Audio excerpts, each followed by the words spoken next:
Peggy 16. The HCS EU Super is presented by Astro Gaming, AMD, and Paramount Plus.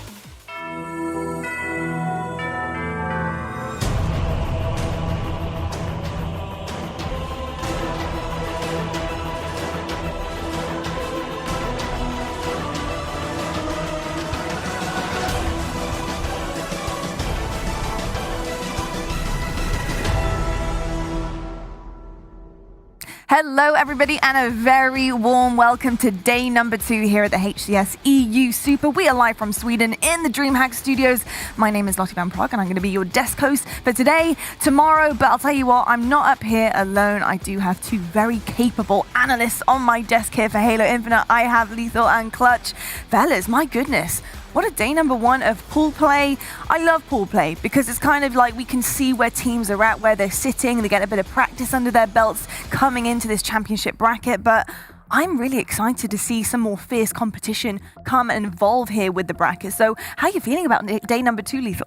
Feeling absolutely fabulous. It's going to be nothing short of spectacular. And I think coming into this, it was a lot of upsets yesterday. Some predictions we didn't expect. Quadrant being a huge one. But in terms of competition, it's going to get fierce. It is going to get fierce. And championship bracket always brings out the best in our teams here. And of course, we do have the likes in the winners bracket who have some pretty good odds. But the elimination bracket, go hard or go home. What do you expect out of some of these teams who really have a last chance today, Clutch? Yeah, they're going to have to bring their A game because there's a lot of money on the line this weekend. There's a lot of opportunity for these guys to showcase their skills. But, I mean, it's not without already being in that elimination bracket. You're like you said, no room for mistakes from here on out. And mistakes that we saw yesterday can't happen twice. They certainly can't. They're going to have to really bring it all out and lay it on the table today. Now, folks, I hope you did manage to get some sleep because, of course, we do have the brand new Halo the series out on Paramount Plus exclusively. And you guys have probably been watching it already. I'm so stoked to watch it myself. I've been saving it. I've been saving it for a popcorn day, a movie day. But if you guys haven't managed to catch the trailer or the action recently,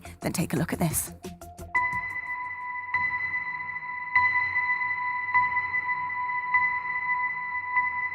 You're special. In fact, I'm counting on it. We're lost in the dark. But you give people hope. And I will always be with you. I see this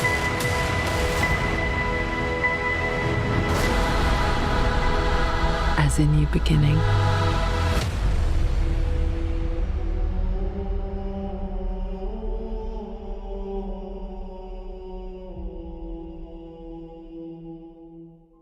Of course, Halo the series exclusively out right now on Paramount Plus and set in the universe you guys know very well, of course, with Xbox's launch in 2001. It's absolutely stunning. I'm so excited to see this happening. Obviously, it's based on the alien threat called the Covenant, and, we need to save humankind. We need to save humanity from that horrible threat. And it's really cool to kind of see that coming from, a game form, books, but now into a series where, and I think we kind of mentioned it yesterday, our mums and dads can actually get into this. They don't have to game. They don't have to know how to work an Xbox controller to be able to enjoy what Halo and the lore has to offer. You excited about it, Lethal? Yeah, really am. I actually watched it last night, and to be fair, we could talk about it for days on end, but, you just need to watch it for yourselves and just have a gander to see how great it really is. I know, it's going to be absolutely amazing. You guys can actually head on over to ParamountPlus.com to try it yourselves for free as well right now. But I'll tell you what, bringing it back into our Halo Infinite, into our universe here, the esports side of Halo, of course, we need to talk about the roadmap and Clutch. My goodness, do we have an incredible 2022 season lined up?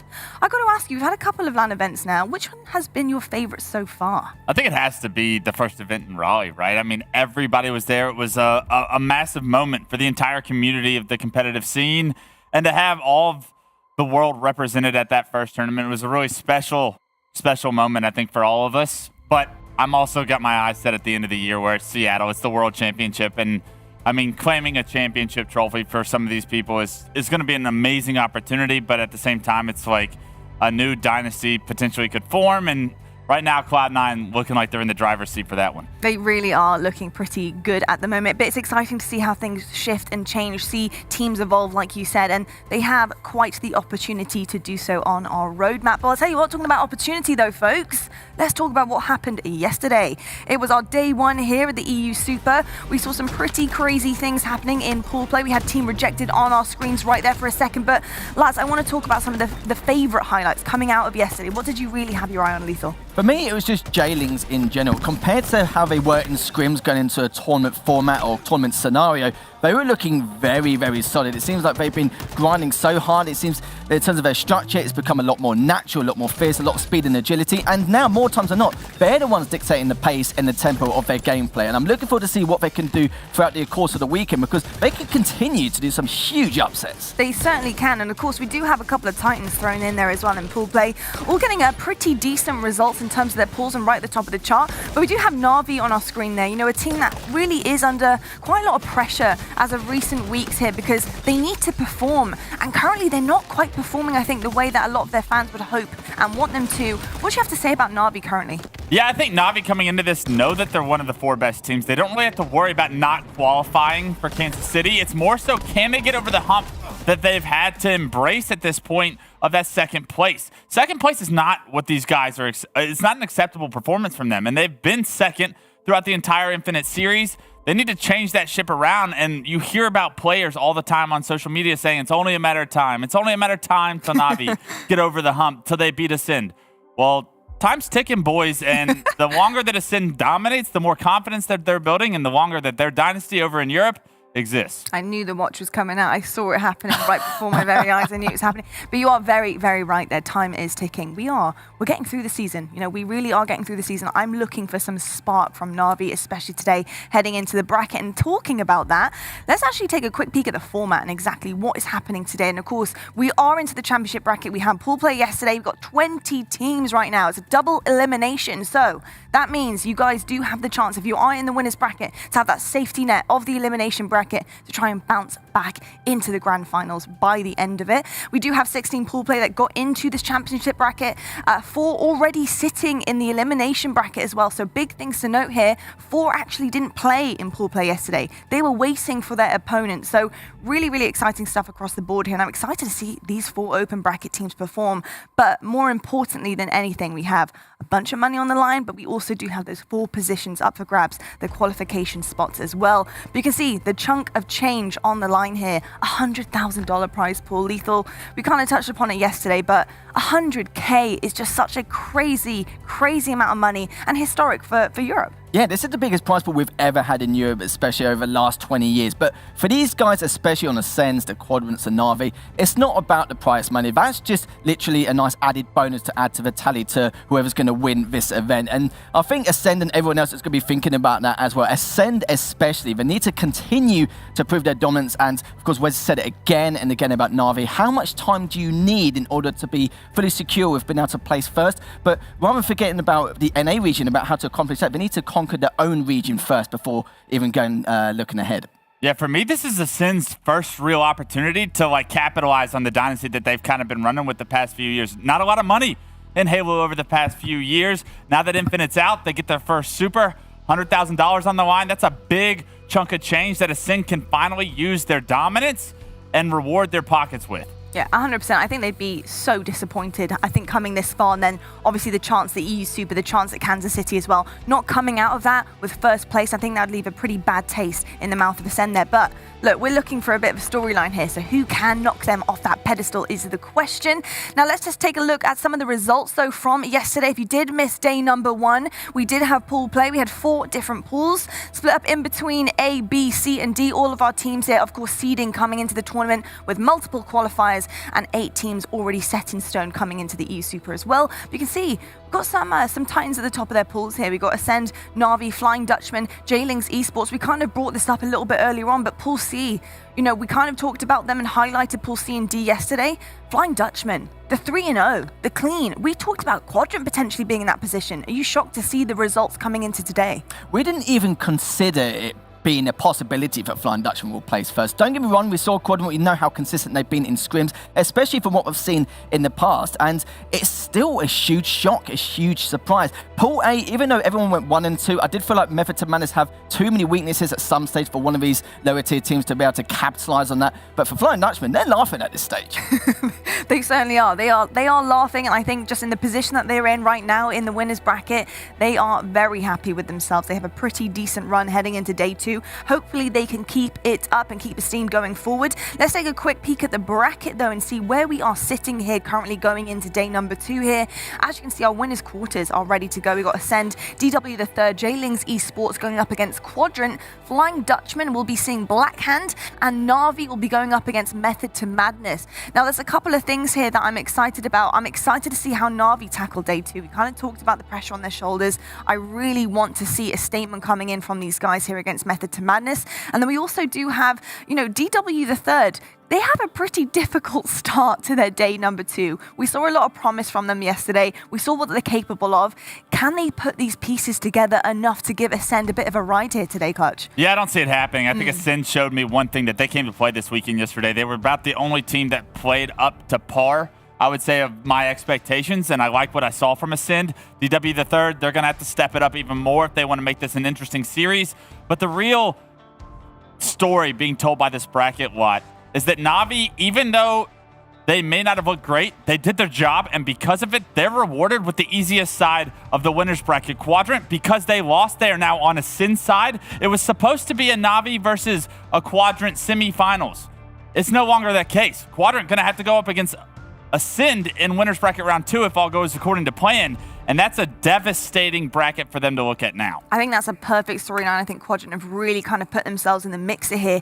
It depends on how they perform against J-Lings Esports. It's actually going to be our first match of the day. This is going to dictate exactly how this is going to go for Quadrant or J-Lings. But like you said, the change of the tide happened in pool play, and that's why I love day 1 so much, because it forms so many incredible stories. We do have the elimination bracket for you guys as well. Let's take a quick peek. Of course, we did have those 4 teams waiting there as well, so they're going to be in elimination round 1. But we have round 2s filled in as well, just in terms of the seeding here. We've got Team Twisted, You're All Here, Rejected, and Vex Gaming waiting for all of the elimination round 1s to happen and see who is going to match them here. What are you looking at here, Lethal? So 2 things. One, half Grizzled could easily have an easy road going to top 12. But if you look at the very bottom there, even though we've got Team Timmy versus Matchmaking Kids, if you look at Vex versus Team Timmy, one of those 2 teams are going to place top 16. That is already an upset in itself, and we haven't even started today. Team Timmy, although they didn't win a series yesterday, they gave a lot of teams in their pool a hard time. That's a great bracket to try and get to top 12 because Vex, they didn't look good at all yesterday. If they play the same Vex that we saw yesterday, Team Timmy could go on a little bit of a run here. They certainly can indeed. I'm pretty sure Team Timmy yesterday actually took the first map. Was it Quadrant, I believe, or was it Flying Dutchman Quadrant? It was Team Quadrant. Quadrant, right? So yeah, that kind of just shows you Quadrant right now in terms of where they're at in competition. We've seen them doing pretty well in scrims. We've seen them doing pretty well in the Pro Series, getting to the grand final last time against Ascend in week number 4. But coming into the EU Super, not looking too hot right now, which could be actually a bit of a problem. So let's hope that they can kind of correct themselves heading into this first match of the day. But you know what? I love some stats. I love some numbers. I hope you guys do at home. And we have some numbers for you coming in hot from yesterday. We're going to be looking right now at our top 5 KD on the leaderboard. We're going to go from the bottom here, but we have Seeker on the end of Ascend here.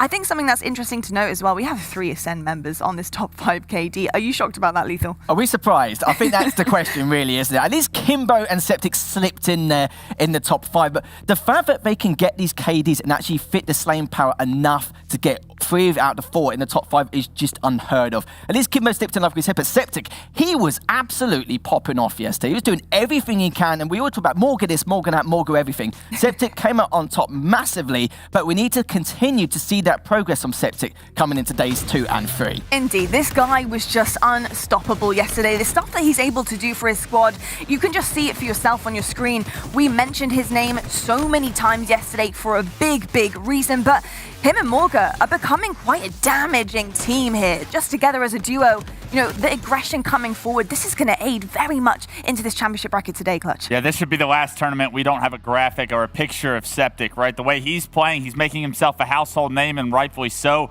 He's put J-Lings Esports on the map.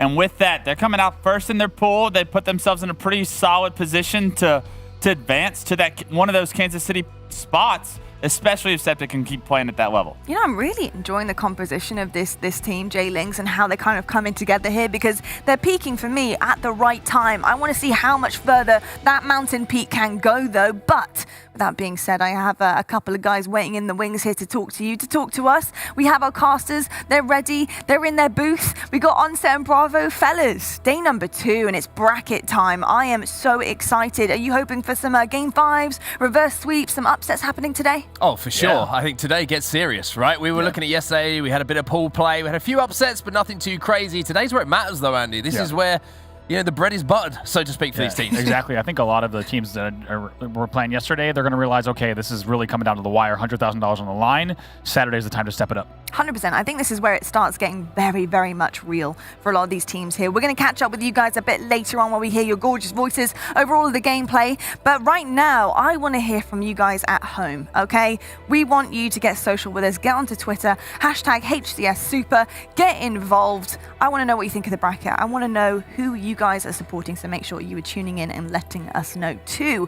Now, listen very closely because as this is actually going out to you guys, and you can grab your hands on this right now. And of course, it's our Twitch drops. You guys get exclusive stuff for watching the broadcast, and it's going to be in the form of an emblem. Whose world is this? This one is exclusive to the Supers, and all you guys have to do is watch the broadcast. I mean, that is the easiest task, I think, ever given to anyone to get the goods for in-game. Don't you think, Lethal? It certainly is, and it's one of my favourite emblems. It just looks absolutely awesome, and the fact we just need to come in and drop and just at least see what you can get, then why not? It's like I said, one of the best emblems in the game, in my opinion. I know, you guys are really watching anyway. Here's some free stuff. Why not? We love to see it. I'll tell you what, though, folks, let's have a look right now at the schedule and see what's coming your way today. Day number 2, of course, of the EU Super here. We're kicking things off with J-Lings Esports versus Quadrant, and then we got Navi versus Methods to Madness, right after that, our 2 winner quarters that we're going to be showing. Then we have the semis coming up. That's, of course, to be decided. We'll be filling that in real time with you and giving you all of the updates. And then we're going to be seeing 2 of our Elimination Bracket matches, which are going to be huge because one of the teams is going to be going out of the tournament in day number 2. That's going to be pretty sad to see. I'm also expecting some big things from the Elimination Bracket. The pressure's on, Clutch. Yeah, the pressure's on. We're going to end today with 6 teams left in the tournament, and everyone outside of that, they're going home, or they're staying home wherever they may be. But at the very least, you want to bring your A game, and today's the day, right? Pool play, you can have mistakes, you can find yourselves, you can use it as a quote-unquote practice ground, but no more practicing. Now's the tournament time. No more practice, no more mistakes. Today is the day. Championship bracket starts right now. We're going to see you guys on the other side of the break, and when we come back, we're going to be seeing our first winners quarters for you guys. We've got Quadrant versus J-Lings coming right up after this.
You're special.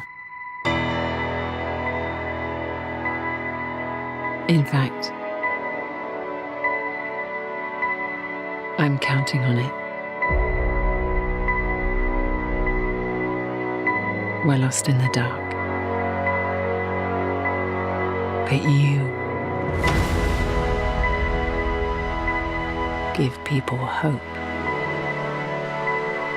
And I will always be with you.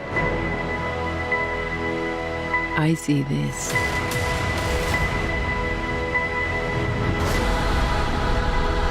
as a new beginning.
Welcome back, folks. We're here at the HCS EU Super. Now we are pretty much ready to set up our first series of day number 2 here. We're live in Sweden in the gorgeous DreamHack Studios. Just take it in. Just take a second. How beautiful it is. It is absolutely glorious. But I'm also really excited about our first series, which is going to be our winners quarterfinals. Quadrant versus J-Lings. I'm expecting big things out of this series. No pressure, lads. No pressure on the other side of things online, because I want to see a good game, especially to kick off our day number 2 here. Now, let's quickly touch upon Quadrant, right? You know, these guys, I think, have a lot of expectation on their shoulders. I think coming into things, they thought pool play would be a tad different. Didn't turn out exactly in their favor. We kind of talked about that in terms of what that meant in the bracket for them coming into day number 2 here. They find themselves going up against J-Lings here. Now, surprisingly, did lose out to Flying Dutchman yesterday. Had a bit of a shaky start, but do they have what it takes right now, in your mind, Lethal, to make it through this winners bracket? Yes, they do, but they need to completely forget about what happened yesterday. Just treat that as a blip. Well, a large blip nonetheless, considering what we saw. They were the favourites coming out of that pool, and they still didn't succeed, which was a little bit unfortunate. But from the scrim results only a few days ago, they actually beat the likes of this team in general. 8-1. If they can replicate that, that's fine. But this is tournament Jailings now. This is a completely different kettle of fish here. And it's a matter of what they can do. But for Jailings now, just continue what you did yesterday. Forget about screens. Forget what you've done. Don't change anything. If you play like how you did yesterday, no reason why you can't beat Quadrant. 100%. And moving on with Jailings in mind, this team have defied all odds, especially in terms of the scrim results, because my goodness, they've been pretty damn impressive. It's going to take a lot, though, to take Quadrant down today in the winners bracket. But, you know, Jailings finishing top of their pool yesterday with not only a clean 3-0, but convincing wins from our screen's perspective against Black Hands yesterday and Vex. I mean, it was insane what we were seeing, from Jailings. Now, it was a very competitive pool that they were in yesterday. We kind of talked about the pool of death being potentially pool D, and they had the most clean result heading into the winners bracket. So for you, Clutch, does Jailings show the most promise to you outside of Ascend at this moment in time, or are Na'Vi and Quadrant still knocking on that door for you? I think Na'Vi and Quadrant are still there, but the big question coming into this weekend is there are 4 spots available for Kansas City. Who is that 4th team? Jailings came out yesterday and showed me that they are the favorite to be that 4th team with the way that they were able to play on the back of Septic's amazing kill-death ratio. But it was really the entire team. I mean, a 9-1 differential in their map win-loss ratio, and that is a dominant performance of what we thought was going to be a very highly contested pool. If they can continue to play with some consistency like we saw yesterday, I mean, the sky's the limit for these guys. Indeed, our Astro bracket breakout team, Jailings Esports, on your screen right now, doing exactly what they do best, and that yesterday was winning. Lethal, the composition of this team is something I quickly touched upon before the break. Are you liking what you're seeing in terms of the lineup going up against Quadrant? How are these two going to fare when it comes to this series? Oh, mate, I am loving what I'm seeing so far. And normally we do say about Morgan this, Morgan that, but Septic was just cracked, wasn't he? Just He was. so solid. And, you know, it's like what Wes said, sky is the limit for him. The fact that with his KD potential, what he can do now is no reason why he cannot continue from where he left off yesterday. I mean, very impressed by Septic. I know that, you know, before Halo Infinite came out, he decided to just quit everything, go into it full time, and just try and do whatever he can in order to get the best placement possible. He did have a few-year break like with many players had done, and it's like he never left. He's one of those guys who trial and errors every single situation, and you'll never see this man autopilot by any means. Well, I love to hear that. Manual here and out in the championship bracket, hopefully for this guy, but incredible showing so far. But let's actually show you at home the series layout and see exactly what we have coming our way today. You can see we're actually making some moves here with Stronghold's Life Fire. We haven't actually seen this start before, so I'm excited to see that today. Quick note though, Aquarius CTF Jailings yesterday lost this in overtime to Black Hand. Can we read into anything about that, Clutch? It was very close. It was very close. Went to overtime. It is the one game type that they lost yesterday. I like Quadrant's opportunity here to get back on the right foot, get the momentum going in their favor. Everyone has to step up. Chick played very well yesterday, but the rest of the boys, they know they can play better, and I expect Quadrant to perform at a much higher level. Well, I'll tell you what, we all expect a lot, I think, out of the first series of the day, and I expect a lot about these two gentlemen going head-to-head in this match. We've got Morga versus Chick. We kind of thrown these names around already today, and rightfully so. The stats speak for themselves, pretty even in terms of these stats here, but both doing a lot for their team, and I think both quite the aggressive player. They certainly are. These two are high flyers, but Chick is awesome when it comes to decision making. He was single-handedly carrying his team on Bazaar CTF yesterday against one of his matchups here, and it just shows what he can accomplish and what he can do. I think he does get overlooked by the likes of Shad, SLG, but Chick, keep an eye on this man in general, because this is a guy who's ever going to be the game changer and try and turn things around if it doesn't go in their favor against Jailings. Indeed. Well, I'll tell you what, with all that being said, with all the discussion, I need to get some quick predictions from you boys. So, Lethal, what are you thinking? My heart says Jailings, but I think it's going to be a Quadrant 3-1, 3-2. Oh, maybe a game 5. Okay, Clutch, how are you feeling? I'm right there with Harry. It's Quadrant all day for me. I think they get back on the right foot. I love Jailings. I hope we see more of them, but I do believe it will be through the elimination bracket. Ooh, okay, all right, game 5, chant happening. Well, with that being said, let's head on over to our casters for our first game of day number 2 here at the EU Super. Onset and Bravo, take it away. Well, here we go then. It's time for us to get into things, and I've been looking forward, I can't even get my words out. I'm that excited for this series since we saw the bracket coming out yesterday, Andy. A massive way to kick off the EU Super on day number 2 here in our winners bracket. We have Quadrant going up against Jailings.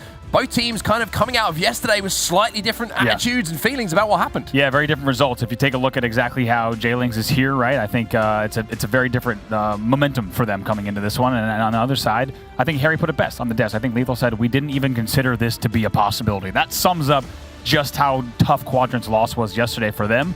And it's going to be exciting to see what they can do against each other. You and I are looking at the game types, everyone at home looking at the game types just now, and this one could certainly go the distance. Yeah, it certainly could. Some interesting stats to look at from what happened yesterday as well. We focused on a couple of players on the desk there. We were talking about Chick, and I want to, again, take a few seconds to talk about Chick because historically, it's all been about SLG, right? And understandably so. I mean, incredibly talented player, but Chick's really come into his own for this Quadrant team over the last couple of weeks, months, and since Halo Infinite dropped. Yeah, and on the other side, you saw it as well on the KD leaderboard at Septic. Here on the side of J-Lings, 1.53 KD right now and leading the entire tournament. You see 3 Ascend players on that leaderboard, but Septic right now sitting above them. I think that tells you just how hot J-Lings has been, and certainly giving a run for that top 3. And you think of how different this top of the bracket is versus where Na'Vi is sat. This is really where the bloodbath is going to be, this top half of the bracket. It certainly is, and of course, if you win this one, then you've got a matchup against Ascend as your victory parade, so to speak. And let's just kind of put into context how important this is for both teams, right? Because for Quadrant, yesterday was a little bit of a disappointment for them. Yes, they managed to get through the pool play. They're here in the winners bracket, but not with that 3-0 we were expecting from them. A huge shout out to Flying Dutchman, of course, for giving them that loss and handing them that L in the bracket. But I mean, for J-Lings, yesterday, everything looked good. They take it down Black Hand in the group where I was looking at that group and thinking, this is going to be really, really tight. Right. They beat them 3-1. It looked pretty convincing in the way they did it as well. And they just seem to be a team that have gone from strength to strength to strength. And I think they're looking at this series and thinking, if we can knock Quadrant down to that elimination bracket, we could be finding our way towards that grand final. We want to be that team who's going to be going into that grand final, not the team that you can see on the right-hand side of your screen right now. I couldn't agree more. I think J-Lings is looking at this with their performance yesterday and also looking at the road that they have today. They're realizing, like, wait a minute, boys, if we start Saturday off hot, this is our path, right? There is a certain road that will take you all the way to the finals, and this is the one. Even though it's a tough bracket, having Quadrant up first, maybe not the worst curse, maybe a little bit of a blessing. If you take them down right now, you'll be able to steamroll, get even more momentum. We certainly will indeed. Now, we saw the series layout a few moments ago. We'll dive into that a little bit deeper in just a few seconds, but we are starting off the series, our first series of the day here at the EU Super. It is bracket play, everybody. The pools are done and dusted, and now we're going to see teams really going hard and trying to force their way into that next round. Live Fire is going to be the first map of the day. We're going to be playing some strongholds, and Quadrant are going to be feeling very confident here. Yeah, they certainly are a very comfortable team on this map, so look for them to start hot. They do not want to let J-Lings keep that momentum, right? The job for Quadrant is to not just win this game, they need to win this handily. They need to stop all the J-Lings momentum. They need to make sure that they look at this series and end it as quick as they can, because if you let J-Lings go to Game 4, Game 5, it could be a very different result. I get the feeling we might be going to Game 4, Game 5 as well. We'll have to see how it plays out. But before we get there, we've, of course, got to get what happens in Game 1 out of the way. We're going to start off with the point of view of a man who was impressive yesterday. And I'll tell you what, if you had to have a couple of seconds and kind of plan it out on how you want to start the game here on day number 2, then that's pretty much the perfect way. Double kill off the rip for Chick. I was going to say, for Chick, that's going to be one of the easiest doubles he grabs off of the opening to date now, as they're going to go ahead and take a look at the AC option on the side of Quadrant. Chick just doing whatever he can to fight this overshield battle. Yeah, not only doing that, but doing a lot of damage onto those players on the power-up. Now he has the opportunity to push in, and he's going to be pushing away. And look at this great play from Chick, recognizing 2 players in front of him, uses the repulsor to back them up, and now has the space to just be a nuisance. BC in the control of J-Lings, BC in control of Quadrant at the start of this. The colors a little bit flipped on our overlay. We'll get that sorted as soon as we possibly can for everybody at home, but Chick doing a good job just staying alive. Yeah, notice how long he stayed at B. He's been at B the entire game. He spawned at B, he got that double kill, and Oligo comes back, now going to continue rotating back at B. This is the discipline that it required to make sure that you're able to hold everything, and because he stayed at B this entire time, that's how they get the strip cap. Yeah, it's been really, really impressive so far from Quadrant overall, to be honest with you. And I mentioned how strong they are on strong holds, and it looks like there's a reason that they're looking pretty strong at the moment, and that is because, unfortunately, we've lost a player from J-Lings Esports, but I mentioned we were going to have a little bit of a deep dive into the series, and while we get the ruling from the back and the admins do their job, we'll obviously update you, but it gives us a chance to look at that series a little bit deeper. The start of that game, I think, was an indication of what we may have been expecting from Quadrant, though, coming out hot. Yeah, I mean, very rarely do you see players just falling at pillars, right? There's a little bit more of an elongated battle. When players are wrapping pillars to sandbags, that's a little bit more of a dance. They're going to be engaging with players at green, at sandbags, Instead, it was just Chick picking up free kills there because they had done so much damage. So that's one thing I think, because that restart was so fast, we're probably going to be seeing something different from J-Lings. They're going to say, hey, let's not go 3 at the beginning of this game. Let's play this a little bit differently. So definitely, whenever you have an immediate restart, expect to see a slightly different starting strategy from the team that failed, unless they want to double down on the strategy that didn't work, which is pretty rare. It's a double bluff, right? It's like they won't think we're stupid there's no enough way to do they're it sending again. pillars again. No way. Never going to happen, but we'll have to see if that does happen. Let's talk about what game number 2 is going to be, though, and that is going to be Slayer Recharge. Now, this is a huge opportunity maybe for J-Lings to take their first game in the series, but historically Recharge has been a map which has also favored Quadrant. So it gets a little bit spicy when we get towards game number 3, though, because you're looking at Aquarius capture the flag, and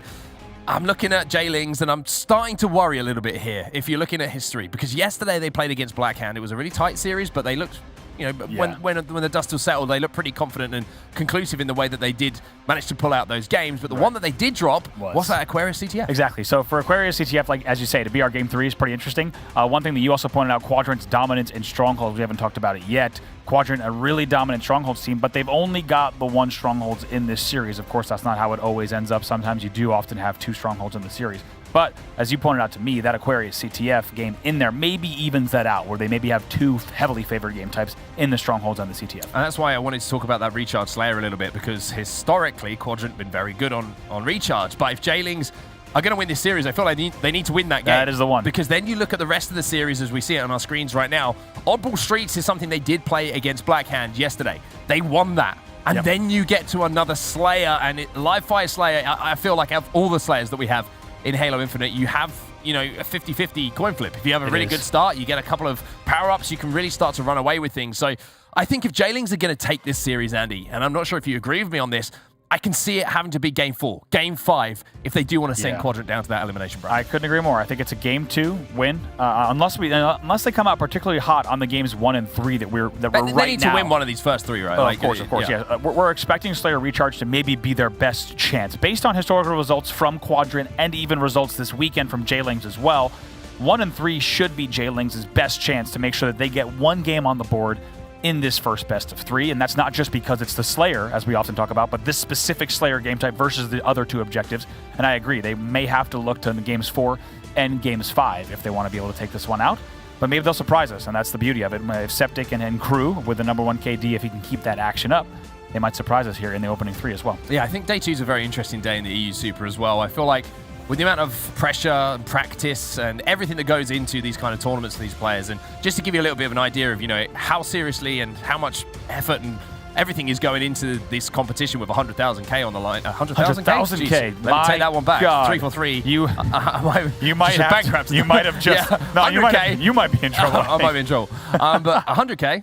Let's stick with that one. Yeah. On the line, you have J-Lings all playing together in a LAN center. You've got players flying from all over Europe to sit next to each other and make sure that they're comfortable. Quadrant are all going to be ready to go as well. All the practice that's gone into it. And I think day 1 is one of those days where sometimes you put a little bit too much pressure on yourself. You build the occasion up too much and you forget that you're just playing Halo Infinite, the game that you have been playing for quite some time. And I feel like Quadrant are one of those teams that maybe suffered from that yesterday. Na'Vi maybe alongside that. I agree. I think it's tough because you're putting these players in the same scenario, right? When they do travel to a LAN, there's a certain atmosphere. Not just that, there's a lot of prep work. You're traveling often, especially for European teams, you're traveling across the world to play in these events, and it feels like a time and place of competition. When you all of a sudden take these online tournaments they've been playing in for smaller prize pools and you smack a $100,000 prize pool on it, right, everything gets turned up to 11, and some players are going to react and respond differently and a little bit better than others, and that's the beauty of the test this weekend. Yeah. Well, we're going to take a quick look away from what we're doing right now to bring you a little bit of content. So check this out while we wait for the games to get back underway. You talk about flashy players all the time. You talk about magic plays that players have made. But with Frosty, it's every series, every game. There seems to be a moment where Frosty does something that others would aspire to do once a series, once a tournament. He's aggressive. His movement, his shot, something we had never seen before in Halo. He's just a human highlight reel. That's his name. Next time I get to cast Frosty in Halo, I'm gonna call him the human highlight reel. Serious angle as we see Rockets, and he'll connect the shot as well. Oh my God! And he gets the double. What an angle rocket launcher from Rocky! That has used both of the weapons. Frosty ends the game with a disgusting no-scope. Frosty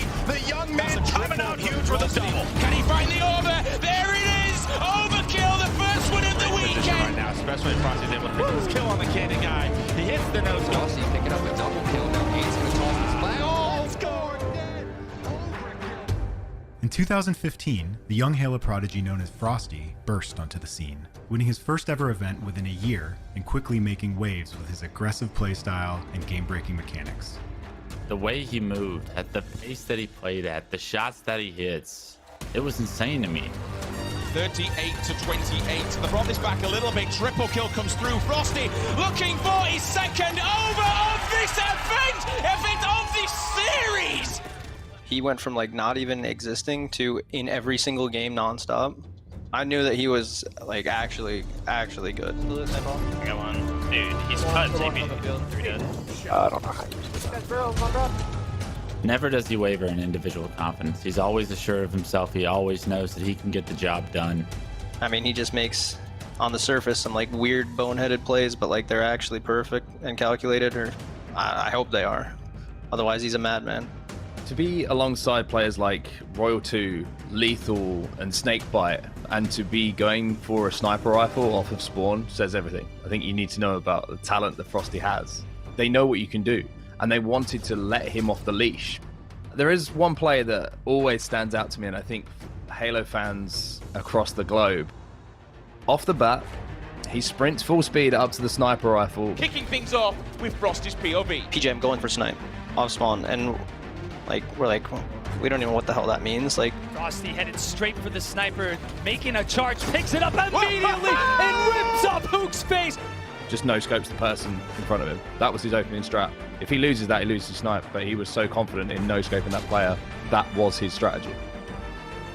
a full-blown psychopath is what you got to be thinking like, or you just got to be disrespectful.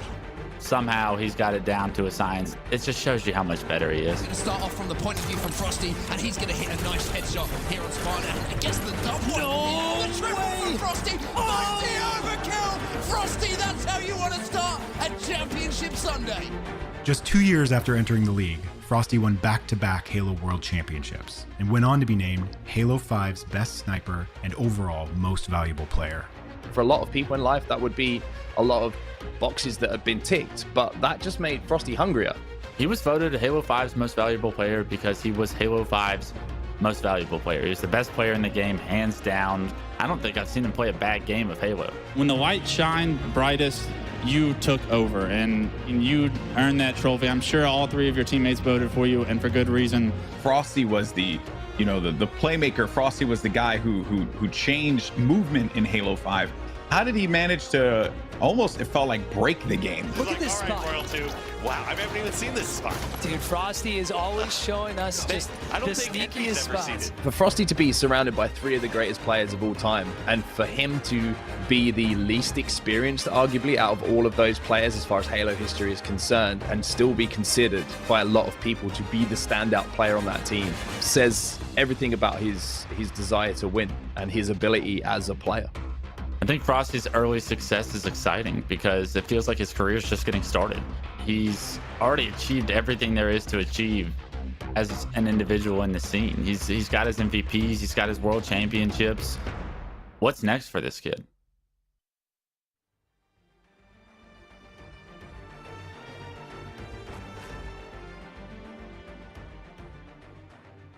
Well, welcome back, everybody, and hopefully we can get the games back underway here at the EU Super. We kind of had a little bit of a taste of the series that we're going to have in front of us with Quadrant and J-Lings, but always great to have a little look at Frosty, of course, and I'm sure that he's going to be wanting to return to the top of the pile when KC comes around in just a few weeks' time. Yeah, speaking of KC, it's pretty wild to think about the different roads that these teams will have to KC, right? We have the best in Europe, but let's not forget they're going to have very different stories and inroads going into that event, and now we are about to find out exactly how that will go for a few of these teams. The beginning of their championship Saturday, Quadrant versus J-Lings, now coming up on your screen. It's our first match of the day on Saturday, and it sounds like we have already points on the board in favor of Quadrant, the ruling coming in. Yeah, the ruling officially from the back is that Quadrant need 204 points, whereas J-Lings will need, of course, the full 250. So we'll keep you up to date. We'll guide you through the action here, but after a little bit of a full start, we're back underway in our first game of our first series of the day.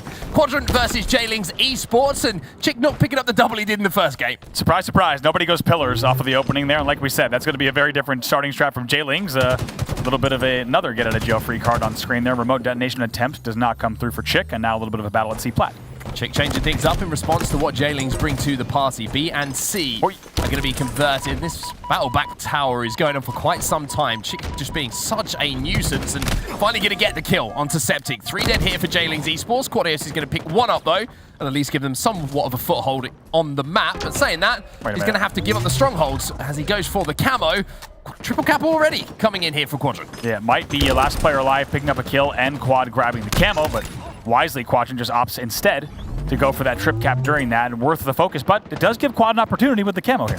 Needs to make some plays here, Quad. Needs to be aggressive, clear some space for his teammates to jump inside of a few of those strongholds. One thing that might help him is that heat wave, which is down right next to him, but he doesn't spot that one. Instead, he's completely locked and focused on what is happening in front of him, and quite rightly so. It should be a trip ski to start things off for Quadios, maybe even a cheeky little Ovi. Septic's not going to let him get that one himself. He's going to pick up the 4th kill, and now the triple cap will be flipped on his head. I'm not even sure if he meant to nade past Nest, but he actually hits the pillar there so that the plasma sits top Nest, which gets him all that splash damage as well. Pretty great grenade to throw. Beautiful stuff coming in from Quad. When you're last player alive, that's how to play things, right? Make sure that you prioritize a way to get your team back into the game, whether that's a kill, whether it's a power-up. Quadio's putting it to use for sure, but from that triple cap, you can see that J-Lings Esports now going to have to defend B. Morga's going to have the sniper rifle to play with and an opportunity maybe to stop this push. But again, Quadrant just overloading that one stronghold and making sure that even if he hits a shot, it's not going to be enough to force them out of that stronghold. Yeah, despite the slaying that you saw on the board there. Nice little no-scope comes in from Morga as well. Look at Quad, he's 8-2. But guess what? Quadrant says that's just fine. You get as many kills as you want. We're going to run this scoreboard up.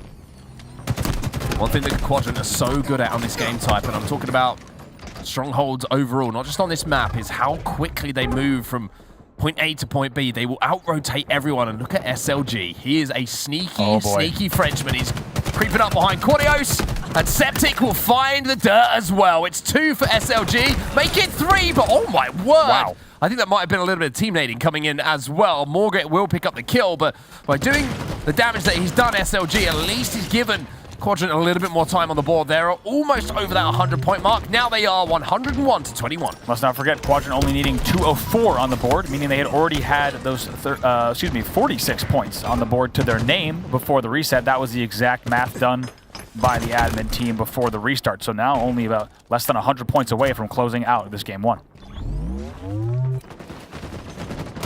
Septic, a man who was top of those leaderboards yesterday for kills, is going to have to find a few more to add to the tally if he wants to get his team back into this one. He knows there's a player kind of hovering around. He's going to be challenged by Chick, but look how difficult a kill Chick is. Just such a nuisance. And even though J-Lings Esports and Septic do a great job to convert C in their favor, Chick was still a nuisance and made it as difficult as he could for Quadrant to keep control of that. But having said that, speaking of control, now it's a triple cap for J-Lings. They're finding their way back into this slowly but surely. Should be another one. Wow, interesting trade there. It's going to be for Fragger and Quad as they will trade out, but the trip cap continues at the moment. We'll see if the A-stop comes in, but regardless, a lot of time on the board here for J-Lings. I was about to say, Septic has a lot of responsibility here at Tower as well. Getting that player out of Tower is such a vital thing to do if you want to try and break that triple cap.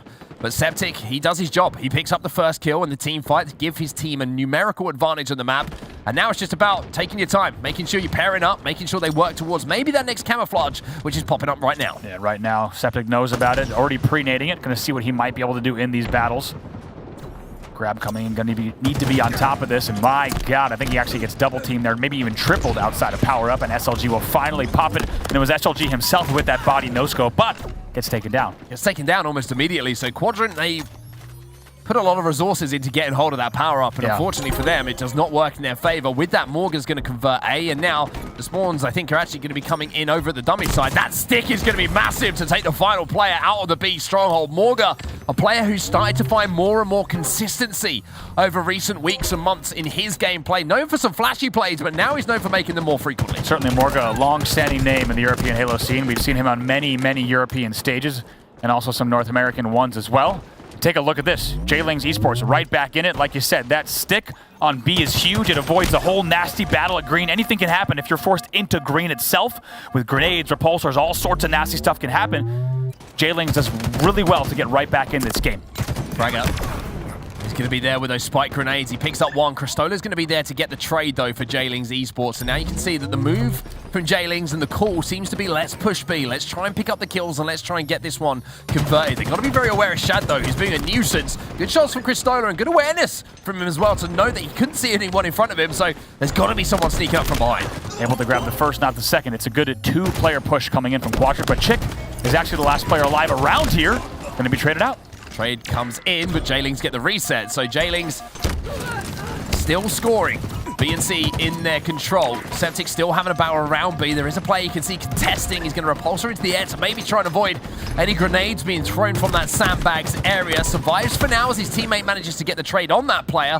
But now B, you can see, is still the focal point for both teams. They're both trying to wrestle it away from each other, but nobody having the advantage. Yeah, J-Lings loves this. Keep sending B, keep going with these weak pushes if you're on Quadrant, because J-Lings is able to take them down one at a time. Quadrant's starting to get a little sloppy, not really coordinated on these pushes. I love this as well from Morgan. You saw he just stepped into the stronghold and then stepped out of it. That just turned the attention of the Quadrant player who was down on those screens away, which means that he was kind of stuck between do I move towards a teammate, do I try and make a play to get the reset, and from there, they use that body system just to take him down and keep the numbers on the map. And even though they did that, you have to say that Quadrant, once again, just showing a little bit of out-rotation here. Somehow, even though they didn't have the kills go in their favor for a few moments there, they've got hold of B, they've got hold of C again, and now they are closing in on that score they need. 204, of course, is the magic number here for Quadrant. Yep, they only have one dead right now, trying to flip A. B's being flipped at the same time, keeping an eye on both of those. C as well, so Quadrant with a moment of control, but it's answered back right away. Look at that. Spiker grenade's going to shred Fragger. Oh my god. That's going to give them numbers, and that's Quadrant. 3 dead. SLG's chasing this one-shot player as well. Septic will be taken down. SLG has the sniper rifle. He also has Morgan chasing him down, and J-Lings Esports have turned this one on their head. Just a reminder for everyone who's watching right now, Quadrant only need 204 points. Wow. J-Lings, play from Morgan. They need everything. They need 250, and at the moment, they look like the team is more likely to do it. Morgan with one repulsor left in the back pocket. Also doing everything he can at back tower as well. Does so well to take down 2 players and get damage on a third as well. Oh, on the railing! And Fragger! It sits up like The Undertaker and hits the no-scope. That is a nutty play coming in from Fragger. Hits the 50-50 rail stall to 180 NFT no-scope. My God, beautiful stuff from Fragger at back tower. That was a non-fungible no-scope if ever I've seen one. Fragger now, off the back of that momentum, Quadrant start to get back into this game. They have control of B and C. As I say that, they're going to flip A, but the battle for B, which has been the long story of this game so far, rages on. This has been a battle for B. Trip cap comes in, the reset comes in at B. That's going to be everything capped for Quadrant. It still is focused on B. J-Lings should get B here, but still, scoring on the side of Quadrant.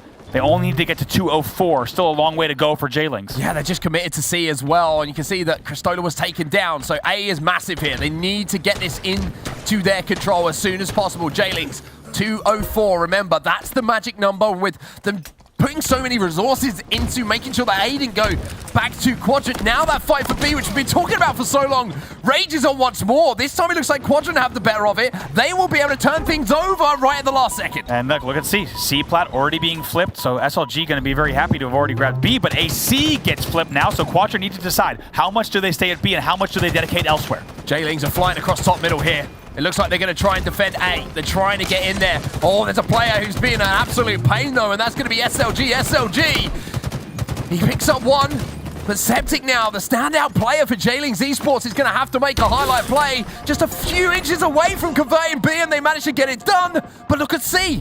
There's a bit of action going down for Quadrant over there. And this is crunch time now. B and C in control. C does get stopped. You see Quadios here is able to put that damage down top middle. Now they will cross the 210-point threshold. Not a lot of room for error for them, as Quadrant only needs 204. No room for error whatsoever. Quadios gets one. Shad makes the play onto C, it looks like here. He'll be moving in with Fragger, and there's a player back tower. SLG hits a nice shot, needs to hit another though, but misses the shot. Cristola just made a huge play alongside Septic to keep C in the favor of J-Lings. He does not make that play. He does not get that kills. That's probably game one going to the French. That's huge. Look at Septic also seeing the bat signal in the sky. He knows to fly top middle, to fly back to C plat as well with the heat wave. Only 10 points away from closing it out now. This is massive for J-Lings, not just in the game, but in the context of the series. Remember what we were talking about. They need to win one of these first two games, but now you're going to see a race coming in from Septic to try and defend that C stronghold. Quadrant get hold of it, but here's A. That goes back over to J-Lings. That's a big A flip. That's huge now. 247, 248. They're not going to get there. Chick's trying to sprint. He might be able to jump in at the last second. Yes, he does indeed.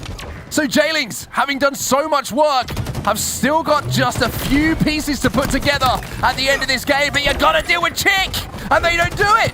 It's all about C. It's all about C here. They're flipping B as well. They should get one of these two here on the flip. Looks like they will get C. Looks like they will be able to.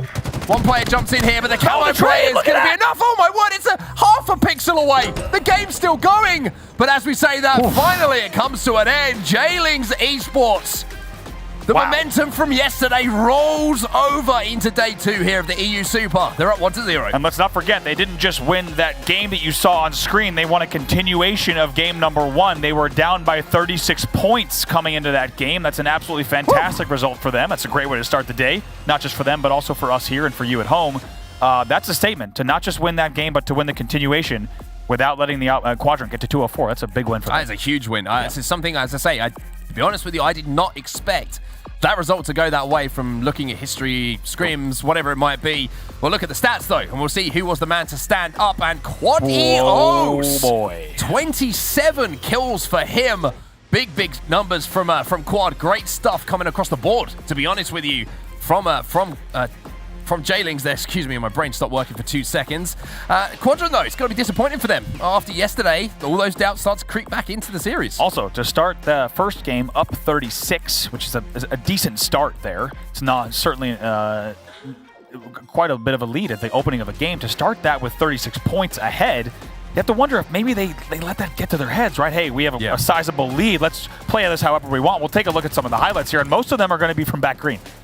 Most of them are going to build up to that one play, by the way, that we saw from coming in from Fragger. Even though they lost the game, that was one of the nuttiest plays I've seen in quite some time on Halo Infinite. And the man had Velcro on the bottom of his boots and managed to just stick back onto that railing. But the battle for B was continual between both these teams. Absolutely. Here's a little triple as well. That one was going to be traded out. We saw a lot of multi-kills coming in, but this stick is huge.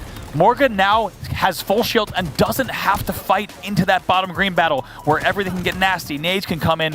Little moments like that were the difference maker for J-Lings. It was beautiful. It was almost as if it was set up for a trailer or something, that play.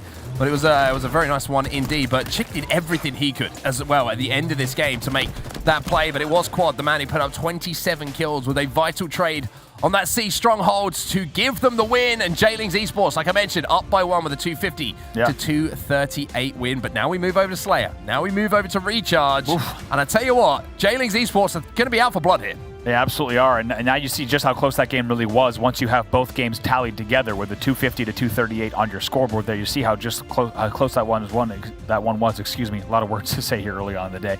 But now we said J-Lings all of a sudden find themselves in a situation that, as we said, not only did they not think they were going to be in yesterday, but now they're in a place where they're 1-0 up against Quadrant and a position to maybe go 2-0 in the series. Yeah, it's a huge opportunity for them to do so. And when a team is down and had a bad day one, you need to put them down. It's as simple as that. And Quadrant, they've got to find a little bit of spirit here. Someone needs to step up on this team and say, I'm going to be the one to drag us through the mud and get us back into this series. We'll have to see who that's going to be. But as you see, we're moving into Recharge. We've got a little bit of Slayer in front of us, and that shock rifle is going to be pivotal in who gets the lead and who might be able to hold that control. We saw some highlights yesterday with that shock rifle, which what we expect to see, certainly, but these European teams popping off and putting on a show. Here we go. Game number 2, J-Lings leading right now, upsetting in the series so far over Quadrant 1-0. Well, let's see what happens off the opening break here for the two teams. Let's see who manages to assert some sort of control. Who manages to get hold of that first power-up, that camouflage, of course, and who managed to steal away and pick up that shock rifle. It looks like at the moment, the camo is still going to be down, and J-Lings Esports are going to be able to get that power up. So that is stage one of an opening strategy, right? Everyone's battling for that camouflage. Septic looks like he might be thinking about the sword, but who's got the shock rifle? Who's managed to get control of that? Septic gets taken down and spotted out with a camo. And Septic, maybe you got to call out about a player bottom control. One of the reasons he pushed there, maybe he just wanted to take a different route and not get caught out at sword, but regardless, it does not pay off for him in the end. Corio's a man who hopped off in that first game. Probably sat at 1-1 in the statistics at the start of this game. Quadios is going to put his second on the board, though. Look at that. Alongside Chris Stoller. The push comes in from Quadrant, but it's held quite easily here from J-Lings Esports. Just kills flowing towards them. 6-6 to make that 7 as Morga is going to work with Chris Stoller to take down SLG. 3 dead. I'm surprised SLG from the B-box there decides to challenge and just get melted there instead of just running away long haul. He was one of the only players alive in that scenario, so far a very good start, but ooh, that grapple not really catching the exact way that Cristola wanted, so now he's going to have to zip back out. Yeah, that box is concreted and fastened down. Yeah, you ain't getting through that one. As Cristola now has to move towards his teammates, and they're all going to be fighting around C-Plat, using that movement to get into the battle against Chick. He knows he's got support around the corner as well, but Chick manages to put Cristola on his back. And to be fair to Cristola there, I feel like maybe he was left out to dry a little bit by his teammates. Yeah, Cristola was like, hey guys, follow me, I'm zipping in, and then the help really didn't come. It was a great aggression, also great shots, but Chick, pretty great play to drop back, isolate the 1v1 on the back ramp, and then win it. Yeah, sometimes when you've got those awkward angles to fight with from above looking down on control, it can be a little bit nasty. Speaking of which, SLG is making a few nasty plays himself to get his team back into this game. They're down by 3, but when you give SLG power weapons and when you give him power-ups, you wouldn't be surprised to see this one turn on its head right now. Excuse me, it's actually Quadrant who do have a 4-kill advantage now, looking to extend it. SLG with some shots onto Morga, picks up one. Cristola has a little say in the conversation, but will be taken down. Nice job from SLG. See that discipline there, just knows that he could pop a little bit of damage with a shock rifle and stay alive with that camo, have the trust that a teammate is going to come in and clean that one up. That will now extend their lead to 6. Has to be careful with SLG. Knows he's got the camo, but I was just about to say it will expire pretty soon.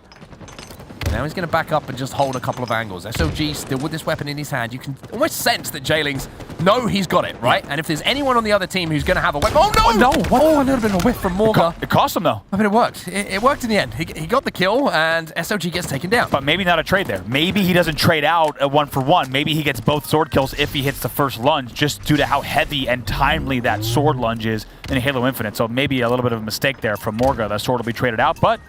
here we go. Game was within 1 kill. It is indeed, and it's going to be Septic now with the opportunity to hit some shots and drag his team hopefully into a lead if you're a J-Lings Esports fans. A little quick scope up onto the battle edge. He's going to hit a body, and Quad has that sword as well. So weapons certainly in the hands of J-Lings to make this comeback. Well, you can see the Quadrant are aware of that as well, Andy. They're not poking. Chick aware that there's a player here, still Septic over on C-Plat. That sword, though, should have gone in the hands of Quadrant over a tower. That could be a factor as well. There you go, right on your screen. Perfect timing from our observers. It went in the hands of Fragger. SLG starting to heat up a little bit as well in the kill feed. Oh. Septic had to hit that shot as well because his teammates were falling all around him. And if you don't hit those kind of shots, then all of a sudden off the respawn, you find yourself under pressure. Wants to set the repulsor here. He's got a little bit of time on his side. Like he mentioned, he's got that repulsor, so he's not too worried about the two players are going to be pushing. He's also got a little bit of help coming through the tunnel. What the? Sword dropped their repulsor. Doesn't hit through the crate, so they're going to have to win this 1v2. Should be comfortable to do so. Another player going to be pushing underneath, though, and the time that it's taken to win that fight might have made that a little bit awkward. Yeah. 27-23, though. J-Lings looking a little bit split on the map at the moment. It looks like a few of these pushes, just the pieces not quite going together. I was going to say, awkward's the best way to describe that. Very rarely do you see these scenarios where repulsors aren't hitting and players are pushing all the way back. Hydro, you've got kind of 1v2s happening repeatedly back here. After all that, though, in the end, Morga will end up with the sword again, 35% ammo in it, and it's a 4-kill game. Going to get pushed once again, though. Shad putting the damage down, trying to escape. Chick's going to be flying in to try and clean things up. And you can see that Quadrant know that he's got the sword here, right? They would have seen it in the kill feed. It would have been called out. So that's why they're just hesitant to push. They don't need to push at this point. Morgan's just kind of playing his life, playing back blue, until he gets the opportunity to push. But again, the early swipe. A little bit hasty on the trigger. And what could have been 2 only ends up as 1. When in doubt, you got to wait just a little bit longer with that sword. Do not let that slash come out early. The animation timing will cost you way too much. Better to wait that extra second. It has now cost Morga twice. And maybe the difference maker in the game, if we're honest, 33-27. You can feel the nerves in this game. Yeah. And I think both teams realize how important this game actually is. Not only for the series, but maybe for the tournament overall for both these teams. Quadrant now have SLG with a shock rifle in his hand again. Almost surprising to see him not connect with that headshot as well, and knowing the consistency of this man when you put any kind of precision weapon in his hand. Also holding this long haul angle, knows that the pressure could come from long haul at any time. Has the grapple if he needs to get out at any time as well. But like you said, they're pretty happy just playing the control game here. Looks like Quadrant are trying to set up a push onto A as well to push towards tower, but one player does fall, which is just going to slow things down for a second. You can see the SLG trying to work with a teammate Fragger here, but again, an opportunity to hit a headshot, which just isn't taken by SLG. Lucky for Septic there that doesn't hit. In the end, though, will be cleaned up, so that'll extend their lead to 5. Jailings has spent a lot of time trapped in tower. As we jump on board with Cristola now, trying to keep his teammate Morga alive. Cristola has managed to get that camouflage, but like you see in the kill feed, SLG steps up and puts the shock away to use the commando rifle this time to extend that lead to 5. Now, if it starts to get out of hand and it gets more than 5 or 6, you start to worry here for Jailings. The next few moments in this game, so vital for them. Absolutely pivotal. Great play from SLG there. He goes C-Plat to finish the kill on the weird angle into Hydro, then bails out immediately off of C-Plat to stay alive. It's the little difference makers that are slowly adding up on the scoreboard, but that's the second time we've seen Quadios and Cristola make the pipes push and pre-nade it and pick up the kills. That brings the game within 3. And they might be able to bring it even closer now. Septic is going to get a little bit of help from Quad, and now you're going to see the push coming in from Jailings, and finally, it looks like they've been released from the trap they've been in for quite some time. It's a 1-kill game here. How patient was Jailings through that entire exchange? They let the game slow all the way down through that entire maybe 2-3 minutes of play, and just like that, they now take the lead 37-36. The resilience being shown from Jailings is very, very impressive. The teamwork, the communication, everything you could hope for really is starting to come together for them. It's very easy to see games get out of control. Like you were saying, when you don't have control of the map, when you don't have control of that shock rifle. And for now, they've managed to keep this one close, tied up at 39-39. It could not be closer. Absolutely not. Morga and Quadios are going to fly for the long haul angle. Look at the trap they've got going on here. 3 players here, 1 player on batteries. They have complete control of the map. They can even afford to go pipes right now. This is great stuff from Jailings, and I think they just wore down the patience of Quadrant. They did indeed. They perfectly timed the pipes push there. They got in for free, and now tied up at 40. I mean, if you wanted to kind of put in context how nervy this game is, how much is riding on this game, if Jailings win this one, they're only 1 map away from knocking Quadrant down to the elimination bracket. If Quadrant lose this one, they're probably thinking, we've got to go back 3 back-to-back wins to turn this one on its head and pull off a reverse sweep. This is a massive moment in the series, maybe even in the tournament for both these teams. I would say the same thing, absolutely. This has huge stakes for the entire tournament and the huge prize pool that is associated with it now. 43-42 in favor of Jailings. Shad with the game in his hands. Camo repulsor sword for this man. The new pickup picks up 1. However, in the kill feed, Morga's picking up 2. Septic picks up another one as well as the camo disappears. And maybe the hopes of a Game 2 victory have just disappeared here as well for Quadrant.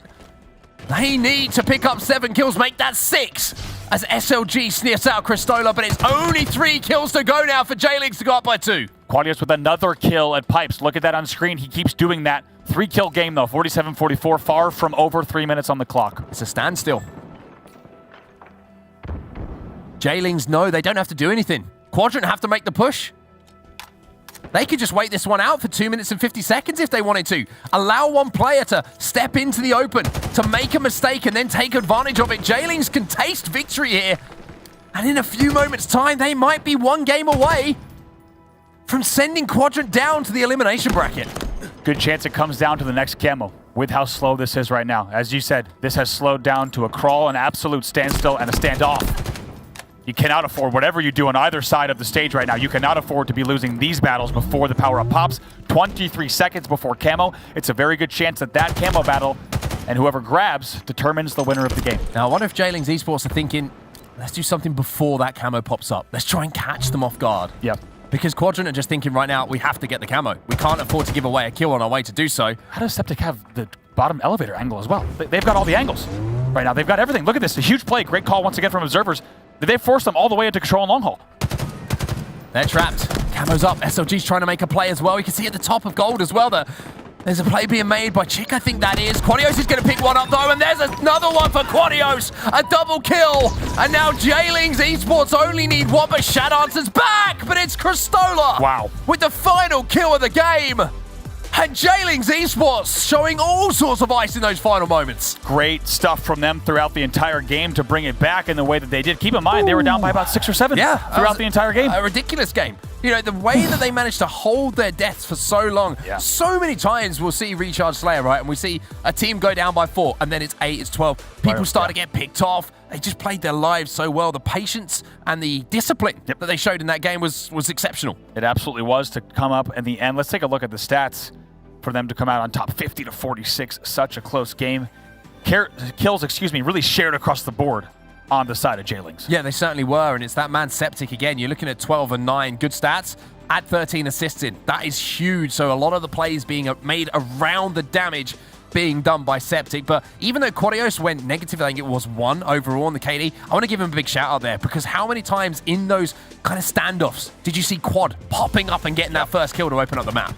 Taking a look at now some of the highlights from that fantastic game number 2. So back and forth. And as you see, even on your screen, it's a early 6-kill lead for a moment there for the side of Quadrant. They thought they were sitting pretty, but it really was that timing push that came in the end, that double pipes push after about 2 minutes of standstill. Here's the push on your screen here. You're seeing just the end of it. Quadius and Kristola able to take control of Yellow. They grabbed the sword, they grabbed the shock rifle, and from there, they just slowly started to trade. At the end, though, Onset, what you described was absolutely perfect. They needed an angle that allowed them to get risky before the camo popped, but here's a look at the series layout. Well, the good thing for Quadrant is this is, of course, the map and mode that Jailings Esports dropped yesterday in their series against Blackhand. So, they obviously need to win it, otherwise they're going down to the elimination bracket, but that little maybe semblance of there is an opportunity, there is a chance, we know they're not as strong on this game type as they were maybe on the previous 2, is what they've got to hold on to now. Because I've got to be honest with you, this is a massive, massive shock to see Quadrant in this position, especially after the day 1 they had. Certainly, this is a huge shock. I bet the comms over there are quite nervous, and I'm not really sure if they know how to react to this, but this will be the test. We'll find out here. I tell you what, Quadrant going to be thanking their lucky stars that this is game 3 in the series, because maybe it sets them up for a reverse sweep. Maybe this is the game and the game type that they needed to bounce back and get ready for Saturday. So much pressure on Quadrant. French fans at home, it's time to get behind your boys. Quadrant fans, it's time to get behind your boys, because otherwise it could be a long, long road for them through that elimination bracket if they want to have any semblance of an opportunity to get into that grand finals or even into the last stages of the tournament at this point. For Jailings, what a performance they have put in, not just yesterday, but obviously in this series as well. They will want to close things out. Septic, the man who we watched right at the start here, but Chick, he was a standout yesterday. Maybe he has to drag his team forward. Got to give respect to the guys on Jailings, though. Chick, you're going to grab Heatwave and Camo on your screen. That'll set them up for success because they have 3 dead already off the opening. They do have 3 dead. Now they need to take advantage of that 3 dead. Need to be aggressive. Need to show, the fact that they're going to throw everything they can at their opponents here in this game. Chick is going to choose to leave that flag to a teammate. He's going to try and go for these kills as well on the fridge, but gets taken down. Shad is moving that flag though, but how far away has he managed to get it? Already down bottom car. Very nice slide as well. We'll get him all the way into his utility already, and even though they didn't have all the kills they maybe needed, they're going to run this one right in. They've got 3 players come from utility. That will go in for sure. Early cap on the board within 55 seconds for the side of Quadrant. Okay, Quadrant. I see you. It's time for you to step up, and it's time for you to go back-to-back in flag caps. Put the pressure back on Jailings. Keep map control. Keep them pinned in those spawns. You can already see Chicky stepping forward to do exactly that. And like we said, this is the game type the Quadrant can really strike here. And if this wasn't game 3, this might be a tougher road for them. But this might be a game type where they can win 5-1, 5-0, and start to steamroll. Get the momentum they were expecting to start the day with. Sometimes all it takes, right, is just one moment in a series to turn things around. One flag cap. Yeah. We might have just seen that. You can see how much more confident the Quadrant look in their fights. Fragger already running that second flag as well, as Jailings find themselves not only with the second flag moving, but 2 players already in the respawn as well. And also that first spawner getting shot and lit up bottom middle as well. Fragger going to try to make this one all the way home, but both flags pulled right now. Might have to try and force this one into the base. Just defend it for now. Instead, he's going to step forward. I like this from Fragger, trying to keep the pressure on, but look at the overextension coming in from Kristola across to the pink side of the map, and now he's going to have that flag down. and away from the Quadrant base. So the team fight is everything here, Andy. Look at the flank. Cristola's gotten in. No one has seen him just yet. Might be able to make something happen there in the back of the base. Might be able to, and Quadios was the player again. He picked up a double kill. So Quad making plays, but now you're going to see two players hop on the return. The question is anybody in position to send it back? And it is. Both flags are going to be sent home. Cristola did make that play, like you said. So a stalemate, which ends up stale in the scoreline. It's still 1-0 here, Quadrant. You might have been thinking the same thing that I was, maybe viewers at home as well. When we saw Cristola leave that flag, I didn't immediately know of a spawner that was there to grab that. He dropped that with the intention of a spawner grabbing the flag. In the end, it's an easy return hop, but they also respond with a return of their own, so we will stay here at 1-0. 3 dead here for Quadrant. J-Lings trying to finally get inside of the base, it feels like. They've spent most of this game on the back foot. And they finally want to try and apply a little bit of pressure to the French quartet's base. Morgan going to be just taking his time here, waiting for the damage to be done to move in with Quadio. So now a chance to move in and do that damage. Get that flag moving, leaves the kill inside of the base to his teammate, and he will pick it up. Septic does a great job. It's 4 dead here for Quadrant. J-Lings with a huge opportunity to tie this game up. Gotta love that the enforcement line, the Bash brothers there of Morga and Quadios coming in. They're just landing melees on the same player. They're just absolutely Mike Tyson punch-out style, coming through that pace and making quick work of it. They will put a flag on the board as well, and how fitting. We're tied 1-1 here in game number 3. It's like me and Wes trying to fight over the last Swedish delicacy. The last cinnamon roll. Yeah, the last cinnamon roll that's left in the green room, but Morga is going to have a pretty clear run across the map here, and you can see with 3 players dead that Quadrant are going to have not so much fun off the respawn. J-Lings having just capped 1 flag to tie this one up. We're talking about cinnamon rolls. They're talking about taking a lead. Quad's inside of the base, and he will put J-Lings into the lead. That's right, J-Lings rolling indeed without a doubt. Going to have to clean out this kill out of the fridge, but might not be the easiest thing actually, as Quad's going to have to figure this one out. And in the end, we'll win that punch out. Still 2 dead for Quadrant off of that. Now on board with SLG.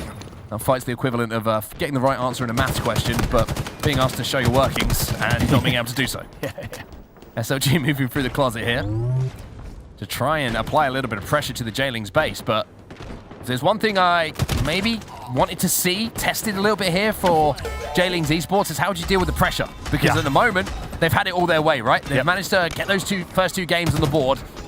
They've managed to deal with going down 1-0 pretty well in this game number 3 as well. They're defending their base extremely well, and they just seem to be, just the chemistry is all there for them at the moment. Everything they could want to be going their way is going their way. Here's the camo as well. It's a late pop for Septic. He's got 1 more dynamo in the pocket to work with, trying to stay alive, doing everything he can up top middle. That camo will eventually run out. So an even 4-4 across the board. Great play from Shad, though, using that thrust to at least pick up 1 kill. But look at the teamwork again.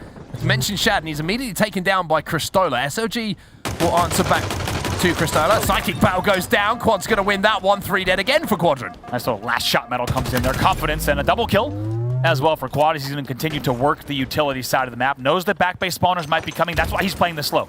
Knows he hasn't got any support from a teammate as well, right? So, like you say, playing this slow, knowing that even if he gets 1 kill, it's more than likely to be traded out. And you ain't going to get flags moving if you're getting traded out inside of the base. So just waiting for teammates to push up. And he is such a nuisance because Quadrant will know where he is and know they have to deal with him. Shad is actually the player who's now been assigned to try to take down Quad. He eventually does. So eventually Quadrant finds their way out of that and they will trade 2-2. But my God, did they ever have to work for it? Yeah, they did have to work for it. And look where Shad is right now, inside of his own base, waiting for his teammates to respawn. So J-Lings is going to be able to get up to that 50-yard line again, put pressure onto respawners, and still Quadrant no opportunity to get inside of the J-Lings base.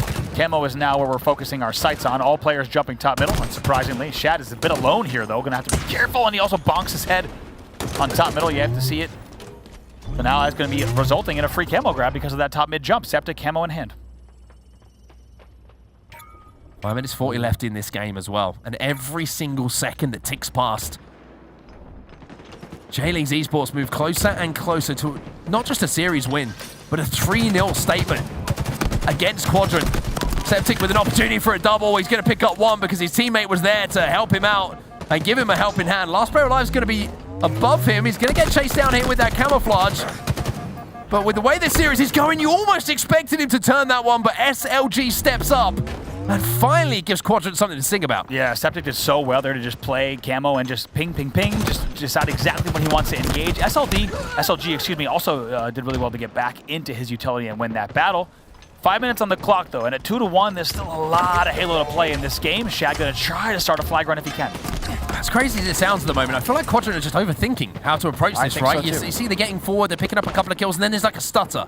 It's like, do we run the flag? Do we go for kills? And that 2 seconds, it's all the difference here, Andy, for getting that flag moving or making the decision to put pressure on those spawners. That's right, 4 dead there. One was a fresh spawner, but Morga cleans out the back of his base. Going to also time the thrust. Very nicely done here. You don't always see that, even from top teams. Very nicely done from Morga. He'll eventually die, but still on top of those thrusts, using every piece of the map to their advantage.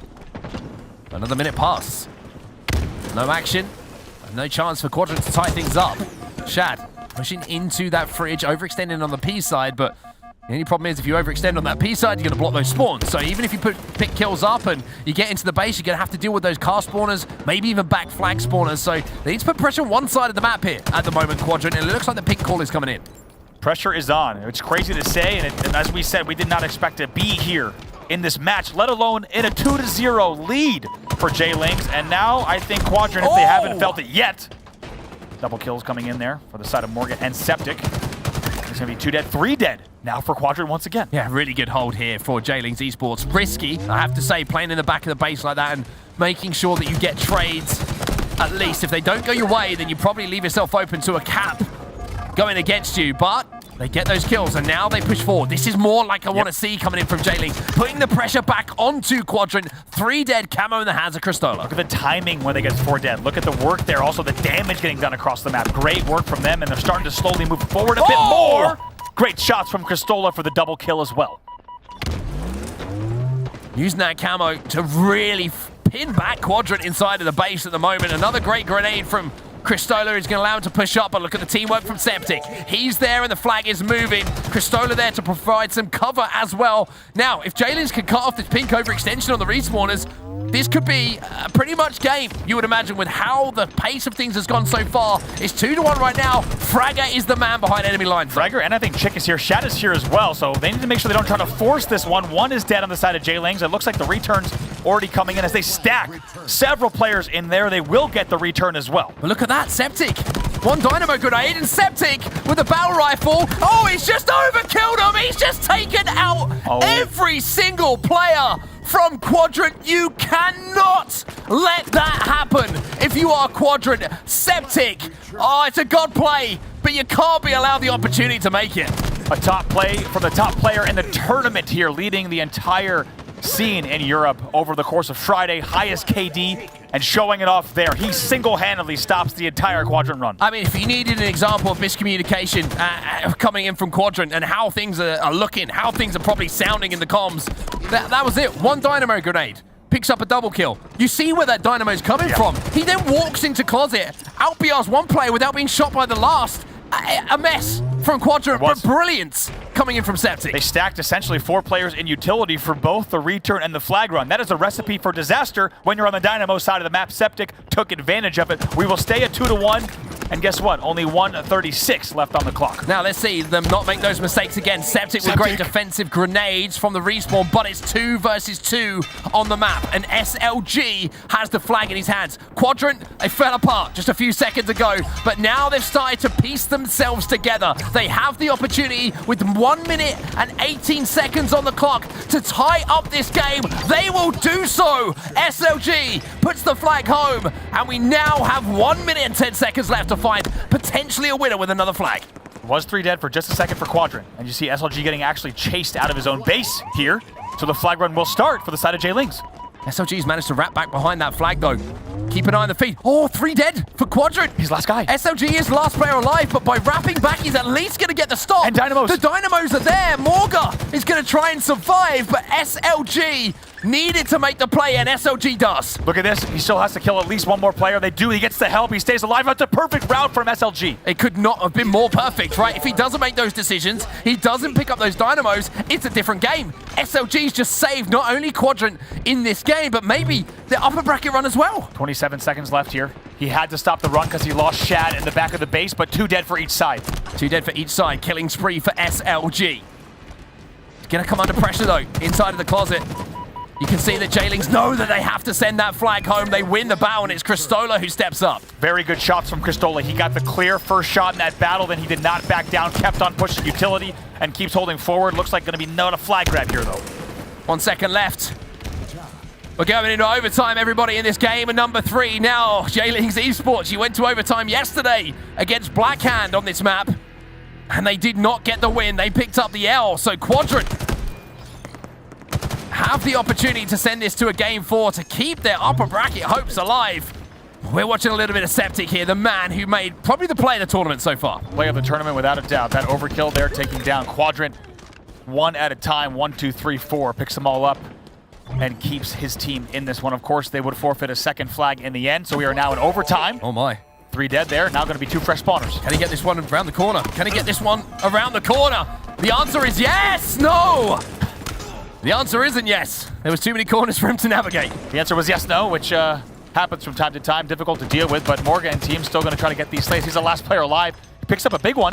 He can wrap here and still catch off this player who's getting the return. Oh! Not able to get the touch. He stays alive and gets 2 kills, though, so his team should be able to get this stop. You say that, but look at this. Chick is just forcing this one home. Damage is taken, but Chick's inside of the base. What a and run. Quadrant, oh, a little start step. Is that going to cost him? Is anyone in position here? He's got a teammate with him. He takes damage from the grenade. It's a mess. It's a cap. But it's going to be a cap, Oh. and with that, Quadrant send us to a game 4. Wow. I wasn't ready. I mean, I had a hearty breakfast this morning, Andy. I've had a few coffees, but I've got to be honest, I was not ready for this kind of series. No. First Especially up in with, the these, day. especially with these 2 teams, what a series it has been. My God, Quadrant sneaks out the overtime win after trailing for what seemed like the last 7 minutes of regulation. And you have to think maybe just a little bit too aggressive on that first flag run from J-Lings. They tried to round the corner. They really wanted to make that flag run. Let's take a look at the overall stats, though. Everyone pretty close here. The one outlier really going to be Fragger there on your screen, 8 and 21. Everyone else pretty close in terms of overall KD. Yeah, that's a strange stat. Yeah. Nothing else to say about it, to be honest with you. Very, very strange stat coming in from Fragger. Usually one of the players who's putting up most damage and most kills for his team. But it wasn't to be in that game, but it doesn't matter. Who cares? He's got the most important stat on the board, and that is the 3-2 overtime win. And to be honest with you, J-Link's probably never going to want to see Aquarius capture the flag again, because that is twice they've played it in the tournament so far, and twice they've lost it in that overtime ruling. Interesting caps coming in. Here's the Bash Brothers run that we saw from J-Links to answer back with the flag and that util run. Let's not forget, Quadrant scored 55 seconds into the game. Yep. Then it's forced to OT, and they're the first to cap here. You saw the game went up to 2-1. Great stuff there from Quad there with the sidekick. And it looked like it was going to be a J-Lings victory up until the last minute of play. Yeah, I mean, I got little Halo Reach flashbacks there. Bloom days with the lots of sprinting, lots of melees. Just hoping that you let that last shot lands before your opponents. And Quad got the better of that one here. But, I mean, this final run, this play from SLG, by the way, enormous. I was hammering Quadrant just a few seconds before this for allowing Septic to make the play that he did. But this was genius from SLG. Absolutely beautiful. You talked about how he doubled back there to take the unsuspecting route. They're looking for spawners on the other side. By the way, Chick fumbling this, watch the grenades. The fumble might have saved it because he would have been around that corner at that exact same time. True. It's so true. It's crazy. Eventually, they had 3 there on the flag, so if I'm honest, they were probably going to cap no matter what in the end. But that's a heartbreaking result for J-Lings, because what was only 1 minute and 14 seconds away from a 3-0 is now a 2-1 series heading into Game 4. Talk about momentum. Winning in overtime really does give you a boost. Probably just given Quadrant a little bit of belief that maybe they can win this series now. Maybe they can pull off that reverse sweep, because now we move towards our next game type, which is going to be Streets Oddball. One thing to note here, J-Lings beat Blackhand on this yesterday. Yep. They managed to take home the win on this game type. We mentioned how the previous one they lost, so this is going to be an extremely tight game between these two. I fancy a game 5. I've got to be honest with you. I can see it. Let's go. I can see it. Let's go the distance here. We're going to see if that's the case or if J-Lings can manage to close it out in 4. Streets Oddball going to be our next game type, an opportunity for them to close out Quadrant, potentially, though, maybe forcing a game 5 here and completing the reverse sweep. But first, they'll have to take down J-Lings here on Streets. Could not be more pressure on these teams. J-Lings just moments away from being able to pick up the 3-0 victory against Quadrant to send them down to the elimination bracket, and now they might find themselves in for not just one more game, but 2, and maybe even a nail-biting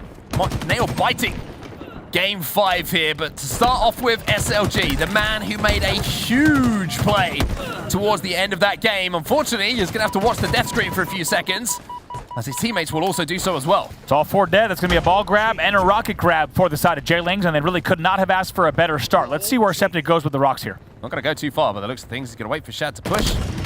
And now he's going to warn him with that rocket. Doesn't connect, but he's also got the Stalker rifle to clean up the damage. Now, Cristola's the player with the ball in his hands. J-Lings are the team with the ball in their hands as well, and it looks like the tram setup is working for them. A couple of kills go in their favor. Cristola may be thinking about rotation here. Maybe at least a little play ball. They're going to drop it down C-ramp. I like that play because they can make the Neons rotate if they need, but they're still going to try to stay alive at tram.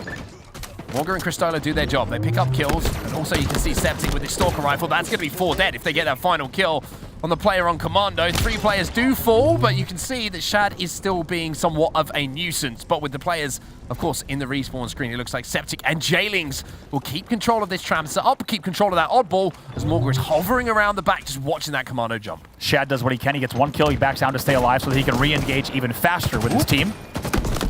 Oh, be trading out now. 3 for 1 so far. It's a good push from Quadrant. A good push, but maybe a missed opportunity to pick up a couple of kills there in the back of the base for J-Lings. Now we see Chick with the ball in his hands. Keep my eyes on Fragger as well, just to see if he steps up with those stats that we saw from the last game. 3 and 3 at the start of this one. Chick with the ball in his hands. And Fragger, perfect time to step up and hit those kind of shots. Oh. Thought about coming out with the Bulldog, said this is not the kind of party you bring a Bulldog to. He came right back down B stairs. Can't blame him for that one. Doing whatever he can to stay alive here just in this nook.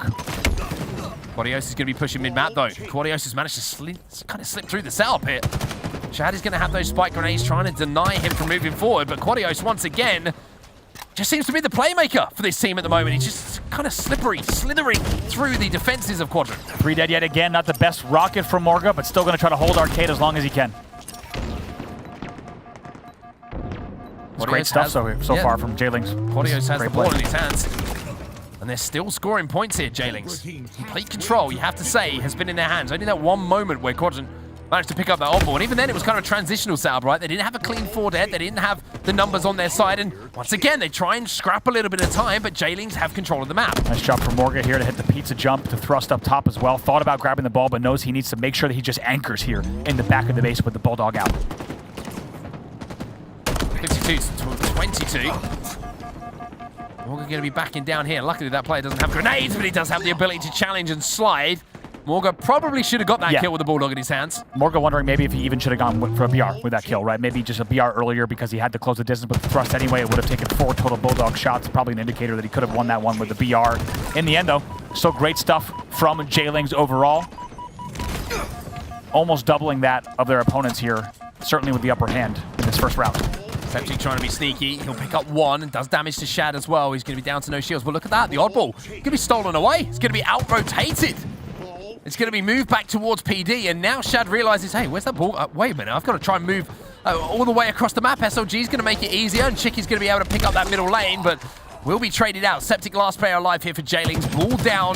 Septic trying to clean up some of these kills on ties. Gets 1 and he stays alive. Oh boy, Bulldog there on the other side of plants though. So this will be a tough battle for him. But SLG and Chick trying to win the battles at back A, but look where the spawns come in for J-Lings at Cafe. Made a great push down that pink street as well. So now they have to just play for a few kills here. The same could be said for Quadrant on the other side of things.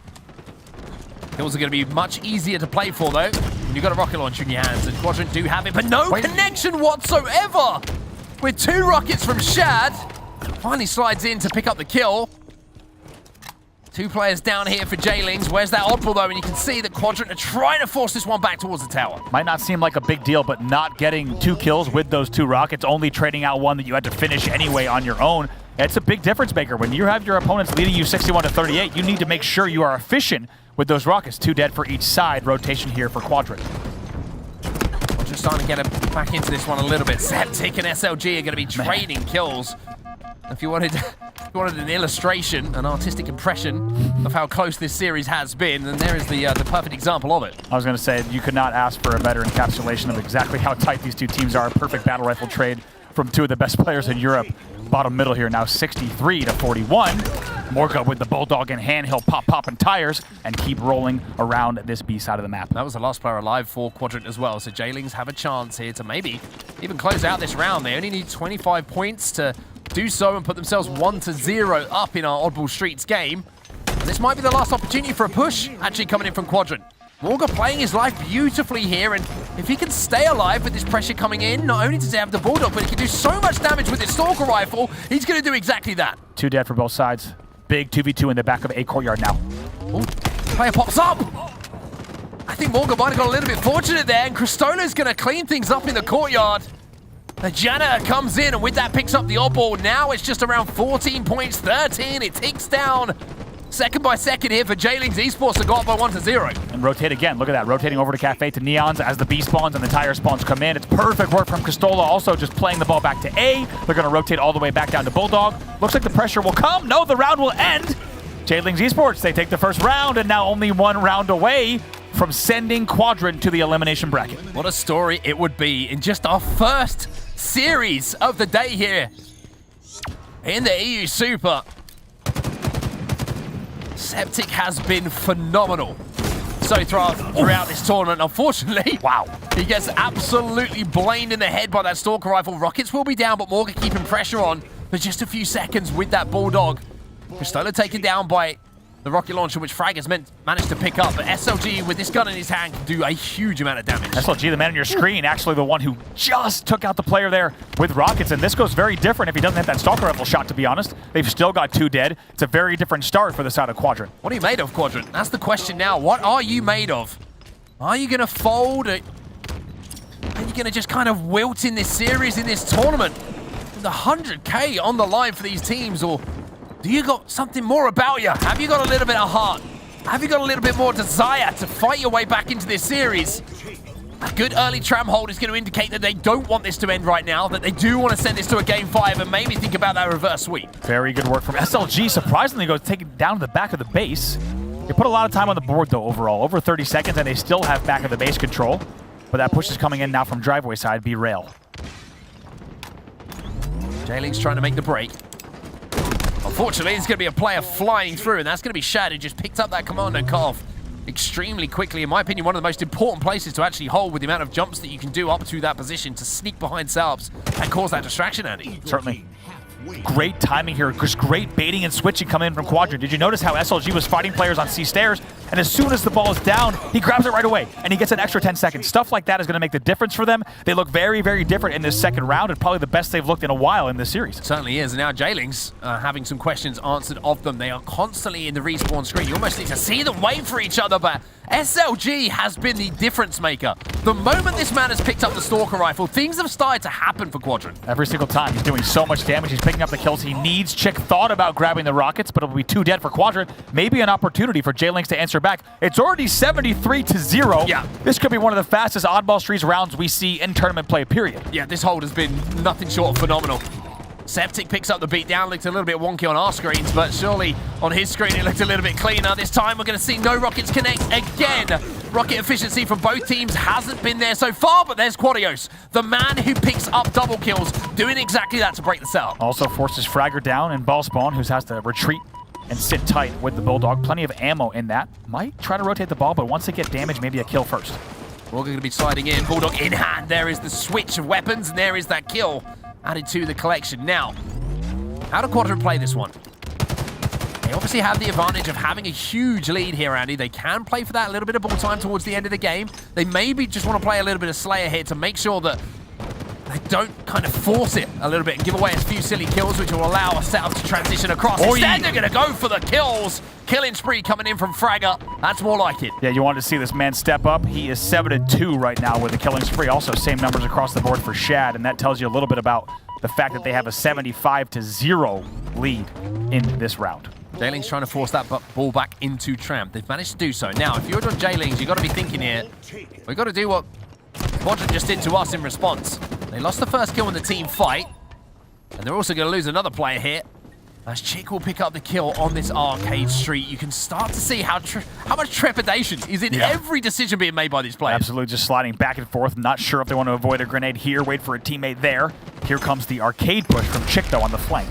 Morgan picks up one. Septic going to be challenging and should be taken down, but no! Chick showing a little bit of nerves there, maybe. But does finally get that kill. 3 dead here for Quadrant, and look at this. Quad has managed to sneak behind the ticket offices, jumps over the barrier, so to speak, with that Oddball in his hands. Trade at ball spawn, as you saw there, really quickly, a flash from the observers, and that ball is going to be played out to the bottom of C stairs, so that will be a moment for these teams to try to establish a little bit more control, a little bit more slays on the board before adding a few points. What's going to be flanking here? Both players just hitting crazy slides and flying past each other. Septic with the rocket launcher though. He's going to pick up one, and the only problem is his teammates have fallen, and now he's in the death screen as well. And Quadrant have the opportunity now for a solid hold here at Tower. With 4 dead, if this push isn't great, this game is over. It needs to be a very, very good B and C push coming into A, but the rotate's actually going to come in from SLG, trying to move down here, maybe even swing behind him on the early rotate. Great work from him. I love this. This is where the spawns came in, right? You saw the spawn, I think it was Fragger, the player that we're watching right now. He said, I've just spawned Tram. That means the push is coming the other side of the map. Rotate back to me. And that is the play call that was made. On top of that, they just let the ball sit. They know they don't have to force this. They know they can play the clock. But if you do play the clock, Andy, and you get it wrong, and you give a setup away, then things can look a little bit different. Great shots coming in from Fragger, though, with that Stalker Rifle again. Stalker Rifle is the difference maker in this round. Just amazing work across the board for the side of Quadrant. They'll pick up another kill. Now 9 points away from closing out the round. SOG picks up another onto Morga as well. With just a few more points to go, this will be, you would imagine, game number 4 being tied up at 1-1. We're going to round 3 here.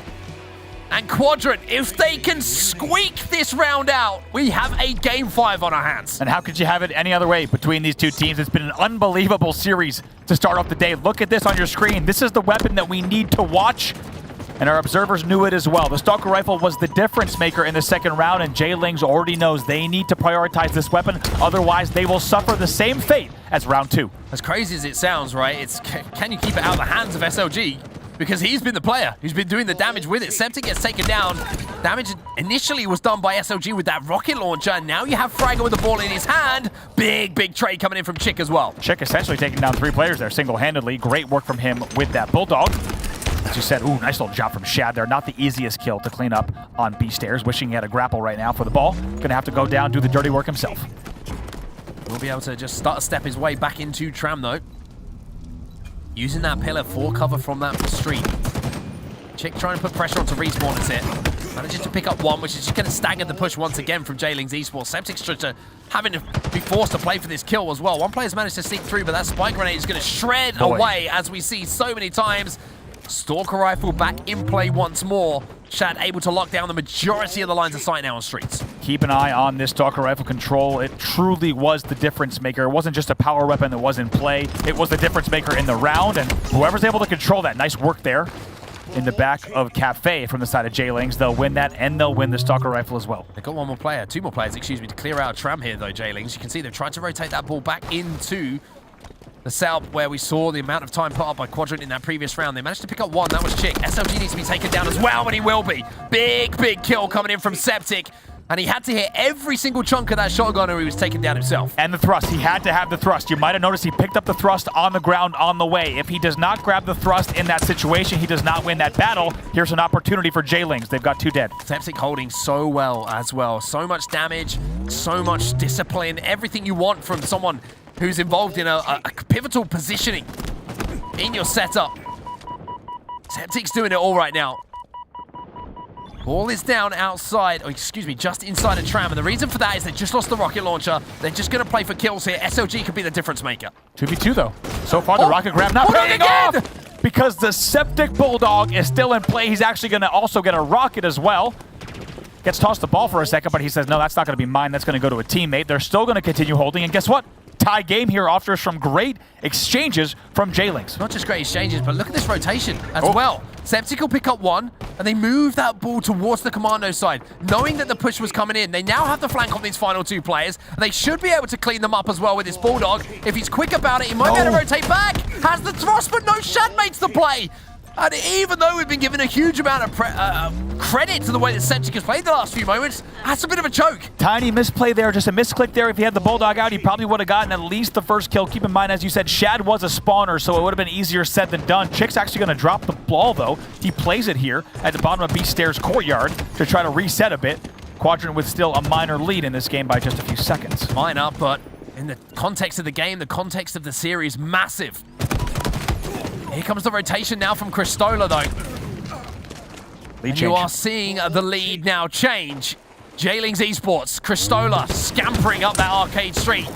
Using that pillar to stay alive, and not only that, allowing his teammates to do some damage. Frag is there to trade out that kill, though. This has been so even. Look at the next kill. 3 dead for J-Lings. That's a big, big kill. Instead of going 2v2, they get 3 dead for just a second. An opportunity to maybe reset. Septic doing everything he can to stay alive and wait for teammates to support. Ball in the hands of Quadrant, though, and we might see a lead change in just a few seconds' time as well. Septic has the chance to push with his teammate, though, and maybe damage these ball players, maybe to take them out. Did Cristola stay alive through all that? The ball has been stopped. He did. And we essentially have a tie game now, but J-Lings now going to a lead. Look at Septic staying alive as the last player at the bottom of C. And just waits for teammates to come spawn. He knows the ball is held above there in garbage. He waits to come back. Then they use the 2v1 bait at the back of C. Now they will continue scoring and continue holding the lead. Kills traded. Quadios with the ball still in his hand, but Cristola might have the game in his hand here. He has the rocket launcher. He picks up one, does damage with the second. Shad's going to be challenging, but Chris has done so much damage here to the push of Quadrant that Quadios has been able to rotate that ball away from them. Quadios should be able to rotate that ball. He should have tossed it out bottom C. He did. The ball's already out, so now they just need to slay in the back of the base. Fragger going to be picking up maybe that Stalker rifle as well. Instead, he's just turning his attention towards the kills, towards the oddball. And at this point in the map, at this point in the series, probably the smarter thing to do. Septic, though, he's sneaking behind enemy lines again. Look at him just causing so many problems for Quadrant. SLG may be a bit greedy there in the Bulldog grab, but it might pay off due to the way they're positioned around Tram. No, they do lose another one. So this is a 3v4 push. They're forced to play ball. SLG just a tiny bit greedy on the Bulldog grab. It's a great decision, but it cost them from the team shot. And look at the play that just came in from Quad as well. He knew there were last 2 players alive, but he knew he had the timing to grab that ball and get away towards the street. I don't think Quadrant needed to play ball there. Look, I don't think they needed to play ball. They gave the free rotate to J-Lings. And now they're already at 75 to 58. Playball comes in this time towards bottom middle. You can see, look at the chase going down from Quadrant bottom middle. There's only just over 2 minutes left in this game. And they are chasing the game. 3 dead, though. 3 dead here for J-Lings. Opportunity once again for Quadrant to get this trap set up. Now we've seen how they can be dominant with this. The question is, can they keep their cool? Can they keep their composure? And can they turn this into a lead? 3v3, 2 players are weak here in the back of the base, so the push is coming in from J-Lings. Let's take a look at the exact makeup. Septic already at the front door. Kill comes in, they've got the advantage. It's a 4v3 push. It's a 4v3 push, but more importantly, Quadrant go into the lead. Here's the rotate from SLG. The He's trying to go rotate coming arcade. in from SLG. Rockets are popping as well. Septic, you got to make a play, and you got to go now, my friend. Morgan's got the rockets, and maybe he can be the difference maker. Picks up 1, but is that enough? The Oddball is down, but Quadrant have the lead here. 2 dead. Morga somehow stays alive for a second, but in the end will be traded out. So now Septic with 1 rocket in hand gets another one. It's a 4v2 push from Quadrant. Cristola has the ball. This kill is massive. If he can pick this one up, or at least clear out the street, then maybe there's an opportunity here. 2 players and 1 shot. Cristola picks up 1, but I don't think he realized there was a second. Another push comes from the driveway as well. And look at the score. It is 1 point as Cristola picks up the kill. Absolutely huge. Shad is now maybe the 3rd kill, maybe the 3rd dead. Septic is going to fly in to push that out, but spawners are already coming from back Tram. The ball is sitting there, but neither team can grab just yet. It's 1 second. 1 second between the 2 teams. Missed the double kills. Quadios picks up yet another, and now he has the oddball. And not only that, J-Lings go into the lead. It's a perfect rotate into PD. They got all the cover. There's 2 dead still of Quadrant. This could be it. It could be it. Cristola's holding arcade. It's a desperate push now coming in from Quadrant. Cristola playing his life. It's only 2 seconds to go. 99. Oh! Quadrant make the play. They need but more is kills. there any way that they can get that oddball in their hand? SLG, the last hope. Morga with the last touch. And it is game. It is set. It is series. Going to J-Lings. And if that is anything to wet the whistle for what we're about to see today, then boy, are we going to have a day of Halo. Oh my God. That is the only way that we would have that round, and that's the only way that we would have that series end. It will go down to a 3rd round of our 4th game. J-Lings Esports upsetting one of the best teams in Europe. Quadrant will go down to the elimination bracket. J-Lings will go on to play the winner of let's see, it's going to be in the end. They will play the winner of Ascend in that series. It's going to be tight. My God. Well, what else could you want, everybody? What else could you want to kick off the day? One hell of a way to start the day. Quadrant down to the elimination bracket at the first time of asking. J-Ling showing that they are here to play, that they are the real deal. And what a play, I need to say, from Kristola in those final moments to have the composure to make the decisions he did, to win those battles, huge, and then help out with that rotation. I mean, it was a hell of a series, and that was a hell of a way to end it. Kristola to pick up both those kills. As you said, he only knew about the one on B stairs to win that kill just as the player's head is falling below B rail. Incredible timing. That ball was sitting arcade. It was truly a Slayer match for those 35 seconds. Whoever got the kills was going to grab the ball, was going to get the rotate. Let's take a look at some of the highlights. I mean, what a crazy game it was, right? It was back and forth. It was tooth and nail in that first round. Second round, it was all Quadrant. Dominant. Just didn't even look like they were playing the same team. Nope. Didn't look like it was two teams of the same class. And then again, the final moments, the final round to decide how this series went, if it was game 5 or if it was a J-Ling's Esports win. Just so much pressure on those final few decisions for every single player. I mean, every single split-second decision that you saw in this game was the difference maker. Septic staying alive in the back so many times. Great baiting and switching. This is the one. This is the one there. Essentially, the game's tied at 44. Great stuff from J-Links to put tons of time on the board. They get 4 dead off of that. And these moments that we will talk about for quite some time. Kristola, oh my word. If he hits anything else but a head there as it falls from the skies towards the bottom of those dugout and those B stairs, then it's game over. Even with the crazy push that came in right at the end as well. Wow. From Quadrant, just throwing everything they could to try and send us to a game 5. It wasn't to be. And when it is all said and done here, Andy, Quadrant fall down to the elimination bracket. J-Links march towards our winners bracket semi-final. Yeah, if people were hoping to see excitement and upsets, we're starting the day off. We're starting off bracket play entirely with quite an upset. As we said, one of the best teams in Europe, one of the favorites for this tournament, already dropping down to the elimination bracket. Absolutely ridiculous. I want to send this one over to the desk, though. Lottie's going like this. I'm going to ruin it for her when we get back because J-Ling's Esports win. Quadrant down to the elimination bracket. I certainly am doing this right now because rightfully so. J-Lings, wow. What a way to open day number 2, and what a way, honestly, to defy everything I think was set against them. Quadrant, they are a team that you are looking to beat. They came into the EU Super being that team with the respect like Na'Vi, honestly, with respect like Ascend as well. They have been in positions where they are fighting Ascend in grand finals of our Pro Series week on, week out. So the fact that J-Lings are able to take down Quadrant, not just take them down, but in the fashion we saw, and yes, they did drop a map, but it was overtime yet again on Aquarius CTF. Very, very close. But my goodness, the structure coming in from J-Lings, the team composure, the resilience, the way that they're able to apply pressure, but also have an answer to everything Quadrant wanted to do was pure magic.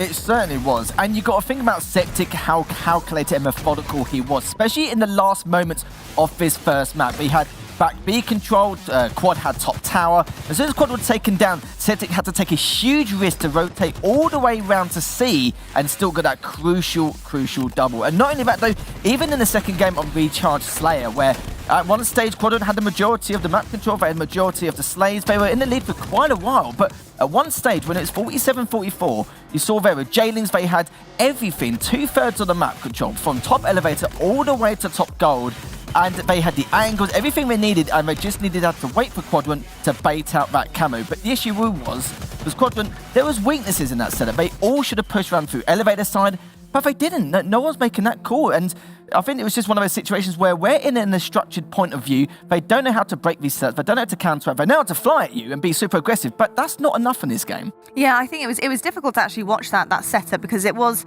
a kind of a game of patience, and I did feel like J-Lings had the upper hand there. They knew exactly what Quadrant wanted to do. They knew how to bait them out to that camo. In fact, they knew that they were going to go and push for it. They knew they couldn't help themselves there with that camo. They knew that was the only way they could really get out of this situation. J-Lings played up so well to Quadrant. Very, very readable opponent for them in our eyes based on what we saw there. But what did you make of J-Lings overall in their organization? Overall, they look good, and they look faster. And Quadrant looked out a lot slower, in all honesty. They hesitated in a lot of the situations where you have to go. You have to know what the right play is and already be doing it by the time you have time to think about what is the right play, right? This should be something that is very natural for these guys that did not look natural throughout the series. But I mean, Septic and Morga really showed up as individual players in that series, and they needed to. in order to push their team over that hump. There were a lot of individual fights won by those two players specifically that turned the tides of some of those games that gave them that series win. It was a close series. I mean, game 1, game 2, they could have gone either way based off just a couple of different things going in Quadrant's favor. Unfortunately for Quadrant, now you're in Elimination Bracket and your ticket to Kansas City isn't necessarily guaranteed anymore. Yeah, I think, it was said best actually in the green room really briefly as well. CTF. There were a couple of situations there where we were looking at Quadrant like, what are you doing? This was so messy.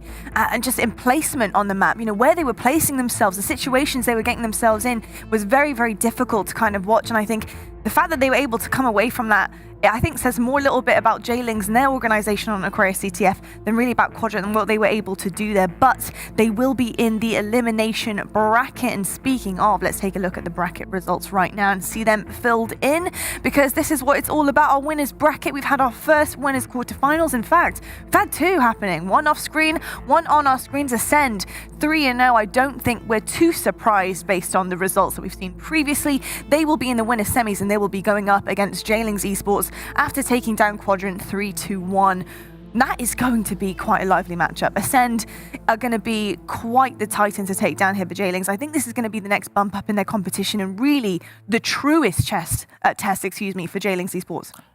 People might be surprised what I say here. I think Ascend are going to struggle. From what we saw so far, like you've got players like Shady who just super aggressive, has no element of caution. The way they are so organized and so structured, J-Lings could take the whole thing. There's no reason why they can't at this point. And with Ascend, yeah, they're a great team, but no one's challenged them. No one is at all. Like, when you get a structured team, they're not fast enough, haven't got the agility. When others where they're all run and gun, but they don't have enough structure. This team seems to have a bit of both, but as long as they play at the very top level, Ascend are going to have a few issues. I'm excited to talk about that matchup when we get to it, because I want to hear a little bit more about this one. We'll save that one for a later date, though. Let's take a look at the elimination bracket right now and see all of the results that we have there, because obviously the elimination brackets go hard or go home, gentlemen. We need to know exactly where people are at, and Quadrant finding themselves in the elimination bracket, I think, a little bit earlier than they anticipated, if anticipated at all. I think that's a bit of a problem here for Quadrant. Not only in pool play did they mess up to the point where their their bracket result was not the one that they wanted in terms of the sides,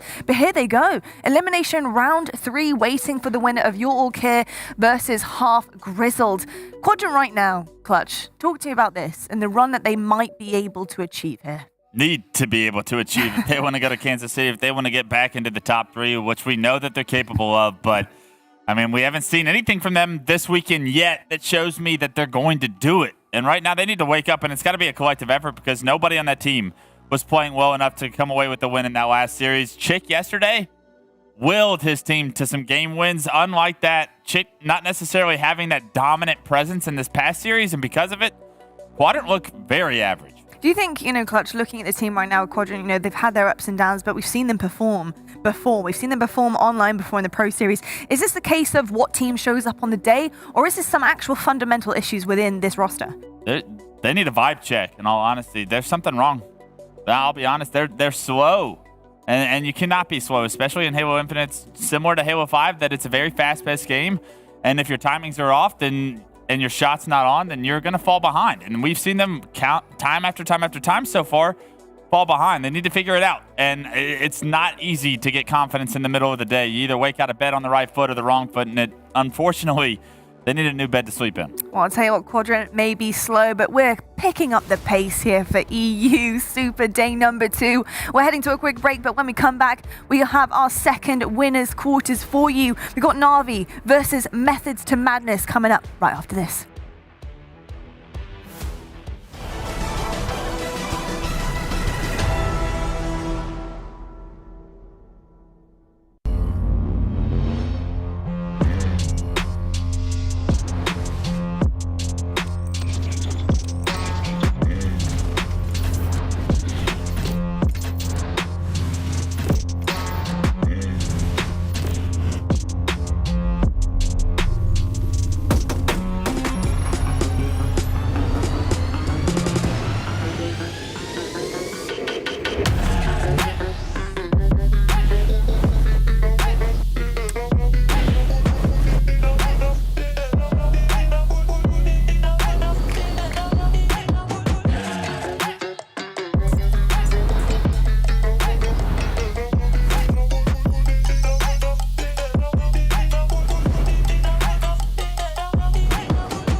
You're special.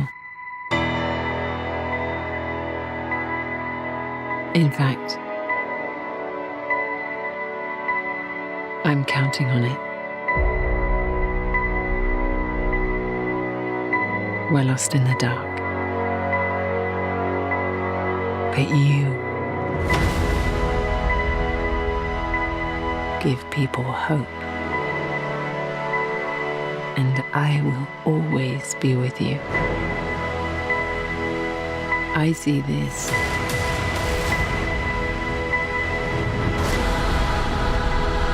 as a new beginning.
Now, before the break, we saw Jailings defy all odds against Quadrant, firstly by ripping Quadrant's favorite map and game type from their grips, but also delivering very promising results in the winners' quarterfinals. The Jailings team stepped up in a huge way for day 2 here, and the second CTF Aquarius overtime loss didn't deter the Jailings squad in the best of 5 series. They made smart plays, read their opponents well, and that being combined with the firepower from the likes of Quadios and Septic led them to victory, and ultimately has moved them into the winners semi-finals going up against Ascend. This was a pretty crazy oddball to finish things off, and just by grabbing the ball, coming down to almost a Slayer type kind of ending to this game, it led them all the way to take this map 3-1 with Quadrant going into the elimination bracket. So some incredible scenes happening here at day number 2 here at the HCS EU Super, and it's so good for you guys joining us. My name is Lottie and I'm joined by Lethal and Clutch. And fellas, we have another winners quarters to get through, and we're going to start to talk about it. We got Na'Vi versus Methods to Madness. I'm really excited about this matchup because I really want to see what Na'Vi can do right now. I want to see where they're at, where their heads are at in day number 2. We've kind of seen a half-hearted quadrant, we expected a lot more from this roster, and I do expect the same out of Na'Vi here. So let's talk about them. Na'Vi, here we go, Clutch. What can we talk about when it comes to this team is the pressure that's on their shoulders, but the fact that they have the ability to do so much more than what we've been seeing recently. Yeah, these guys want first place this weekend, and I think that they're going to be a little disappointed in their performance as of yesterday, but today it's a new one, and I think these guys are going to understand that the importance of championship bracket play and what that means for their opportunities and how they can build momentum throughout this weekend. I think that they're going to wake up with a little bit more seriousness under their belt with the bracket play underway. So very excited to see how dominant of a series they have in front of them. I mean, it's not going to be an easy one, but I expect them to play much better than they did yesterday and show a little bit more of their individual skill as well. Yeah, definitely going to love to see that one, especially with pool play. They have I would argue, the better end of the bracket to be in right now in the winners bracket, so let's see what they can do with it. On the other side, though, we have Method to Madness. Is there method to their madness, Lethal? No. I'm going to put it straight up, but we're going to have to face some home truths here. This team is very good on paper, doing one very strong, and the guy to keep an eye on especially is Ebby. He could be a right demon on the server, and we could talk about him a little bit later on, but with the rest of the team, I think people know Speed from the last few years as well as Blizz and Mentlan. And the problem is now is the fact that the problem with them is they go for advantageous positions. The problem is, so can they follow it through in terms of the numbers advantage, trying to take control on some of his maps, but it's going to be a real issue here because they do play quite slow, quite methodical, so they need to speed things up a little bit. Yeah, they certainly do. They have a few aggressors on the side, of course, of Na'Vi, respectful. We've actually seen 2 Foxy going off as of late as well, so we know that Na'Vi like to be flexible in terms of their aggression, so you are right. They 100% are going to have to step it up if they want to keep up with the pace of this Na'Vi roster as well. But let's talk about what we're going to be seeing on our screens, and that, of course, is the series layout. Again, exactly like our other winners quarterfinals, we will be starting off with Stronghold's Live Fire. Now, when it comes to Na'Vi here, what are we thinking, Clutch, in terms of how this series layout is going? Is this going to be an easy ride for them, or is there a potential swing in here? Yeah, I think the swing game, if any, is going to be Recharge. It's going to be that Slayer in Game 2. So often do we see that upset happen in that Game 2 to keep the lesser team, the underdog, in the series a little bit longer than maybe they should be. And Na'Vi, they struggle at Recharge at times. They actually I had to sit down earlier today and had to talk about their Recharge game, what they're going to do to improve it. So we'll see if that actually works and can immediately show improvement in that opportunity in Game 2. If they're able to do that, that can build some confidence. You know, if you win a weak game type, that says a lot about your team. That can build momentum from there on out. And if you finish the series in a 3-0 fashion with a weak game type in the middle of that, Na'Vi should be all smiles. 100% should be all smiles and definitely on the right track here when it comes to day 2 as well. Let's have a look though right now at our head-to-head. Who is going into this battle, player versus player? We got Kimbo and Ebby up for grabs here, and I think respectfully with the KDs of both of these 2 individuals and in respect to their own teams, who would you say is the more defining player for their roster out of these 2 here, Lethal? Well, Kimbo, of course, with his aim skill alone, his individual ability to make plays to no end, he's very strong. But Ebby, you've also got to keep a close eye on Method to Madness. This is a guy you should not look upon or underestimate at all in the slightest. I started noticing his skill and what he can bring to the table in terms of a main slayer back in the later stages of Halo 3 in 2021. And I was very impressed. I was just worried about whether he could transition it across over to Halo Infinite. He certainly has done. Could be a right demon on the server when he wants to be. He certainly can. I mean, the average kill per game, 19. That's pretty crazy. That's a lot of kills averagely per game. So if you can translate into this Na'Vi roster and they're having to go up against that kind of firepower, maybe they need to make sure that they're giving enough respect to this roster on the other side of things as well. But with all that being said and all that being done on the desk in terms of the setup, it's up to you 2 experts to guess who is going to be victorious in this series. Lethal, who are you taking? We predicted wrong last time, didn't we, Wes? But I think we're quite certain with this one. I'm going to say a 3-0 Na'Vi. 3-0 Na'Vi, pretty strong decision. Clutch, you joining your fellow friend? I am. I'm going to trust him on this one. He's the fountain of knowledge here in the EU scene. I'll go with him. It's a pretty easy call for me as well, Na'Vi. Okay, I like that one. I like that one a lot. Okay, well, the desk is feeling pretty unanimous here right now. Na'Vi all the way. Well, our casters feel the same when they get into these next winners quarterfinals. Na'Vi versus Method to Madness, and we have Shurzy and Gaskin on the mics. Thanks so much, Lottie. We're going to get straight into this. It's going to be Na'Vi winners of Group B up against the runners-up of Group A, Method to Madness.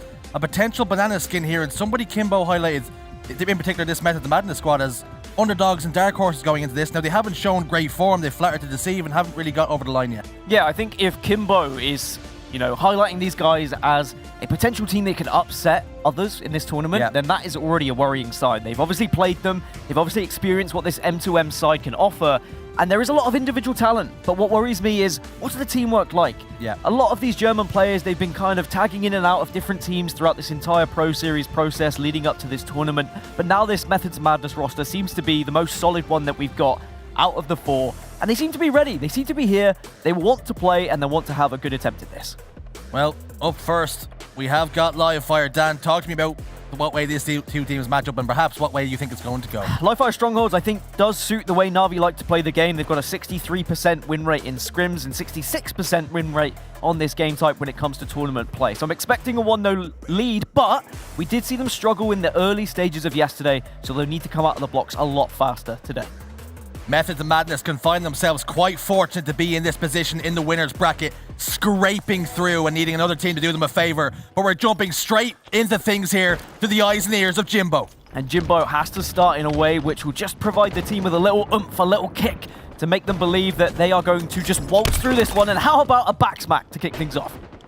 It's raining Germans and a back whack straight into the spine of Blizz. That's going to be 3 dead now momentarily as Mentlan is the last man left alive on his feet, awaiting his teammates to rejoin him. Blizz will be the first, but A and C now in control of Na'Vi, and B looking to be locked in for Method to Madness, but they're starting to transition A, and Respectful has got the wig wobbler.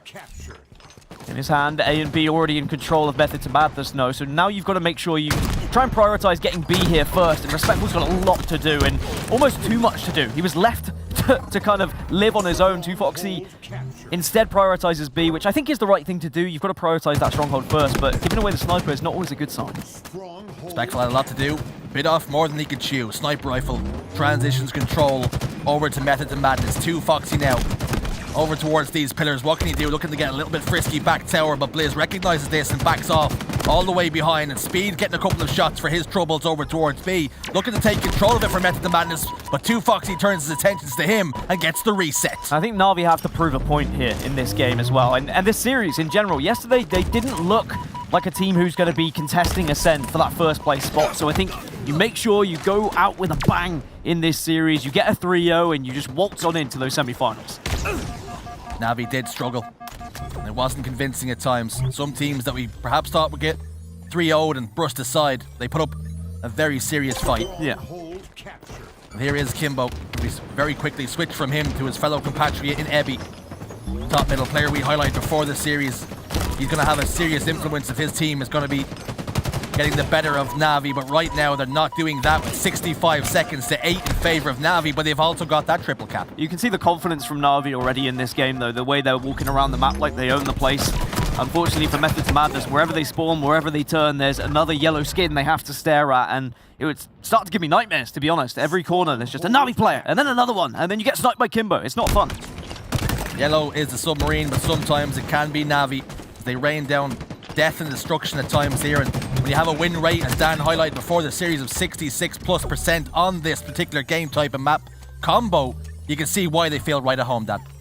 It's just not a map that goes against the way Na'Vi play the game, right? They're very quick at reacting to how other teams like to play. They are always good with their decision making. 2Foxy, a fantastic IGL who will happily make a decision on the fly. So I think any sort of Strongholds game, especially here on Live Fire, they're going to be feeling at home. Score then, 122 to 8. Method to Madness just haven't been able to grow in confidence just yet. They're starting to score, and a potential triple cap on the cards here if they play their cards right. A and B in control, but Na'Vi answer back by flipping C. But now a semblance of control here for Method to Madness. Can they build upon it?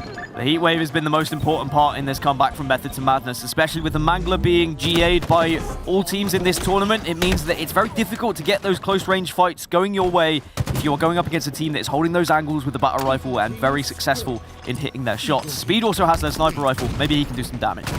B trying to do just that. Puts a couple of shots down as warnings. Ultimately has to get the trade. 3 bullets fired, 1 kill secure, but a life traded out as well. So Na'Vi doing a great job of shutting him down before he can get up ahead of steam. And now the battle rifle is going to get the job done for 2 Foxy, but sniper rifle has been fumbled. It seems to be a little bit of a curse here. Yeah, everyone going so hard for this sniper rifle at the moment, and okay, it's going to be changing hands once more, but this is all benefiting Na'Vi. They are continuing to score. Method to Madness maybe prioritizing the sniper rifle over other things on the map they should be focusing on. Camouflage is going to be popping. Where are Method to Madness? Nowhere to be seen. Looks like they've instead gone over to B. At least they're scoring points. I know in matchmaking the French can be quite fond of chasing after the sniper rifle. We're going to also have to tell the Germans here that it's not a stronghold, it's a sniper rifle. You will not win the game with it in your hands. You have to start putting down some damage elsewhere on the map. 172 now with Na'Vi regaining control of the map and the camouflage heatwave combination. And I tell you something, Respectful's got demons in his eyes. As long as he can stay alive here, but he should be able to do so. Now Respectful can not only capture C, but he can be a real nuisance the way he wants to play this. Unfortunately, the camo goes out, but he can still play it in a way where he can pressure A or B wherever the spawns are coming through. Kimbo picks up 1. That's gone beyond the Mentland. Blizz joins him hand in hand. The boatman. 212 now, the score. Method of Madness have been unable to breathe. They've been put in a chokehold from the get-go, and although they've shown patches, they've never really gotten control of the game. I mean, if they could, Method to Madness would probably have tapped out by this point. The submission has been locked in, and Na'Vi are looking to just close out game 1 in a very comfortable fashion. Method to Madness, it would have to be a very impressive and extreme comeback from this point, and I think we all know that's not going to happen from what we've seen. What you've got to do, though, is you've got to try and demonstrate something! Foxy gives him the wiggles and sends him straight off the map. Blizz! That's not a playable part of the map, my friend. No armbands to be found down there. You can't swim, you're only going to sink, and that's exactly the way Method to Madness' game has gone in an instance. Foxy may as well have been dangling a little red drape as he charged in like a ball, and all he found was a splish splash. BNC in control, 235 to 25. Method to Madness still out of this one. Na'Vi looking to close that out very quickly. If you look across the stats, it's been a very comfortable game for everyone in the black and yellow. On paper, this Method to Madness squad was going to be the one to give them the toughest test of their tournament so far, but it's been anything but. As game 1, Na'Vi come out and show and display exactly what they're made of, we're starting to maybe see the real Na'Vi. And we needed to see the real Na'Vi. I think there was a lot of questions asked about them yesterday. Are they going to be the very top team that goes against the Ascend or the Quadrant, or maybe not Quadrant, maybe J-Lings, actually, after what we saw previously. And even though Methods stopped doing that, because it makes me look, because I can't do it. Yeah, I'm not going to try. It's a whole thing. I'm not going to try. We've successfully seen Na'Vi take down a Methods Madness roster on a game they're comfortable in, right? So that's all good and well. But what happens when we go to a map where maybe they're not as comfortable? We'll see what happens later, but there's the statistics on your screen. Jimbo getting 14 kills, Respectful with just the 9, but plenty of assists to go around, 11 for Respectful. So they're shooting on all cylinders at the moment, or firing on all cylinders, however you want to say it. I think they're looking comfortable.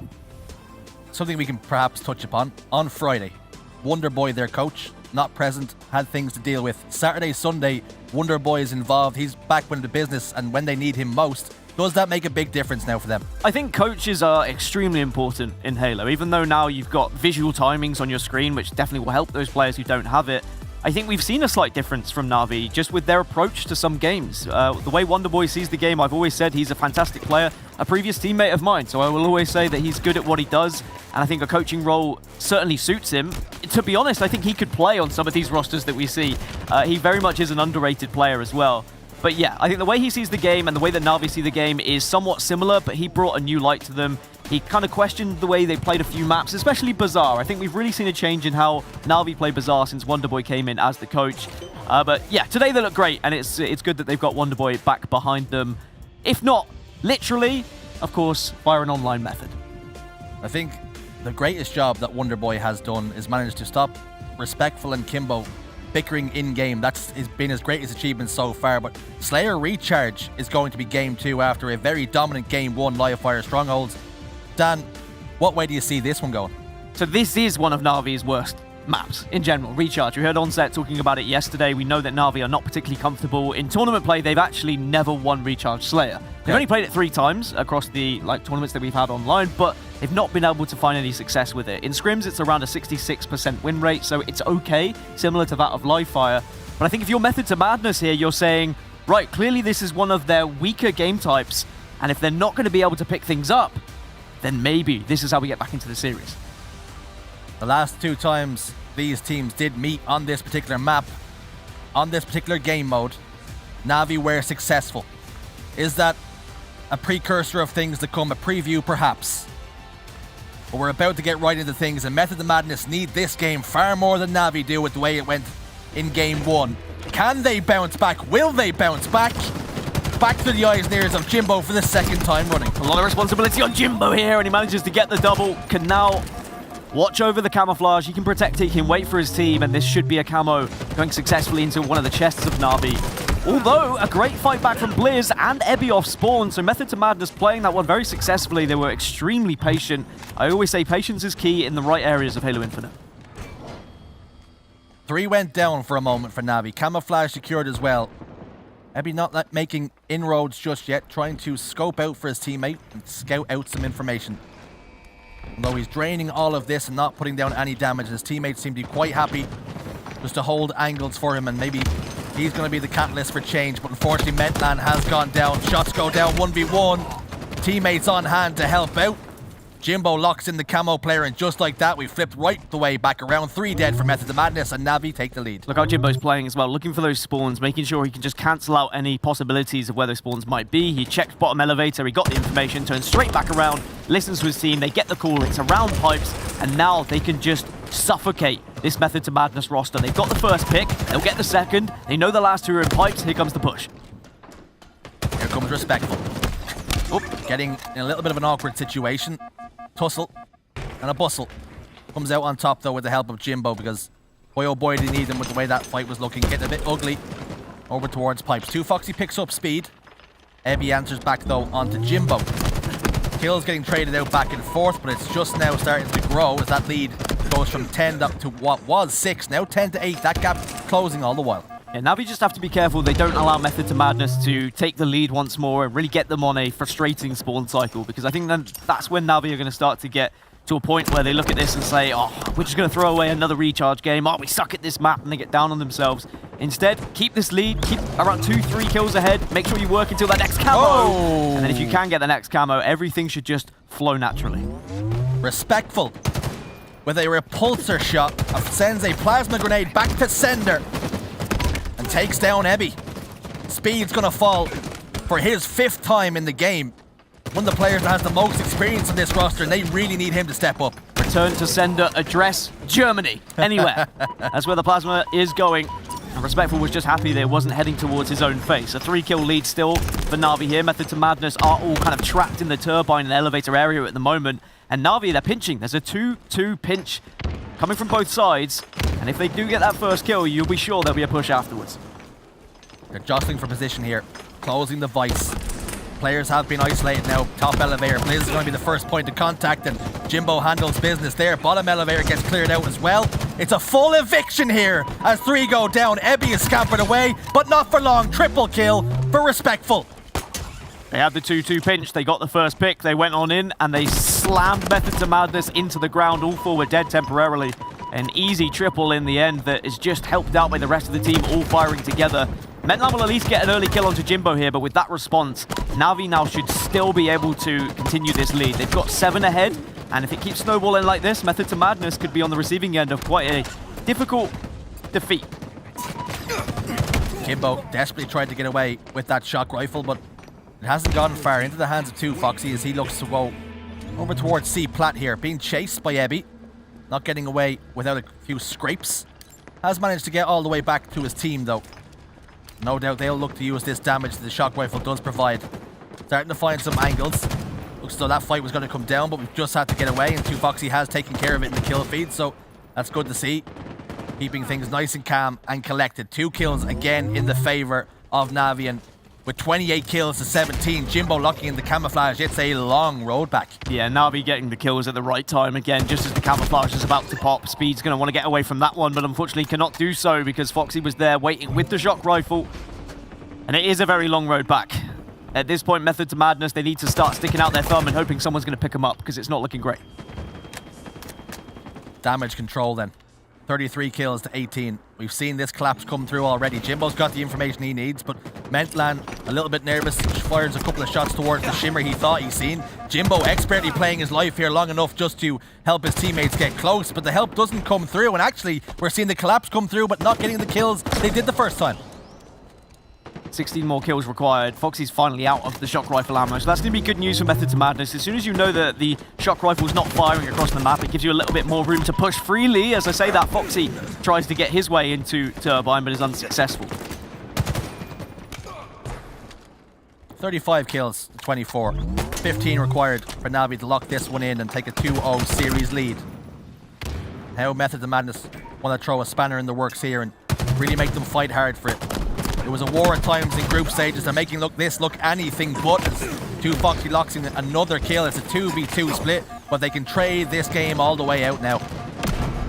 And if you had asked me on Thursday how I thought this series was going to go, would I think it would be close? I probably would have said yes, looking at how Method to Madness got into this tournament and where they're currently residing in the standings. But after their performance yesterday, where they tied in essentially second and last place, they went 1-2 in their pools, but they still came second. They struggled Method to Madness yesterday. They lost against teams they shouldn't have been losing against. And unfortunately, that's still going to be playing on the minds for them here. And now they go up against a very confident Navi roster who are just looking to take down whoever is in their path. Last time we spoke about Speed, who has just been sent to the respawn screen. He was on 2-5. We spoke about how his team needed him now more than ever. And looking at the stat line, he hasn't been able to step up thus far. 4 kills, 7 assists, mind, but 12 deaths. And in a Slayer, he's almost out of deaths at this point. And you can't die anymore, really. At 45 kills for Navi, you have to play this game Method to Madness all together as a 4. You've got to take a risk here or there. Okay, one grenade could probably finish this game off, but at the same time, if you can consistently win an engagement against Navi in a 4 versus 4 scenario, you can still come back. It's difficult, but it is doable. So far, it's been all madness. There's been no method. The only method we're seeing is from the black and yellow of Navi here. 46 kills at 35 here, 4 away from locking in that 2-0 series lead. Clambers all the way up with the help of the grapple, gets straight into the face of Mentlan, and like we said, he'll take those trades all day long. Yeah, you take a trade, and when you see Foxy grappling across the map, you know how Navi are feeling as they close out Game 2. Recharge, not usually their best of maps, and as I said, on LAN, they've never actually won that game type. I know we're playing online in this tournament, but still, it's nice for them to get that victory under their belts, go 2-0 up here, and make sure that they show us, you know, they can perform on Recharge. Is that something perhaps we talk about, how we needed to see the best Navi here today, and they come out and play on a map that they particularly don't do too well on. This isn't their live fires of the optics, but we're now seeing them perform and getting a win over a team that before this were a top 8 team. I think if Navi were doing this against J-Lings, if they're doing this against Quadrant, I'd be like, yeah, hats off to you. Doesn't matter what it's Recharge. But Method to Madness, no offense to any of the players, but they haven't looked like a squad that deserves to be considered a top 8 seed from what I've seen from them. They are in the winner's bracket. Do I think they should be? No, I think there are teams that could have definitely been there if pools had worked out in a different way, but I am still ready to be proven wrong. This is a best of 5. It's not a best of 3. They've still got life in them just yet. A player we highlighted before the series was Kimbo, picking up 3,200 damage, but a player clear of him by 1,000 damage there is 2 Foxy, and he's stepping up on Saturday here. And sometimes you've got to step up. When you look at the performance on Friday and you look at the statistics, you look at certain players and how they perform in Slayers particularly, that can really be what separates a good player from a great player. Not just knowing how to play objectives, but also being comfortable in a Slayer environment as well.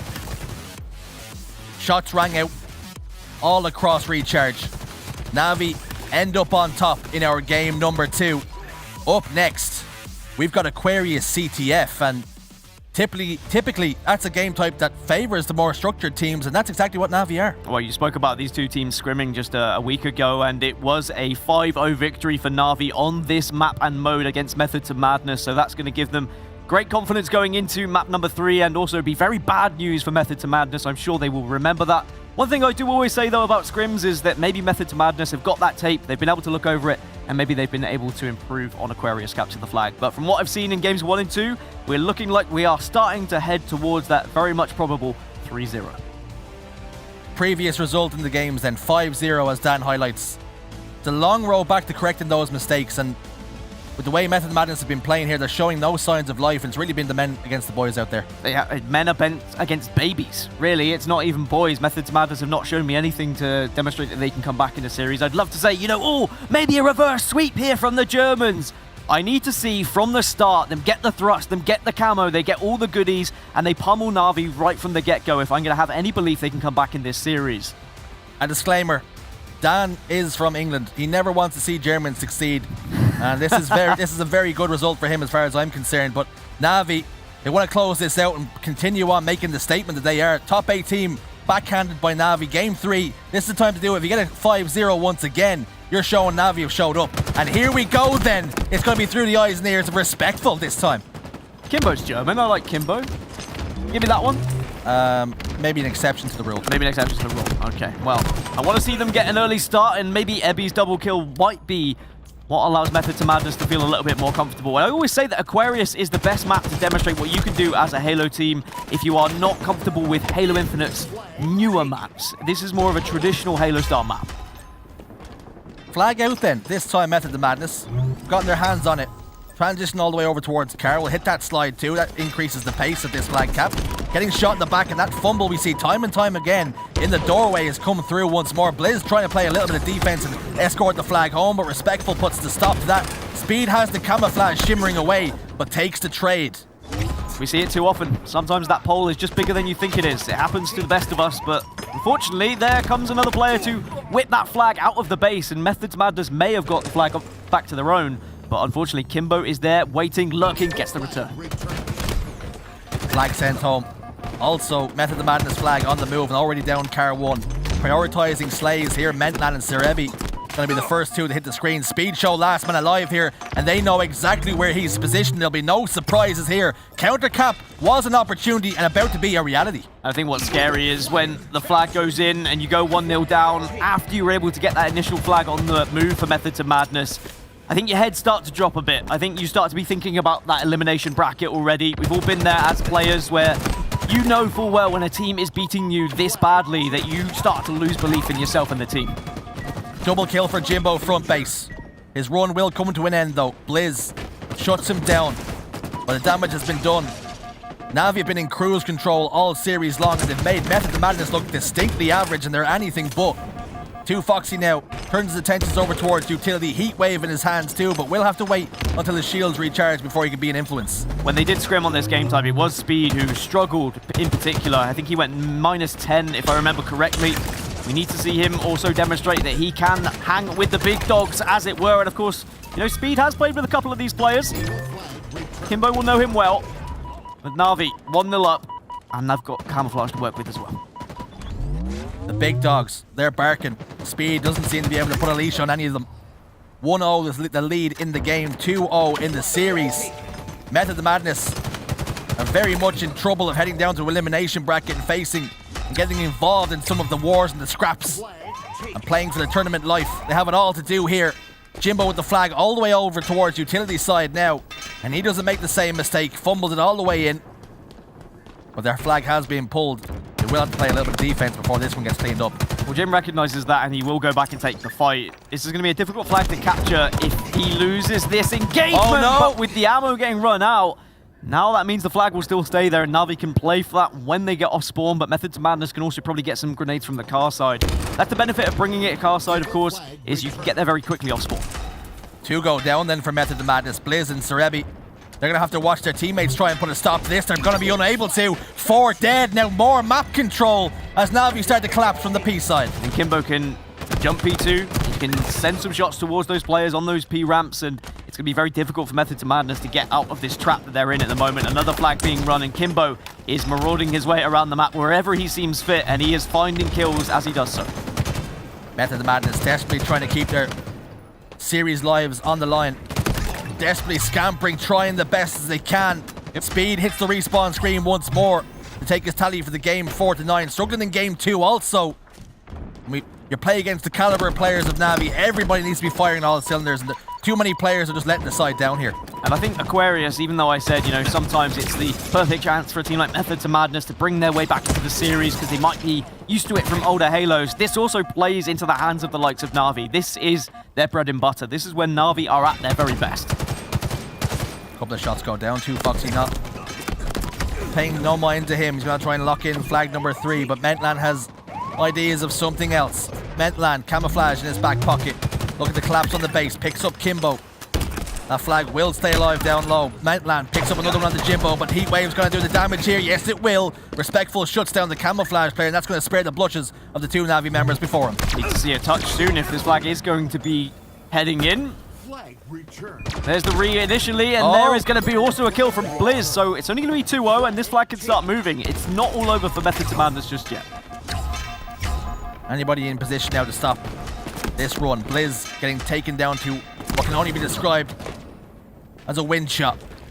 Blizz goes down. Ebby takes over the control, but unfortunately for him, Kimbo and 2Foxy take down 2 of his teammates. Speed, the last man alive once more, but he's in no man's land to get a touch on that flag. Sent home. Map reset, but 2Foxy collapsing and looking to get a flag touch of his own. Can I get some clarification on what a wind shot is? It's like if you had a gun. Right. And it had no bullets in it. Right. And you fired it at somebody. Right. And it just shot wind. I've got one of those. Yeah.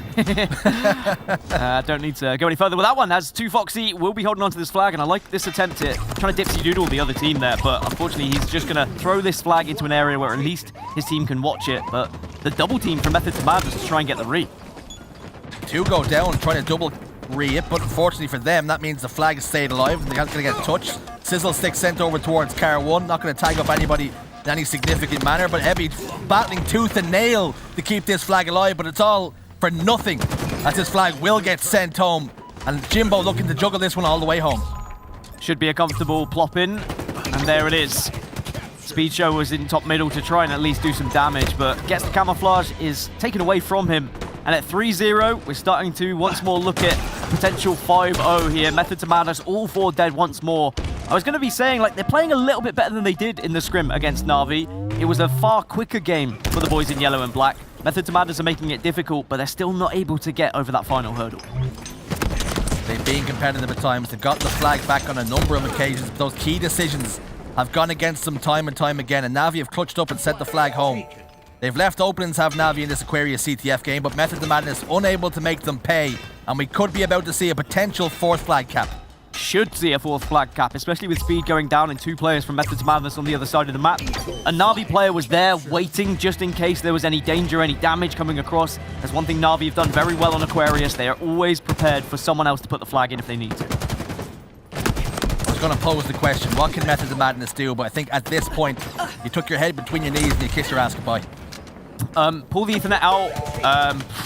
Maybe just... No, there's nothing I can really work out here. There's nothing that can really help Method to Madness. Respect was running this 5th flag as well.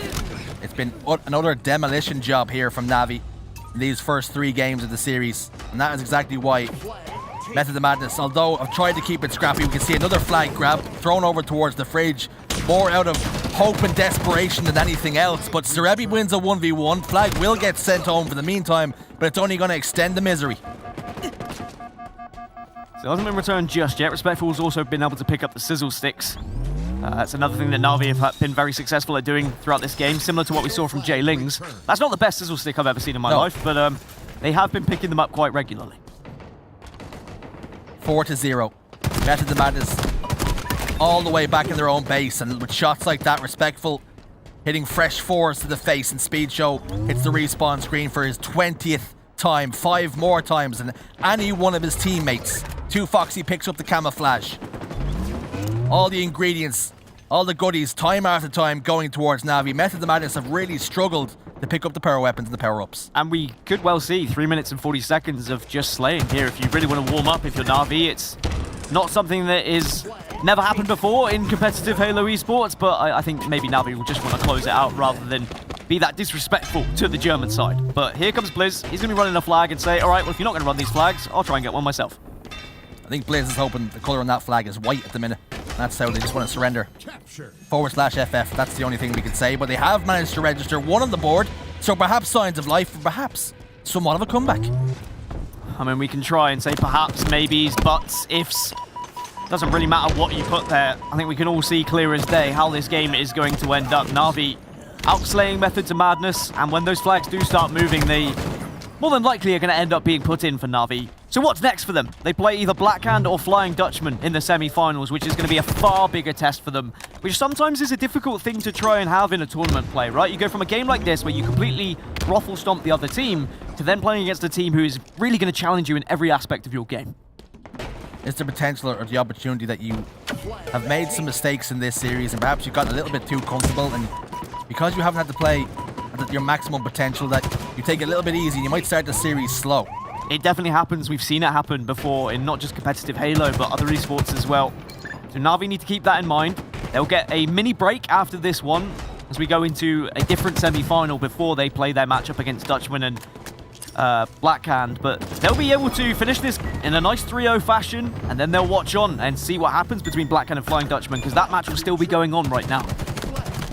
Something Wes said at the start of the pre-show yesterday was that he needed to see the top teams perform and show exactly why they're in the positions that they are. And although Na'Vi started off slow on Friday, they're showing Saturday they're a different beast. If Na'Vi had struggled here even slightly, then we would have been picking them apart. Wes would have been ripping them to shreds because they looked terrible yesterday.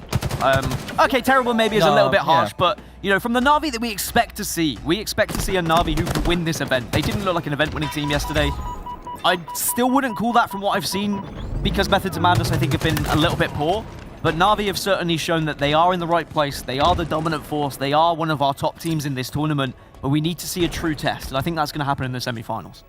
And all the respect really has to be given to this Methods of Madness squad. Although we've said they're completely out of this, it's not a hindrance to them. It's not a slight on them in any way, shape, or form. It's that we expected them. We gave them we had the confidence they could perhaps go and take a game or two off Na'Vi here, but the fact, particularly with the way Na'Vi were playing, but it's been anything but utter domination from Na'Vi. They lock in Game 3. It's a clean sweep. Somebody call the janitor.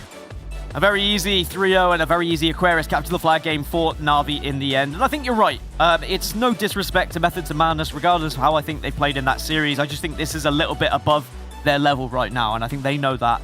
Their tournament is in the Elimination Bracket. I think it always was going to be in the Elimination Bracket. They're going to be fighting for top 6. Top 4, maybe, at a push, if they have an amazing Elimination Bracket run.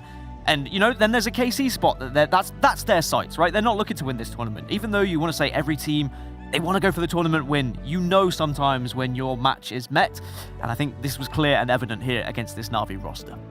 Two players having complete contrasts in game. You have speed, but also a little bit of love has to be given to Jimbo. Those stats are really impressive. 31 kills, 14 deaths, and 10 assists. Jimbo's had a game to remember there. Jimbo was saying, can we not capture this 5th flag for a little bit? Can I just get over 30 and then maybe we'll put it in? 7k damage for Jimbo.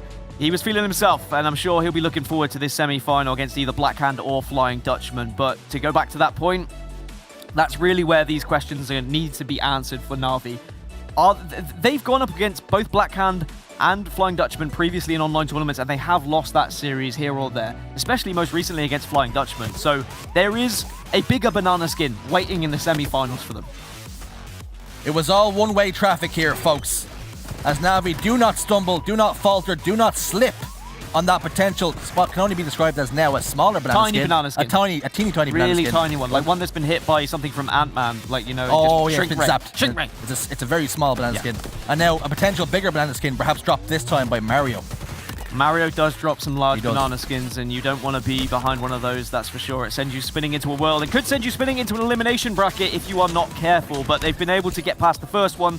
Can they get past the second one as we look back some of those highlights? And Na'Vi punching in those flags very comfortably. Methods of Madness, they got one on the board. A better result than what they had in most recent scrims. But did Na'Vi take their foot off the gas ever so slightly? I think that would be the main question for me. There we have it, folks. Methods of Madness will tumble down to the elimination bracket. We'll have to see, will we see more of them, perhaps potentially come Sunday. They've proven that they can perhaps hang it sometimes in the pool plays, but they've been very inconsistent in the pools, and indeed they were ran straight through by Na'Vi. But that's all from us, folks. Going to throw it over to the panel. Lottie, take it away. So we're trying to work out what the sign would be for Na'Vi. Is this correct, boys? That's got to be it, right? Is that it? Well, is it in It's good enough. It's acceptable. The Na'Vi. Anyway, regardless, we're chanting their names at the end of that series. What an incredible showing from the boys. And I got to say something I picked up on the casters and what they were saying there. You know, they were talking about the opponent's methods to madness and no disrespect to them. But in terms of the caliber of opponent Na'Vi were going up against, you know, they were impressed with how Na'Vi performed, but they kind of mentioned that if it was a quadrant that they were doing this to in this fashion, they'd be a little bit more impressed. But with that being said though, Letha, what did you make overall of Na'Vi's performance? Was it convincing enough for you right now to feel like these guys are picking the pace back up again? It's not convincing enough as of yet. We need to wait until the winners semi-finals because Method to Madness, it suits Na'Vi's style perfectly. They're very slow, very methodical, and Na'Vi, they're going to take that all day. They had good numbers, and that's the problem with Na'Vi. The fact that they can get outnumbered quite easily, but I mentioned it before with Method to Madness. They like to take the advantageous positions and angles rather than actually prioritize bat instead of running in pairs or going for numbers, and it bite them on the backside on a numerous amount of times. And that first game was just a slaughterhouse, and that just a clear example of it. And it was just back and forth. It was against a faster paced team with a lot more speed, agility, action, methodical plays to just add to the initiation there. And we could have maybe spoke a little bit more about what they could have done here. But in terms of that scoreline, you could have called that from a mile off. Yeah, I think you definitely could have called it. You both did call it from a mile off, which actually really a couple of feet if you look in the caster booth and where our desk is right now. But certainly so, with the scores that were intact here on this series, they're looking pretty good. You know, Clutch, I want to get your verdict on a couple of players on Na'Vi right now and the composition of this roster. You know, 2 Foxy has been stepping up in a huge way, and I think not only as a leader in game, because we hear his voice very often when it comes to Na'Vi and what they want to do and what they should be doing in game and in a series, but he's been pushing it with slays and performance. You know, what do you make of this guy? Yeah, I think 2 Foxy is an unbelievable, underrated talent here in the EU scene. He's one of the guys that really stepped up and played well yesterday as well, so showing some consistency in his game as well is great. It's really the Respectful and Jimbo show throughout that series that impressed me, and those two need to find that consistent level that they can perform at. In that series, they were able to do it, and that's why those games were so dominant in Na'Vi's favor. I feel like 2 Foxy and Kimbo are typically pretty consistent players, and they create that backbone of an opportunity. It's Respectful and Jimbo. If they can continue to play like that all day, I think that they're going to have a great opportunity as they advance through that winner's bracket. Without a doubt, Jimbo really did step it up in that final CTF game as well. I got to say, the kills, the amount of deaths, it was a pretty nice average, I must say, in terms of KDs. But I've got to say, I want to know exactly where our bracket stands. So let's take a quick look right now at the winner's bracket to the updates coming through here. Now, as you can see, we do have our first semis ready and waiting to go. Ascend versus J-Lings Esports, but Na'Vi make it into the winner's semis with a convincing 3-0 right there over Methods to Madness. And we're waiting right now with a game currently happening on winners quarters. Flying Dutchman versus Black Hand. It's 1-1 currently. Okay, this is going to be a bit exciting. Do you reckon this one's going to go the distance, Lethal? There's no reason why it shouldn't. It depends how Black Hand plays, not really Flying Dutchman. You'd think that Flying Dutchman would edge out to be the favourites, but considering how they played against Quadrant, you would probably say more Flying Dutchman 70-30 in that kind of aspect ratio. And Black Hand, they still got a bit more to prove here. The slaying power may be a little bit bleak, but they got a lot of leadership skills and qualities in order to shot call and be able to be a bit more methodical against them. Indeed. Now, looking at the elimination bracket on the other side of things, a couple of really interesting updates here that we heard as well in terms of Talent Clutch is that 3 of the 4 teams that were already waiting in the elimination bracket, who did actually fall just a touch short in the qualification last week, who didn't make it into pool play, did actually beat the guys coming through into the bracket. What does that tell you about some of these teams? Tells me there's a lot of talent on these teams, and as we highlighted some of these teams throughout the qualifiers, you saw a lot of that individual talent really stick out. That individual talent can win you series, especially early in that elimination bracket. It really is going to be individual players stepping up for their teams, winning their team's games. And how often are they able to do that throughout that best of 5? It looks like Team Timmy and the boys have been able to reciprocate that process, advance through that bracket. Now they give themselves a good shot at going on a little bit of a run here. Yeah, I think so indeed. I think it's just going to get really, really exciting, especially in the elimination bracket where the pressure is really on. I'll tell you what, the pressure right now is on for our winner semi-finals, because that is going to be coming up next after this quick break. We're going to be seeing Ascend versus J-Lings. Who is continuing their run in that top winners bracket and who is going to be falling short? We'll find out right after this.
You're special. In fact, I'm counting on it. We're lost in the dark. But you give people hope. And I will always be with you. I see this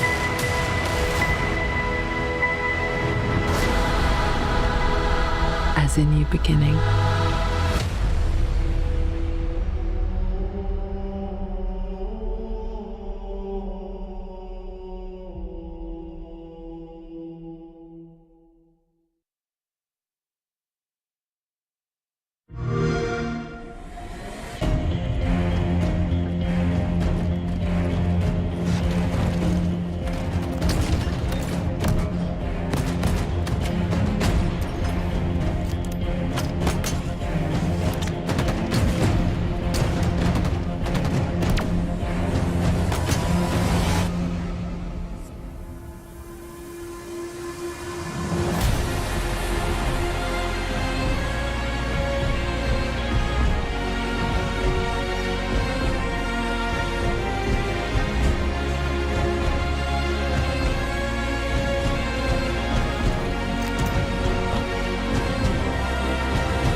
Welcome back, folks, to the HCS EU Super. Now, before the break, Na'Vi made quick work of their quarterfinals. Method to Madness couldn't handle their oppositions on any three of the maps in this short series, but Na'Vi had a strong start with Stronghold as their first map, which worked out perfectly for them to warm up to, heading into Recharge Slayer. Obviously a closer affair here, but no cigar for Method to Madness, as Na'Vi took full control of the power weapons and power-ups, with big numbers from 2 Foxy and Respectful pushing them to victory. The Aquarius CTF rounded off the series as Na'Vi were able to push their objective work to the limits and show us exactly how efficient they can be as a roster, and then seal the deal with a convincing 5-1 victory on the final map, and off to the winners semi-finals they will go. So Na'Vi, they are continuing on their winners bracket run, and it's good to see them doing so, and hopefully they can get even better, and I think they can also surprise a few people on the way as well. But heading into our next is going to be a winners semi-final, which I'm really excited about. We've got Ascend versus J-Lings. I also have Lethal and Gaskin on the desk. Very excited to have you gents joining us.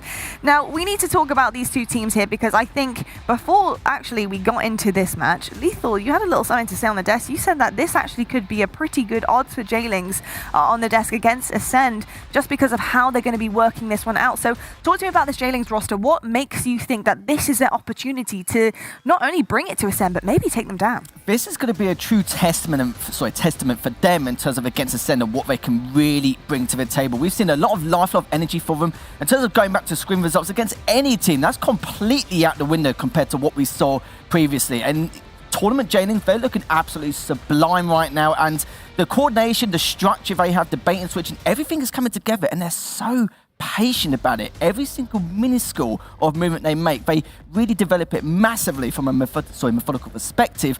But for Ascend, though, the only problem is the fact that, yeah, sure, they've got a little bit of structure. They're more focused on improvising as they go along. Sometimes a little bit over-aggressive, which Jaylings could capitalize on. Yeah, indeed, and I think you're totally right there in terms of just the kind of the balance that we're seeing from Jaylings, and I'm actually seeing that balance grow a little bit further as we get further into the tournament, in terms of the structure, but also being able to break out of that structure barrier and be able to be a little bit more situational. They're going to have to do just that going up against the likes of Ascend and Gaskin. Ascend, give me your argument why Ascend are going to be a lot harder to take down than I think Jaylings are expecting. Ascend have won every tournament so far for the last 3 years, 2 years.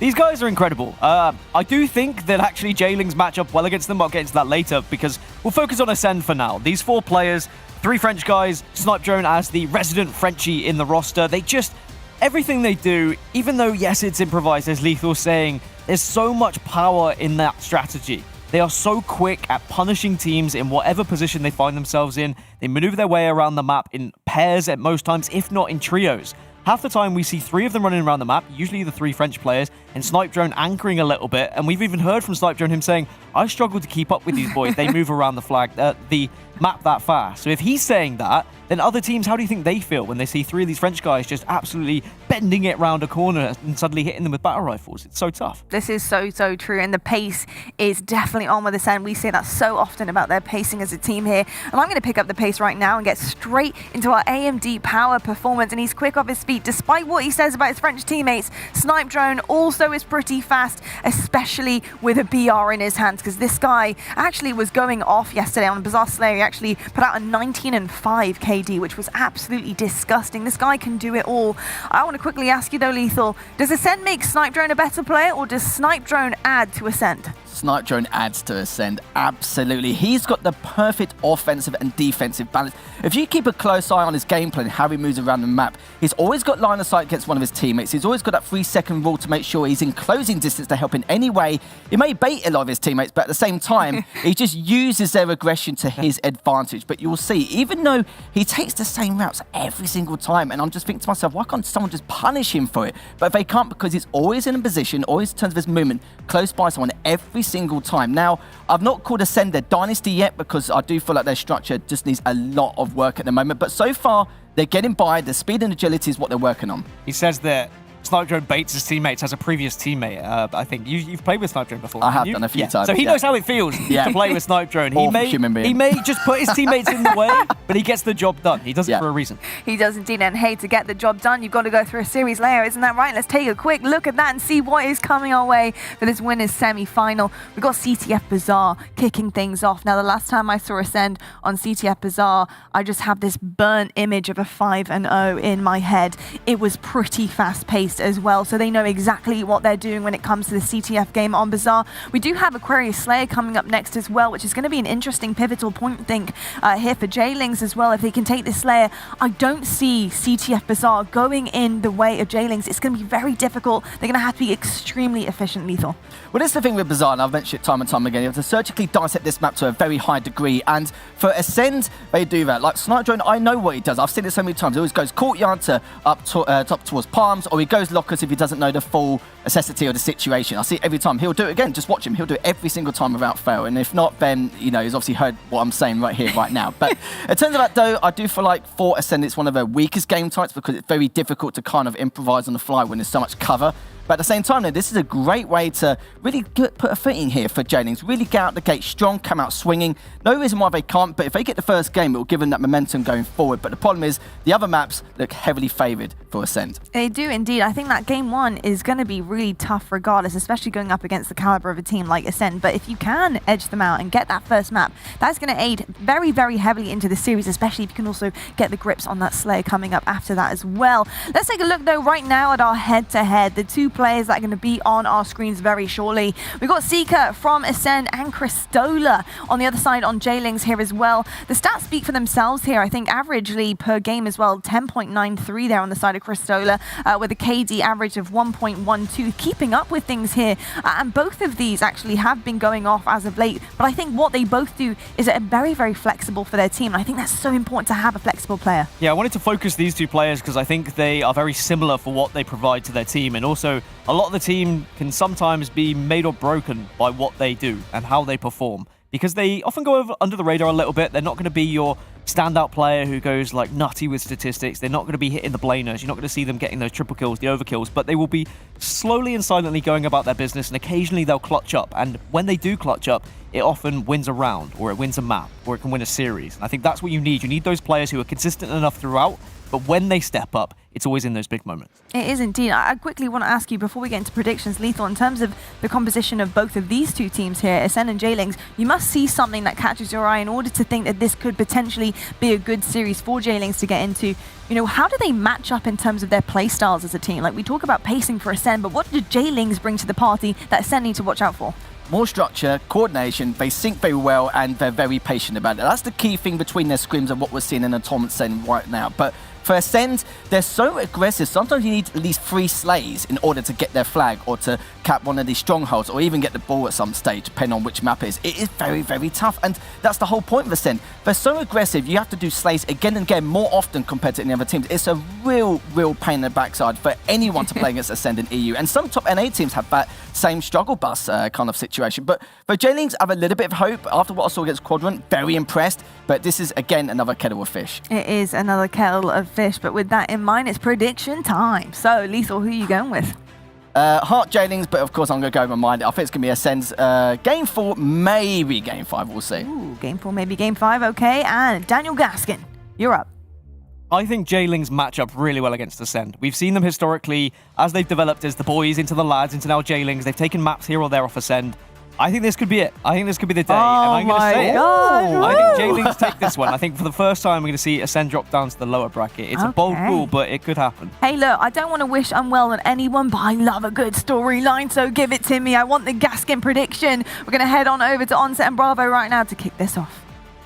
But normally, Dan, you know I'm a big advocate of yours, a big fan. There's absolutely no chance, in my opinion, that we see J-Lings taking this series, which is a bold prediction from me, to be honest with you, to go that strongly. But I think you've got to remember that every time we're looking at Ascend, Andy, you're looking for reasons for them to lose. Yeah. They don't lose. And until they lose, I will not bet against them at this point. And I think you and I, it sums it up. For the past, I would say, 45 minutes during that series, you and I were doing notes on this series, looking at game types and kind of thinking about what on earth could J-Lings do to try to take down Ascend? I think they have the skill, but like Lethal said on the desk, it's do they have the timing, do they have the coordination? Yeah, and there's a couple of factors we were talking about, right? Like, how do you beat Ascend? And I think one of the things we were talking about as a key to victory for them is you can't go 4 dead against Ascend. If you are the last player alive, you need to milk that life for as long as you can. Yeah, absolutely. Get as much damage as you can, or know when to retreat entirely, right? When to bring it back, when to cut your losses and push against this team. Because if you start to get greedy with those lives, all of a sudden you'll find yourself on a spawn trap where you're 2 or 3 dead for 45 seconds, minute 15 at a time, and it will be the absolute downfall of a team. They will rack up so many points during that time, and that'll be these games ending very quickly. And with that in mind, it's interesting if we look back at the last series that we saw from J-Lings going up against Quadrant, right? Yeah. And we go to that Recharge Slayer. One thing that really stood out for them when they managed to turn that game on its head was playing their lives, was making sure that they didn't overextend, that they kept, 1 player, 2 players alive playing together. And as I say, if that's a key to victory for them, that's a great sign. It felt like J-Lings did not waste a single death. They gave away no free deaths, which is difficult to do, especially against a team like Quadrant in a Recharge Slayer. They waited 2 minutes or so for a camo to pop. They played it so patient, and then they sneak 2 players' pipes, and they get total control. They get control of the top of the map. They get control of the shock rifle. They end up winning that game. Really, really impressive.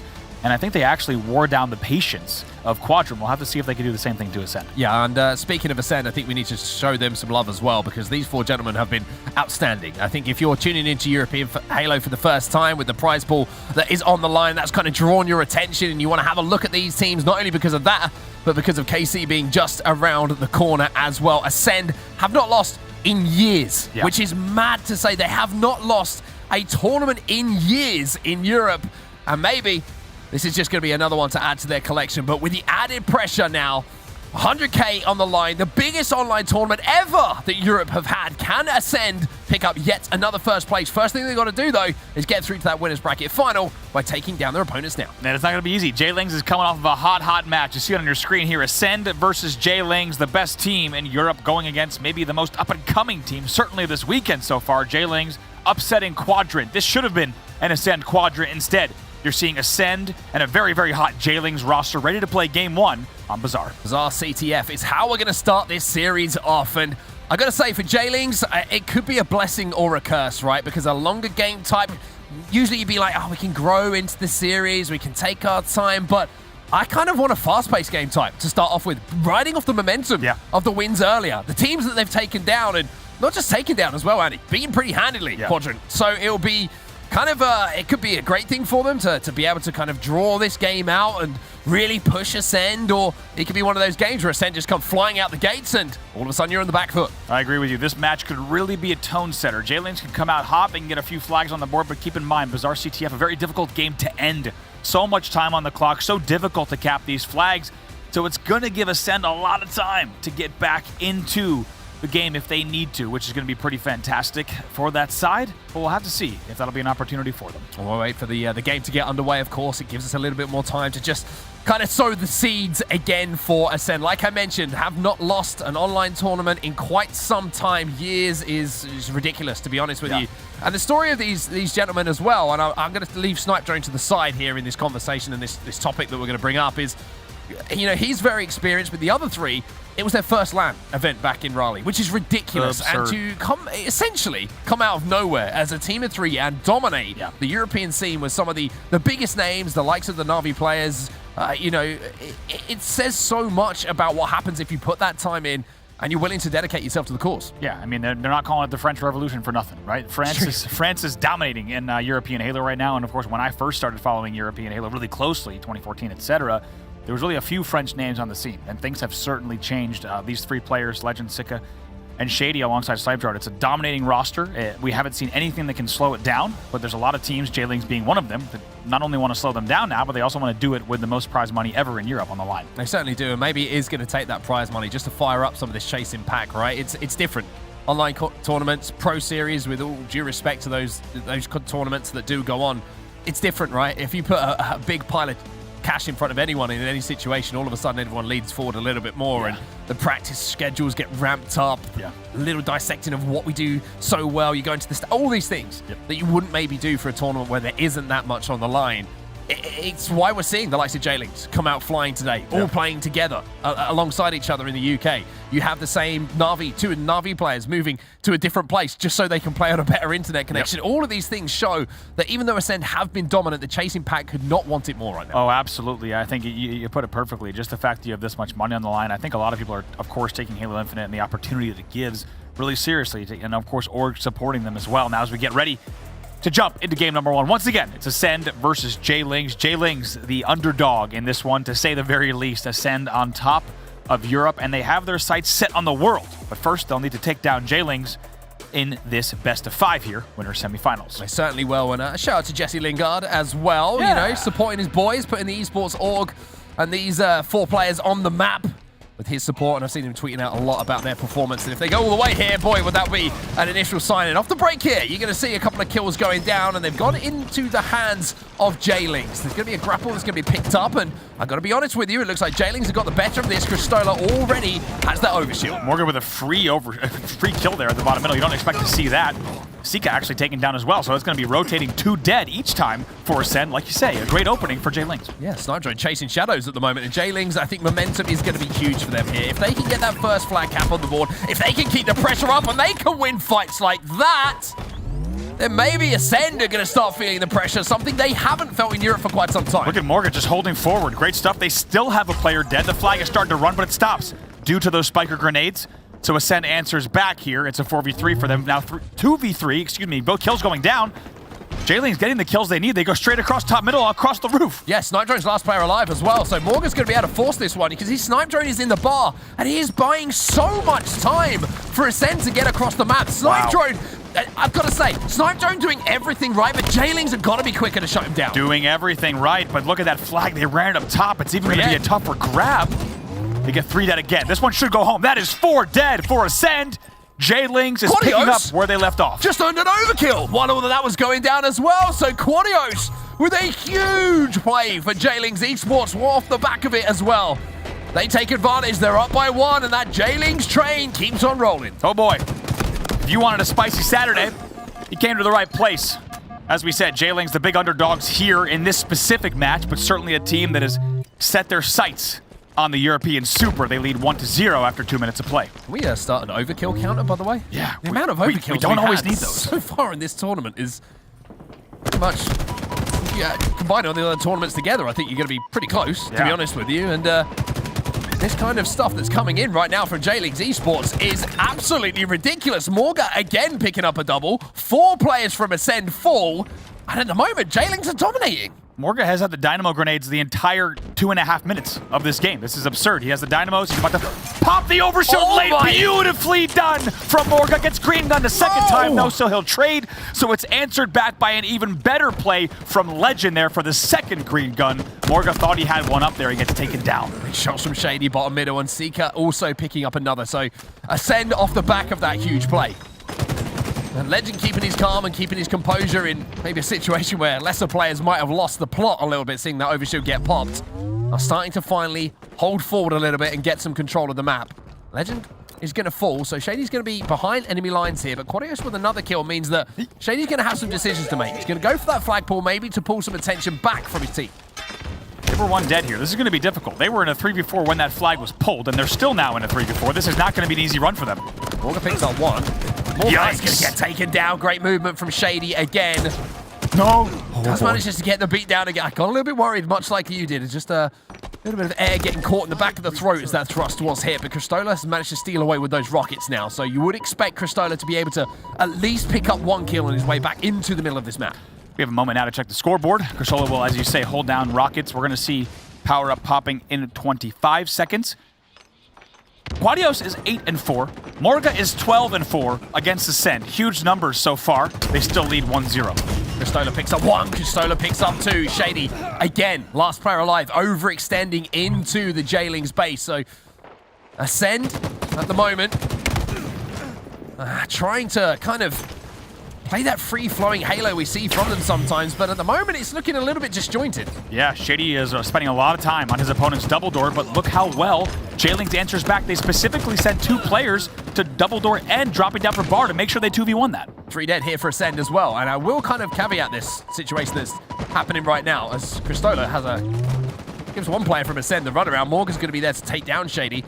J-Lings have been dominant, right, so far. They've looked really good. They've got inside of the base. They have this next overshield as well. But it's still just a 1 flag game. And you've got to make more of it here if you're going up against a team like Ascend. I agree. They've had a lot of control. Just look at the stats column on your top right screen. They've had a lot of slaying control. It hasn't effectively paid off in terms of flags being ran. Another great overshield, another late overshield pop. Oh boy. Shady, that's a win he should not have had. Eventually, they'll be overall traded out. But Shady's been last player alive and been pretty effective trying to get across the map as well. You have to think, though, I agree. The J-Lings 1 flag lead double kill here for Septic and his opponent's bar. That 1 flag lead might not be enough for the next 7 minutes. Yeah, I kind of understate how important that double kill was from Septic as well. For a moment there, he was one of the last players alive on his team. He's watching the rest of Ascend push forward. He gets perfect shots to pick off 1. He then gets a kill with a beatdown, position himself in a way that he wasn't traded out. And now look at the advance up the map that he's managed to make. Doing damage, still behind enemy lines, and this forces Ascend back to deal with him. Yep. Finally, they take him down. Shady and crew has to work together. Now they will have to fight back out of their own bases. Once again, very good mid-map and beyond control coming in from J-Lings as Morga will hit the 15 kill mark. Still just the 1 flag, though. which is splitting these two teams. 6 minutes and 20 seconds or so left on the clock here for Ascend to put something together. Quadios manages to pick up one. Shady going to be the aggressor here. Should take down Morga, but a trade in that situation, not what Ascend need. 3 players do fall. Legend last alive. Morga very happy to take that trade. 3 players dead for Ascend. Snipe drone the last one. It's more of the same. Overshield pops up bottom middle. All eyes going to be there. Cristola changes his attentions away to clean up the one shot before picking up that overshield again. Now, what can they do with this overshield, J-Leagues? Can they put the pressure on? Already Cristola holding forward inside of the base. Snipe drone going to be coming off respawn as well. Does have the thrust to work with, but Cristola has the opportunity to take down Snipe drone and open up this side of the map. Wasting no time. Green gun doesn't hit. He avoids that with the pillar. It's a 1v1 in the back of the base with him and Legend. It's been such a nuisance as well. Look at this, dodging and diving, surviving is what Cristola is doing, and now he's got the help from a teammate as well. Doesn't get the trade, but his teammate is there to pick it up. Quad has the rockets. 2 dead. That rocket doesn't connect, but rockets were empty, so they're going to be happy about that. 3 dead. Morga starts to pull, but this is going to be risky. He's going to need to win battles on the way back and or ask for help, probably both. At the moment, he's just dragging attention away. That thrust almost gave him a few extra seconds to survive, but Legend hitting some big shots there for Ascend. As Morga is taken down to pick up his 8th kill, or 8th death, I should say, excuse me, of this game. 17 kills for him. Legend now trying to sneak behind enemy lines. And one thing that you can notice here from J-Lings all the time at the moment, and I'm not sure if it's the land center that's helping them, the fact that they're sat next to each other, but when damage is started, it's capitalized on. There's always a player watching what's going on, and they're able to finish the kills. There's one way that you could tell that these players are sitting next to each other in person. Take a look at the assist category on both sides. Look at the assists on J-Lings there. You're seeing the assists right around in the almost in the 40 mark. On the other side, way lower. Yeah, look at Shady. Zero assists for Shady at the moment. And he's certainly going to have to maybe put a little bit more damage down for his teammates to take advantage of. But for now, Seeker is going to be holding forward. He's got 2 players in front of him, though. One of them is Cristola. A little bit shaky in that fight, but still managed to get the job done. We talked about how at 7 minutes that might not be enough, but 3 minutes have passed, and still just a 1 flag on the board. And if J-Lings continues to play this exact Halo, they will win this game in regulation time. However, they're going to have to keep it up. Shots again from Quad.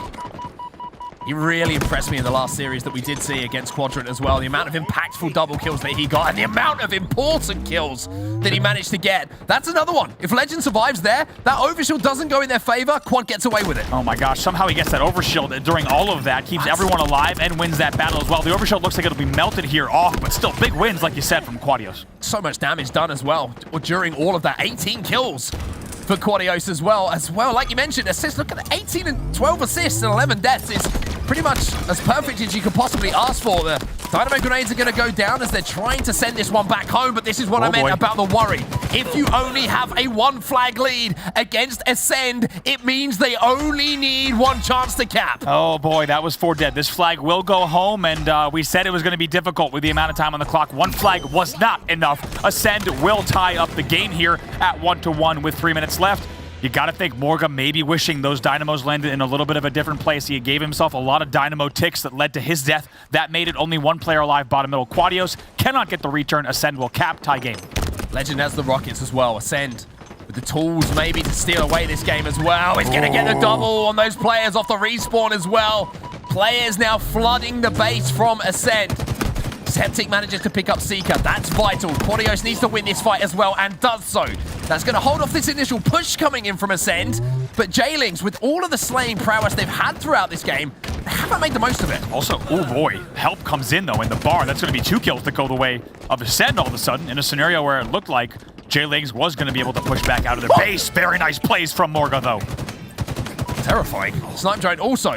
Scary plays from him with that thrust. Now he has that flag moving. 2 dead for J-Lings as well. Snipe drone going to toss this one out.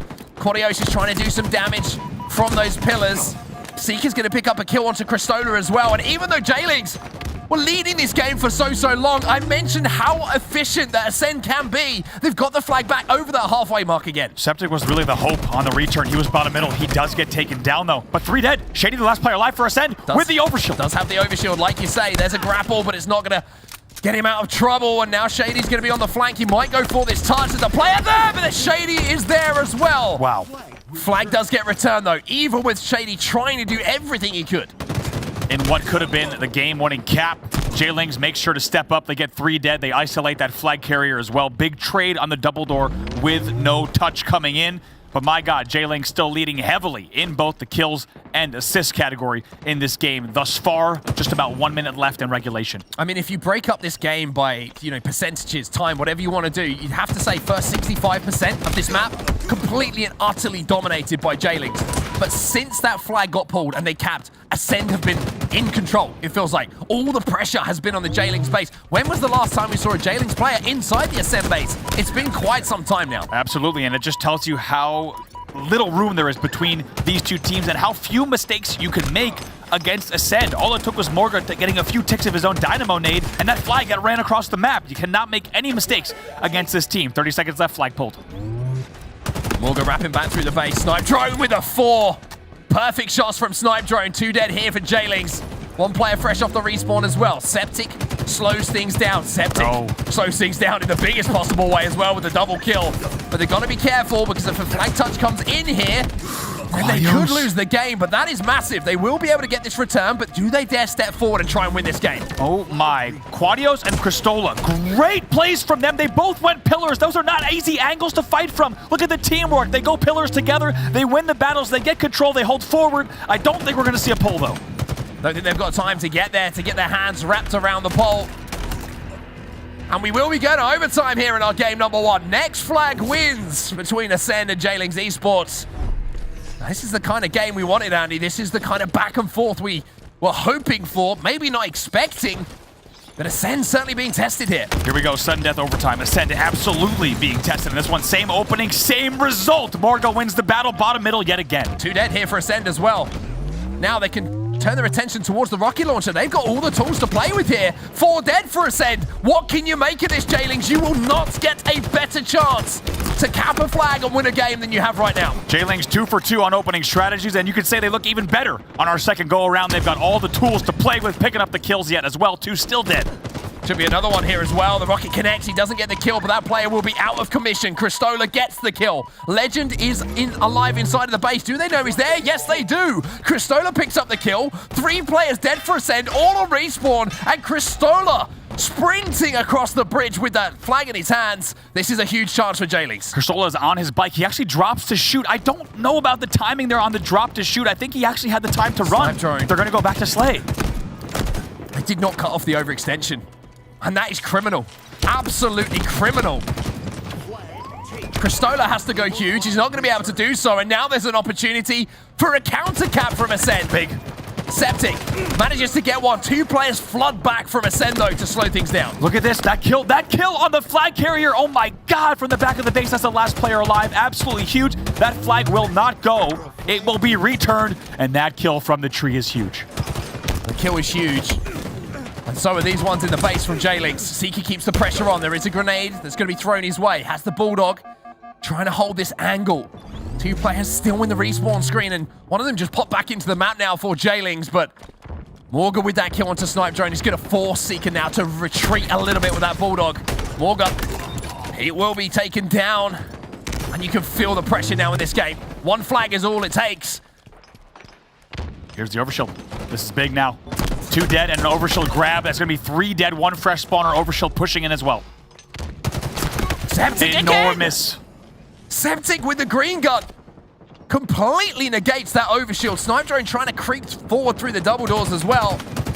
J-Lings trying to flood out of the base. Cristola has no idea what's going on, and Snipe Drone will take advantage of it. But you could argue that that green gun win from Septic was all they needed to stop that. The overshield pushes in. This could be a guaranteed flag cap. Morga with a big win on Rocket side as well. That was 4 dead, though. That was 4 dead. Quad's just come off spawn. Yeah. Shady's in the base. Shady's got the flag moving. Now, let's take ourselves back a few moments. Ascend on the back foot. J-Lings 4 dead. Weapons, overshield. Couldn't cap that flag. What can Ascend do in a similar situation? 2 dead and 2 extenders here now. Take a look at this. Cristola's on the enemy flag. I think he has 1 teammate with him as well. They're not going to pull yet. They don't want to know. Excuse me, let them know. Morga and Cristola need to work together here back at the base. Rockets are coming up as well. So there's so many decisions to be made. Legends just managed to get this one all the way back through the treehouse. They need to make something happen here.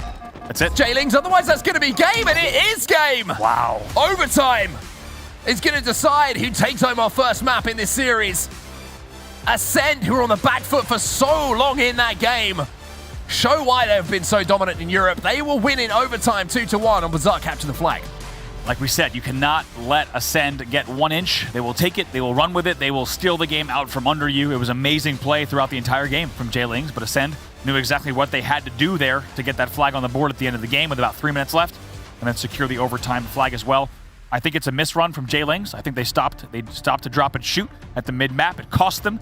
They did not kill the overextenders, but here's a look at the stats. Yeah, the stats, I mean, you look at that for J-Lings and you're like, how did we not win that game? You know what I mean? Just outslaying across the board. Shady, the only player to step up when it comes to the total kills that he managed to put up for his team. Seeker and Legend doing some great work. A little bit of a slow one from Snipe Drone as well, but one pivotal moment, I think, in that game that kind of changed things was the first flag actually being capped by J-Lings. It seemed from there, they kind of slowed things down. They were trying to hold the map too much. You have to keep that pressure on. You really have do. to try and get into the base. We saw numerous times. They'd pick up a kill and then stand on the balcony. They wouldn't push into that bar to try and put pressure on respawners. And they kind of just let Ascend feel their way back into that game. Yeah, this was the hold forward strategy from J-Lings in the opening, and it looked great. Great openings from them in both regulation and in overtime. In the end, though, 1 flag not enough. Here was the play when you get Green Gun to pop an OS. Green Gun comes back around the corner. It was a great play from Morga, answered back by an even better play from Legend. By the way, Legend, 8,700 in the game, led the game in damage. Yeah, one thing about that's the first time I think I've seen a trade in Halo where I'm happy with it. You know what I mean? Like both players deserve to get something out of that situation with the overshield and the Green Gun. But Quadios, another good game from him as well. Vital kills at vital moments. This one inside of the hut, if he doesn't get that, that could have been very, very different as we see that second flag that did go in to tie up the game. This pill as well, right there, not allowing the touch. I tell you what, speaking of kills or pills, it's a tough pill to swallow for J-Lings. Like, this is the drop. Look at Cristola. Right at that moment, he drops and shoots, and guess what? There's no one there. The second you, as a flag carrier, decide to drop and shoot, here's your overtime flag coming in from Legend. Great job by Legend, by the way, with no shields to stay alive as you wrap that corner. Otherwise, that could have gotten a lot messier as well.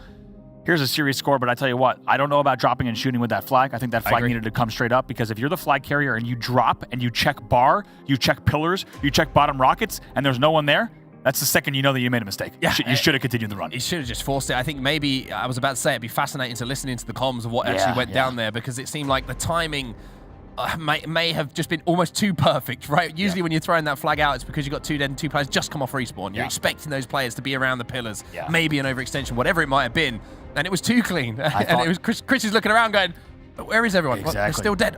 Then your timing's off, right? And then you're a second behind. I thought we were going to see Cristola fly. Like the type of run across Bazaar where you don't even care who's on the map. You don't care if you're getting dinged from rockets.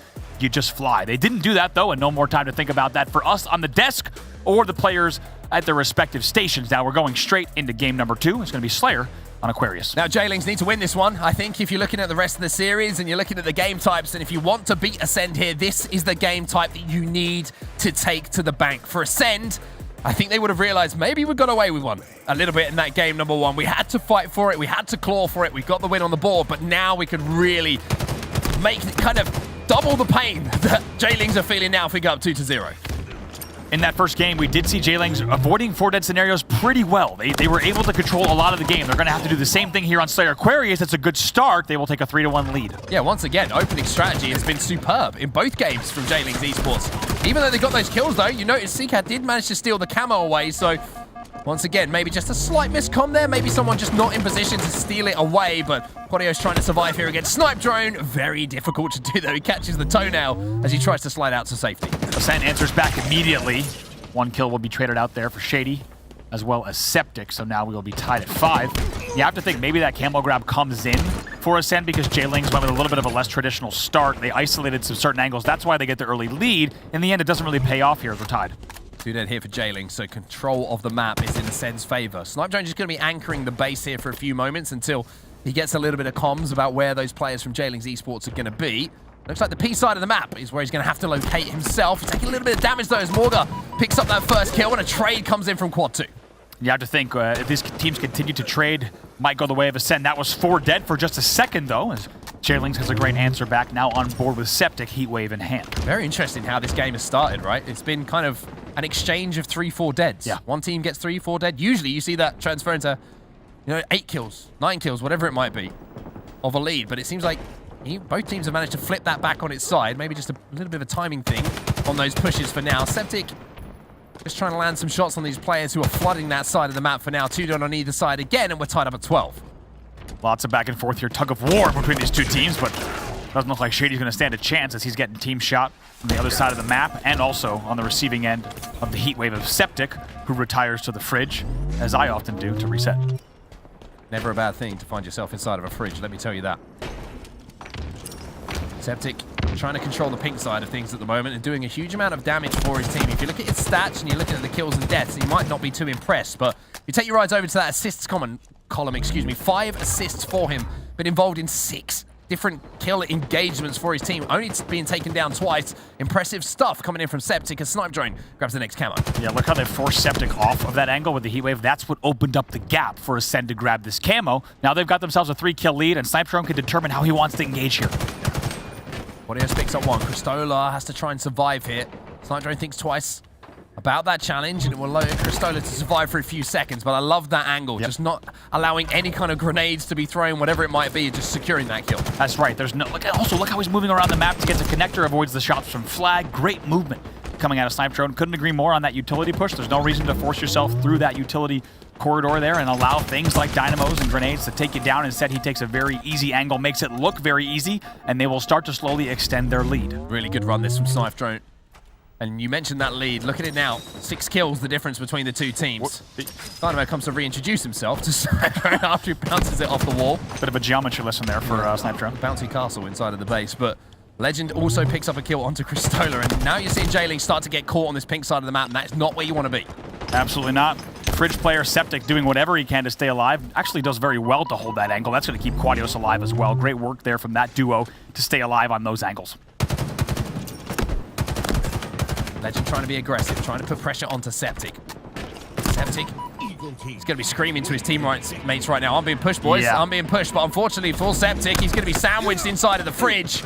Which, again, never really a bad situation to be in outside of the game, but inside the game, certainly not a good one. With that push, though, J-League's Esports find themselves falling even further behind. It's now a 9-kill difference between the two teams. Yeah, speaking of situations you don't want to be in, losing control of not only the scoreboard, but also the map right as camo is popping up. Speaking of, Legend able to grab that in hand. 8-kill lead, and another bonk on the head will make it 9. Seems like Ascend have woken up a little bit here. Yeah. Legend with the double kill, almost managed to turn 3 as well, as Morga flies in to get the trade at least, but still that 9-kill difference between the two teams. The J-Lings, they've got to get that next camo. If they don't, this is going to be game over, and Ascend will be up by 2. It has been total power-up dominance from Ascend. They've also used that to make sure they had map dominance as well, and things starting to look a little more grim for the side of J-Lings Esports. They were 2 dead for the moment, and this is the point where Ascend's going to start being really okay with trading 1 for 1. What they have to do to win this game. Pick up those trades. Make sure that you're close enough to teammates to capitalize on that damage being done, but Snipe Drone has been popping off in this game. Keep looking across at his statistics. He's got 9 kills, 7 assists. The man is shooting everything that's colored blue for him. Great flank there, able to pick up another one as Legend, and the man just knows exactly where to look. Great comms coming in from the side of Ascend. That was 3 dead for J-Lings, and you have to think maybe the comms even cleaner than Game None. Septic, a player who was having a really good series and a good competition up until this particular game. Struggling a little bit here. 3 and 9, still a decent amount of assists for him alongside that, but he needs to keep those deaths down, as do the rest of his teammates, unfortunately. All of them almost hitting double digits now and starting to look like Ascender just running away with this one. They've had control of the spawns. They've had those splits. And like we mentioned, you can't afford to go 4 dead against Ascend, because this is what they can do. This is exactly what they do, and now we're seeing it for the first time. J-Lings did very well to make sure to maintain even numbers throughout the entirety of game number 1. Very rarely going 4 dead down, but it's been a very different story in our game number 2. 9 kills to go now for Ascend to go up by 2 in the series. That'll be another one added to the collection as Snipe Drone will also pick up a kill. Snipe Drone going to pick up doubles, as Legend is just wandering around the map at the moment, almost laissez-faire in the way that he's doing so. Morgan going to try and challenge him from the courtyard, but Legend again just maneuvering around, bottom middle, almost like watching Snipe Down, playing a little bit of amplified Slayer back on Halo 3. Yeah, it's the stuff of nightmares for many professional Halo players. That is without a doubt. Only 5 kills to go for them, and I gotta say, they are making it look easy. A walk in the park so far for Ascend. They almost get the steak dinner. They will miss that by 1, but now only 3 kills to go for Ascend to close it out. Morgan's going to trade 1, but Shady puts up the 48th. Cristola manages to pick up yet another one. However, it's just a consolation kill at this point. It's only just 2 more to be put into the grave here for Ascend to go up 2-0 in the series. They get that 49th kill. Legend looking to locate maybe the 50th player, the last victim. The push is coming in on the pink side. They're trying to flank that player who is up at top pink. Shady gets taken down, but the trade is there from Snipe Drone. He's been the difference maker in this game number 2. 16 kills for Snipe Drone, 9 assists as well. 50-35 is your final score there in game number 2, and it's a very different result from what we saw in game number 1. You have to wonder just how flattened J-Lings was by that loss. They came out so strong, they had so much momentum into the series. But man, going against the top team in Europe, undefeated in years of play, and you're unable to close out that game 1, it's tough to bounce back from. It's tough to deal with that mental hangover. I always talk about this, the idea of this mental hangover as well, right? Because it is real. It affects the first few moments of the next game. You're thinking, everyone, even if you step away and someone says, come on, boys, focus up, whatever it might be as we take a look at those statistics, there is that thought in the back of your head of, we should be up 1-0. We should be up 1-0. Yes, and then before you know it, you find yourself down a couple of kills in the Slayer and it gets out of hand. 16 kills for Snipe Drone and Legend, both on the board in enormous ways. Snipe Drone just missing 4K damage, Legend surpassing that mark. Here's a look at some of the highlights. And it is going to be all highlights from the Ascend POV. As you can see, this was the first time that we saw them get a 4 dead, and from there, I don't think that J-Lings at any point really felt comfortable with 4 players alive on the map. It was always pressure on spawns. It was always players having to respawn and try and survive instead of taking the fight to their opponents. Ascend just played it perfectly, Andy. There's not really too much that you can say about it. Yeah, they also really corrected everything from game number 1 in terms of team shooting and assists. If you look at the assist category right there, very different from their game at number 1. 50-35 is your final, a dominating performance from Ascend. And I tell you what, all that teamwork, all that team shotting, and the damage just paved the way so you could see players like Legend and Snipe Drone, they're just flying bottom middle to clean up kills. Started to look like matchmaking at the end, I'm not going to lie. Yeah, it certainly did, and now they have the opportunity to close out the series and put out the fire in J-Lings, especially in this winner's bracket run that they have been on so far today. Obviously, coming into this game, you know, loving life, just taking down Quadrant, feeling on top of the world. Well, this is a different proposition in Ascend, and they're going to have to find a new level to their game if they want to send this series to a game number 4. But we head to Live Fire Oddball for our game 3 now, and I always look at time-based game types, and I know how good Ascend are at them. It's going to be something special needed from J-Lings to send us to that game number 4. The only saving grace for J-Lings here is that you do have a ball in our 3rd game, so you will have round-based. If they find themselves dropping this first round, it will be a mental reset opportunity. Unlike Strongholds or Flag, they will have a second to say, okay, guys, throw that one out. We need to just win these next 2, but still a very, very tall order to then reverse sweep within Oddball. Specifically, they need to come out strong. This is their last chance in our winner's bracket. Well, let's see if J-Lings come out swinging here. Their opening strats have been pretty good at the start of this one. It looks like we might have a little bit of a misstart here, unfortunately. It's not just Ascend giving a little bit of a handicap to themselves, unfortunately. We'll see how this one does play out. It looks like the players want to play it out, and why wouldn't you? But I also believe that surely we're going to have a ruling in a few seconds. The player does disconnect. You can see from Ascend. We'll get the game back underway as soon as we can, everybody. A phrase that I've used far too often so far this year. But it does mean that we get to talk a little bit more about Ascend and how good they've been. Gonna see some bonks on the head here. Some scenes that start to look like it's a red versus blue episode instead of a European Super as we take a look at that. It was kind of fun to watch. Yeah, it was kind of fun. But better to have the player drop out, of course, at the beginning of the match. Much, much easier and less painful for the players in their stations, also us here on the desk and you at home as well. So we'll get that one started up right away. But as we were saying, do or die in the winner's bracket for J-Lings here on Live Fireball. Yeah, we're going to have to see how they respond to it. And maybe just that little break. We talked about the mental reset, right? Maybe just a few seconds there at the start of that game, as crazy as it sounds, can be enough just to refocus you, right? Like I said, the game that went previously, it's almost better, I feel like, to lose that kind of game in that kind of style where you just kind of get stomped than have a close game again. Because then they're you're just because then they're thinking this should be 2-0 to us. I agree.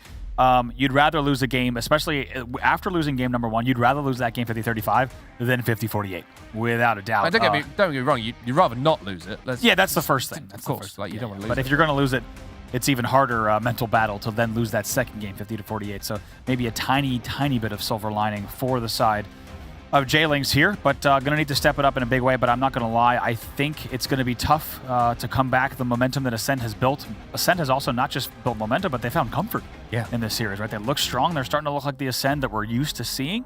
So I expect them to come out swinging on live fireball. Yeah, I would say as well, this is probably the first real test that Ascend have had. Yeah. And that first game might have been an example of that, right? Sometimes you get into that game and you kind of just going through the motions, so to speak, a little bit, and it takes you a little bit of time to kind of, everyone, like I say, sit forward in the chair. Oh, okay, we're playing against someone pretty good here. We need to make sure that we're playing at our top level in order to get the result.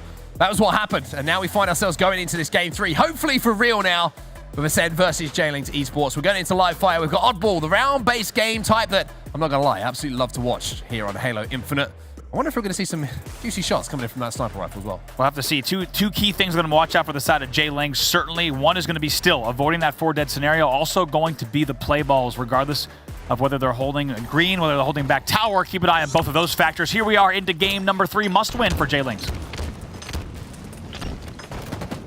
A bit of a double back, a double bluff coming in from Ascend in their opening strategy. Shady's going to get away with that sniper rifle. Well, as I say, he's going to be chased down by 2 players from J-Links Esports. Seeker coming under pressure as well, and he's going to be last player alive, so perfect start again. And not for the first time in this series, we've seen an opening strategy be superior for J-Links. Perfect amount of carnage bottom middle there. That was absolutely devastating for the side of Ascend. As you say, it's a great opening for J-Links. They do get a rotate coming in immediately and a flank on the other side. For Septic needs to stay alive with Snipe. Puts the pressure onto these players top mid. Gets the beat down, and look at the teamwork coming in as well. Last player alive is going to be Shady on the overshield. Septic just trying to play his life, trying to bait this one out. 2 players off the respawn now for both teams. Yeah, 1v1 here on this side of the map between Septic and Shady. Septic knows he needs to stay alive with a sniper rifle in hand. Has the opportunity to hit a shot, but the question is, can you hit that shot? Hits one into Snipe Drone.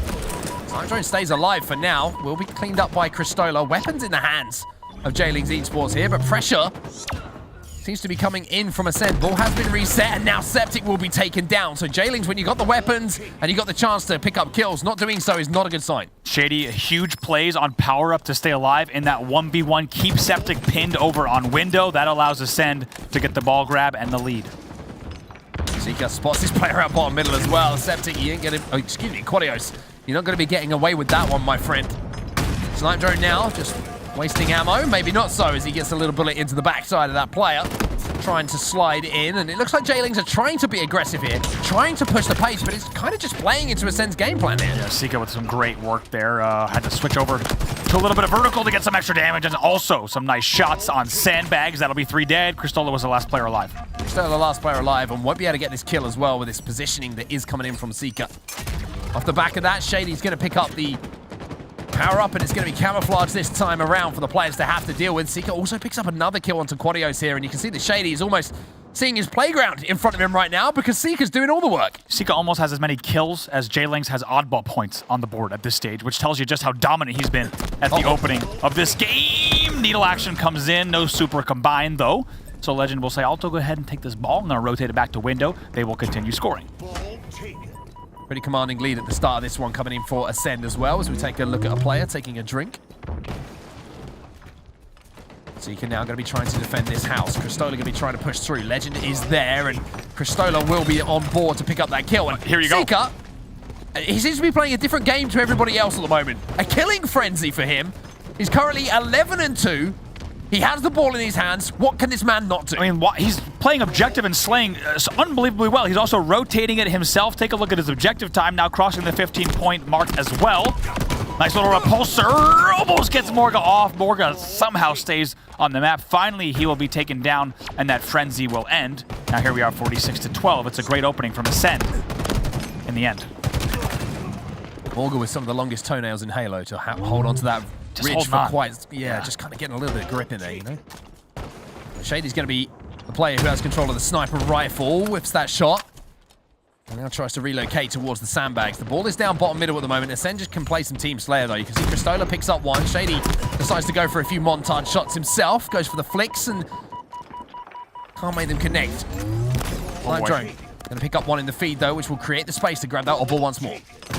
2-dead once again for J-Links for just a moment. Unlucky series of events there. Bottom middle for Ascend, just happened to get tagged by that spike grenade as he dropped down, but it will still be even more points on the board. Ascend will continue scoring, and honestly, it looks too easy for him. It certainly does. Septic's trying to put pressure on the respawners, but the only problem is Legend has the oddball. Respawn is kind of irrelevant at this point for them to deal with.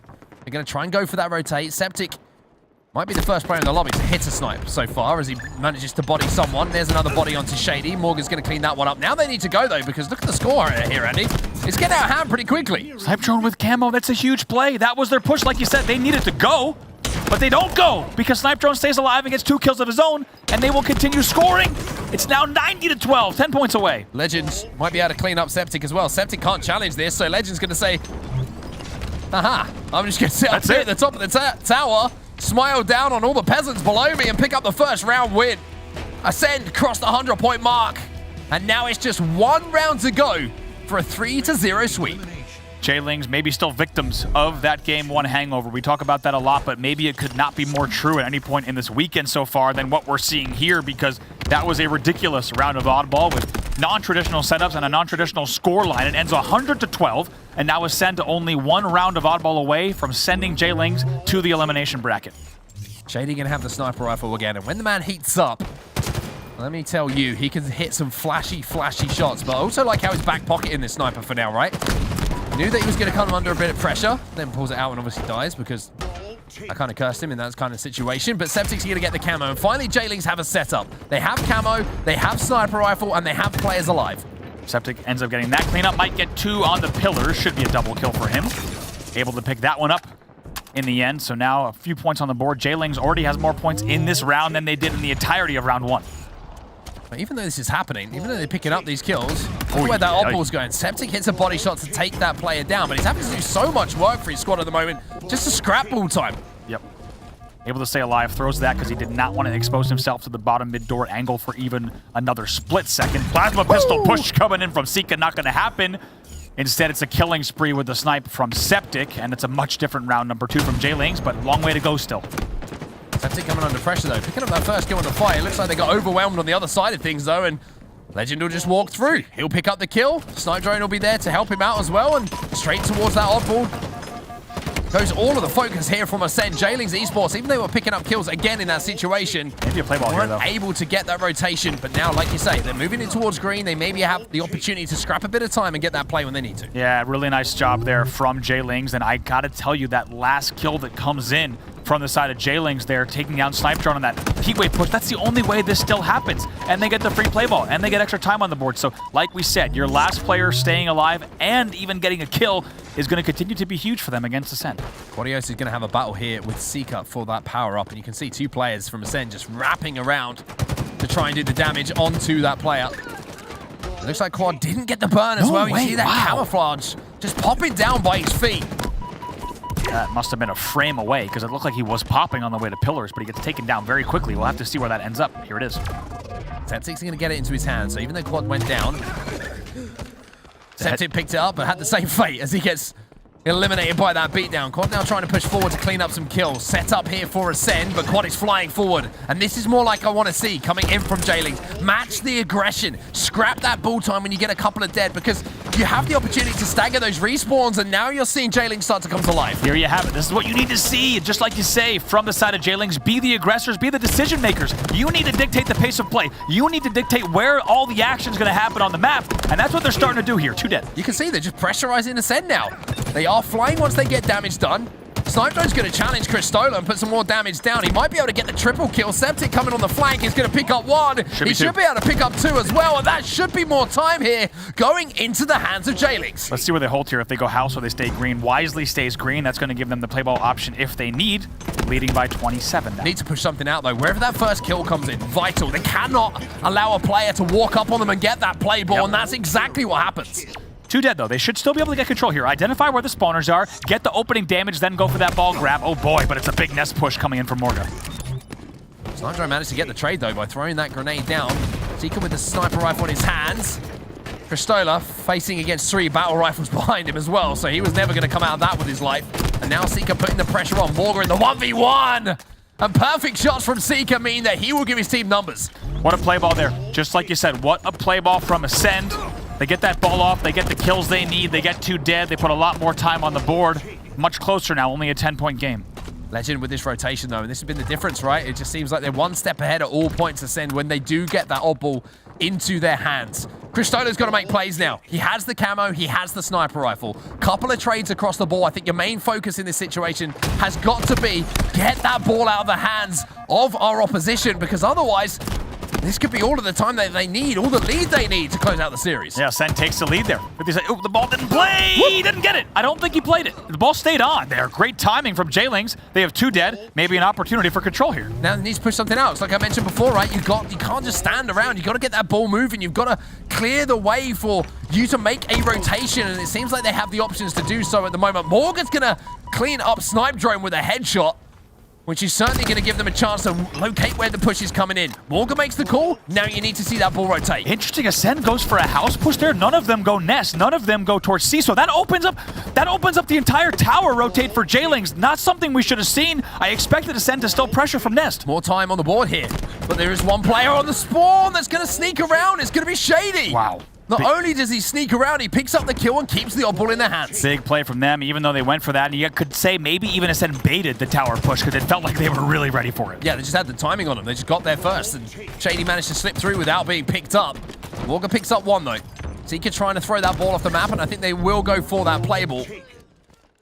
J-Lings find themselves 2 dead, but Morgan has got his hands on the oddball for now, and he's got it all the way back to house, and that's where J-Lings will be respawning. Yeah, look at the movement from Shady. He's flying in exactly where he needs to be. Going to stay alive here as well. Here comes in the push from Ascend. It's 1 dead for J-Lings. There's no player in Halo who has more carpet burns. Nope. Than Shady. He just spends most of the time sliding on his backside around the map, and it's a lot of fun to watch, to be honest with you. Double kill here for Snipe Drone, and they are going to be able to use this time to maybe turn the lead back into their favor here, Ascend. They do take the lead, and they've only got to hold off one more push. Camo up as well. Could be a camo grab for J-Lings, but all eyes of Ascend appear to be on that camo side. Ball's going to be dropped as well, so they turn their attention away from ball time, knowing they have the lead towards that power-up, and it's Seeker who manages to get it into his hands. He picks up the trip ski as well. Maybe even another overkill for him, but it's going to be Morga who stays alive. Cristola picks up one. Cristola somehow survives for now. Look at Morga. And keeps this game alive. Morga just doing so well. What a nuisance.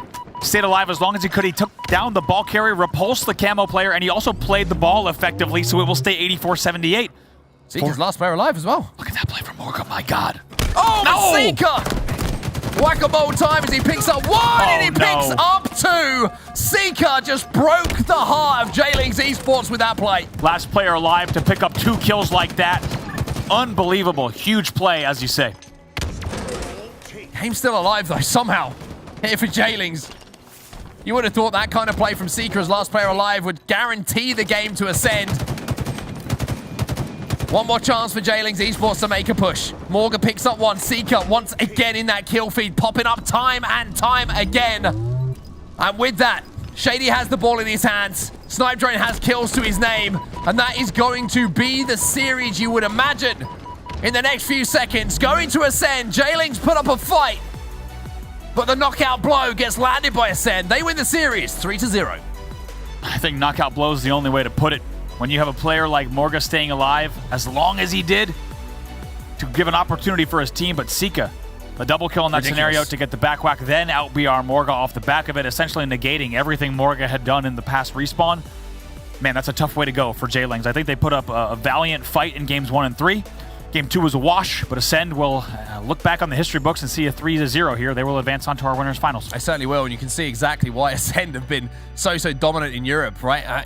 We've been talking about J-Lings today. We're like, wow, they beat Quadrant. They beat them in such a way as well. Ascend is a different proposition, my friends, and we mentioned that name, Seeker. 28-17 for him. That play at the end certainly one for the highlight reel. My gosh, I cannot wait to see that one back. That was gorgeous the way he played that, and like you said, it's heartbreaking for J-Lings. When they're going to be watching that play on their death screens, they're thinking, we got 3 dead. Last player alive is scoreboard. We're about to win this game. It's only about 22 points to go. Sika pulls out a double kill, and it's a back-to-back heartbreak to watch on your screen. Heartbreak, I think maybe that game 1, we mentioned it. Kind of J-Lings weren't able to get out of that little mental rut, and it certainly woke up Ascend throughout that series. And Snipe Drone, again, just every single time you go on board with Snipe Drone, he's always in a great position to deal damage, right? He's always putting pressure on the map, which allows the likes of Shady, Seeker to fly forward and really do the damage that's needed. Look at Legend doing whatever he can, trying to shoot the oddball off. I don't think it works that way. Then he goes flying in, trying to get the reset. It certainly came down to the wire in that second round, though. Shady with that play as well. That was the opportunity, maybe. Again, you're looking back on this series, you see opportunities for Jailings to make plays, to make the right decisions, but Ascend just beaten to the punch by half a second, couple of frames, whatever it might be. Ascend are always there first, but this is the play, Andy. Big shout out to Replay for catching this here. Look at this, just hiding behind the sandbags. And then the LPR after not getting first shot on Morga for the killing spree. Double as well. Ascend takes a 3-0. They do indeed. So Ascend looking extremely strong, as we would have imagined. One man who's probably not feeling so great is on the desk right now, and that's going to be Dan Gaskin. So we're going to throw it back to Lottie to ask why he thought that might not go that way. Oh my goodness, I thought you two were supposed to be friends, but you know, Gaskin, you're not feeling that, are you, from Mr. Onset on the casting booth right now? One day it's gonna come through and I'm gonna look a genius. You just gotta go for those calls. You gotta make it interesting. Mark just denies it straight away. You gotta play the stories here. That's what our jobs are, right? Yeah, wasn't great. It didn't look amazing for them, but you know, maps didn't go their way. I think Lethal highlighted that at the start. I think there were some bad maps for them, but maybe that's a good sign later on in the tournament. If they were to match up again, they might get some of their better ones. But for Ascend, they qualify for KC. I think that's the big factor here. Yes. They're going to be our first team that's definitely a KC later on next month. I've got to say, it's funny. First team to qualify. First team usually is the first as well at most things here in Europe. But I've got to say, you did call the series layout perfectly, Lethal. You told us, you know, that the potential was in this game one, and we did see potential and promise from this game one in terms of Jailings. Unfortunately, it didn't quite happen for them, but I want to know how much of Jailing's success in the first moments of Bazaar CTF came down to the fact that we saw Ascend on the backhand in terms of slays, but the assists also weren't there for the team. Yeah, it was. I think it's quite standard for Ascend to a certain extent, but even then, though, in Bazaar CTF, it's like I said before, it's very, very difficult for any team to kind of establish any kind of control. Slaves were going back and forth, but it was the assists you had to see from Jailings, but it's the trade potential from there as well. I said this before, Snipe Drone always around lockers, sometimes goes in the jump up. He was in the lockers for like 3/4 of that game, making sure to get those crucial flanks and keeping the high ground and the damage it. In this moment here with Seeker, even got at my notes, one of the best players in terms of decision making and the highest damage dealers, and we saw both in that game. I think we really need to see Bazaar CTF go in the way of them, because otherwise that's going to happen. Aquarius Slayer and Oddball Life are two very good game types for Ascend, and also Livefire traditionally has not been that great for J-Ling, so they really needed to get to maps 4 and 5 at the very least. The fact they lost that Bazaar in the way they did, even though they outslayed them, even though they looked confident, I think that would have just really shut down their confidence. Yeah, it was really hard to actually watch the final moments in that overtime. Obviously, going overtime with Ascend is huge in itself for a start, but the fact that they had such a good opening strategy, they did get Ascend pretty much depleted down where they could pull the flag, and they had a pretty convincing run. What happened in those crucial moments where I heard a couple of people saying, like, you know, you got to slay and go for it, and it just didn't happen for them? Gaskin, what did you notice? They paused. They stuttered because they weren't really sure where the players who were overextending were, and they naturally, sometimes you drop the flag and you slay. But because the way the timing worked for Ascend, they were able to do it so successfully where they got into a position where all of them could then suddenly dive on the 4 players of J-Lings. And because of that, like, they paused for too long, a counter cap came through, or at least was a pull, and just, unfortunately, an amazing start was completely shredded. And one thing I want to add as well is the fact that where else are they going to be? You had lockers, you were way too close to the spawn radius. They're not going to be on flag because you've already on it. So where else are they going to be? They're going to be on shotgun, and the only real possibility is they're going to flank around. Yeah, 2 players flank around straight away. They should just at least carry on running the flag to put that pressure on, because it means the other 2 players who are on spawn from that side of Ascend, they're going to have to literally push up and overextend to force them into the opening and the bad situation. Yeah, I think just lacking there in the game awareness and situations there and knowing what to do and maybe predicting in terms of what's going to be happening, just not having that. And I think Ascend having that also in the bag as well. No, and literally seconds later being like, we'll show you how it's done then, don't worry about that. And they certainly did. So cleaning that one up 2-1 in the overtime was pretty special. And Ascend honestly not stopping there either. So incredible stuff, and congratulations for qualifying for Kansas City. But with that being said, let's take a quick peek at the bracket and seeing what that one is going to be telling us here. As you can see, our winners semis does go in the favor of Ascend here against J-Lings Esports. They do fall down to the elimination bracket. In Gaskin, you got your eye on the bottom half of that winners bracket because there were some updates coming in. Yeah, we finally saw the Flying Dutchman versus Blackhand series come to its conclusion. It was 3-2. It was a 50-49 in the Game 5 Slayer, going in favor of the Flying Dutchman as well. So Blackhand so close from getting into those winners bracket semis, but it was just ripped right away from them. A very hotly contested series, and I wouldn't be surprised if those two match up again later on in the elimination bracket when we're looking at a place for top 4 for KC. I know, it's going to be pretty special. I'm excited to see this semi-final because, of course, we did mention it just a moment ago, but the winner of the semi-finals does go to Kansas City. So this next semi-final, we will seal another team on their journey to that world stage. This is going to be absolutely huge. We're going to head to a quick break while we get ready to get set up for this next winner's semi-final. We got Na'Vi on the cards coming up next in the... Actually, we do have an elimination bracket, I'm being told by production, to show you guys as well. So let's take a quick look at it, actually, before we head to a break, just so we can see what is going on here as well on the screens. But we do have elimination round 3 about to go down as well, where we got DW, the third team, Twisted, head-to-head happening, as well as Quadrant versus Your Org here. We've also got Blackhand, who were just bumped down by Flying Dutchman, going up against Team 7, and Method to Madness, who were actually facing Na'Vi earlier on, getting bumped down. Actually, currently 2-1 against Vex Gaming as well. So Vexed up on that one as well. Any shockers there, Lethal, that you've noticed? Nothing really too much to go by at the moment, but Your Org here sadly will have to face against Quadrant for top 8. That's going to be a bit tricky for them, and I think we know how that's going to go. But for Vex, though, that's a big talking point because they had an awful starting day one, didn't they? Nothing was going their way at all. But now it looks like that loser bracket run, that Cinderella story, could happen. May see. We'll have to wait and see. Now we can go to break. Now you can go get a coffee to get woken up here for our next winner semi-finals. Na'Vi versus Flying Dutchman coming away right after this.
You're special.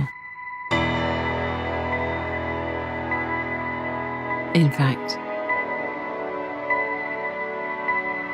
I'm counting on it. We're lost in the dark. But you give people hope.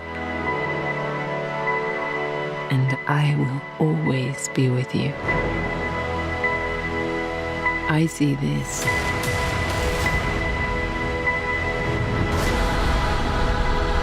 as a new beginning.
Now, before the break, Ascend had a rather slow start in their winner's semi-final, with J-Ling steaming through the starting line and getting an early cap on the board during the CTF Bazaar game number 1. Ascend did answer back in overtime, though, with a great show of what to do when you chip away at numbers and control the map with the sandbox. But the rest of the series really fell into Ascend's laps as they took the Slayer by absolute storm, and it was a similar story for Livefire Oddball as well, knowing exactly what to expect from J-Lings by game 3, and it told us all we need to know about Ascend right now and how dominant this team truly is. Huge congratulations to the Ascend roster as well, making their way to Kansas City, being the first team to do so, qualifying here at the EU Super, and they're looking superb, may I add, as well. Yeah. So Ascend, they can't be slowed at the moment, and my question for them next is how far can they go? Can they do the tale as old as time and getting into that grand finals and just sealing the deal pretty easily, or is someone going to stop them? And could that someone be in our next winners semi-final is the other question, because of course we do have Na'Vi versus Flying Dutchman coming up next. Now, when we're looking at both of these rosters here, of course, we do have one that I think has the upper hand just in terms of experience and just in terms of the composition of the team and what they have managed to accomplish this season so far, and that's Na'Vi. Yep. And Brav, when it comes to Na'Vi, we talked a lot about this team so far. They've been on our screens pretty much all weekend long. What are you expecting them to focus on? What do you want to see out of this roster in this series? I think play their game. I think play the game that they started to play here on Saturday already. I think they had a shaky Friday. I think they had some surprising games of the way that they played out in pool play. I think they took that to heart, maybe even watched some VOD last night and really came into Saturday strong. So if I'm on Na'Vi's side, I don't think we need to change up too much, right? They've put the time in. They've put in the scrim work. Yep. And I think now they're just looking to play that same game all the way through Saturday if they can. Okay, play their game, Na'Vi, and I'm looking to watch that one happening in your favor. But on the other side, we do have the underdog shows, don't we? The Flying Dutchman, who did just go into a pretty big battle and managing to push through in that game 5 going up against Blackhand here. And again, a similar story in pool play. You know, they are the underdogs here, but they're not playing like ones, especially against Quadrant yesterday. What can we expect out of these Flying guys? Well, I think both these teams are very familiar with one another's play styles. You look at Moe's, he was 1/4, you know, he teamed with Jimbo, Kimbo, and Respectful. They got the best ever placement in the EU. They finished top 6, so they know each other in and out. And at Flying Dutchman, I don't even think we can consider them underdogs. They're vying for that top 4 spot. They want to go to KC, and they want to do it here on this Saturday and Sunday. They do indeed, and I think what a point that would be to prove, going up against Na'Vi, being able to do that right now. You can take them all the way in this series layout here. Can we go game 5? Are they going to get it done in less than that? Will Na'Vi push through and maybe make a huge statement here against the Flying Dutchman?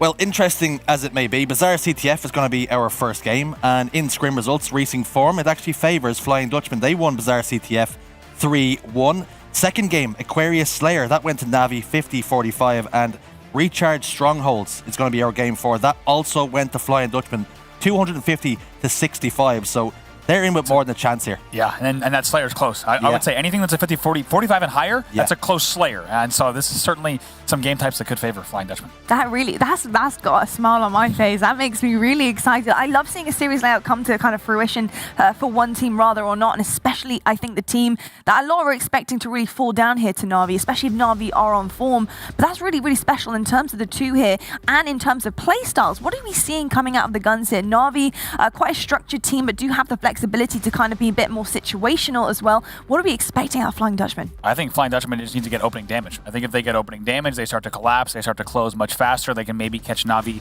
off their foot. But I think if Na'Vi starts to get those openings, they start to get the first kills, I think Flying Dutchman's going to have a tough road. They might just have a tough road, especially with that series layout, sure as he did so rightfully point out. We do have a head-to-head, though, when it comes to comparisons. We are going to be we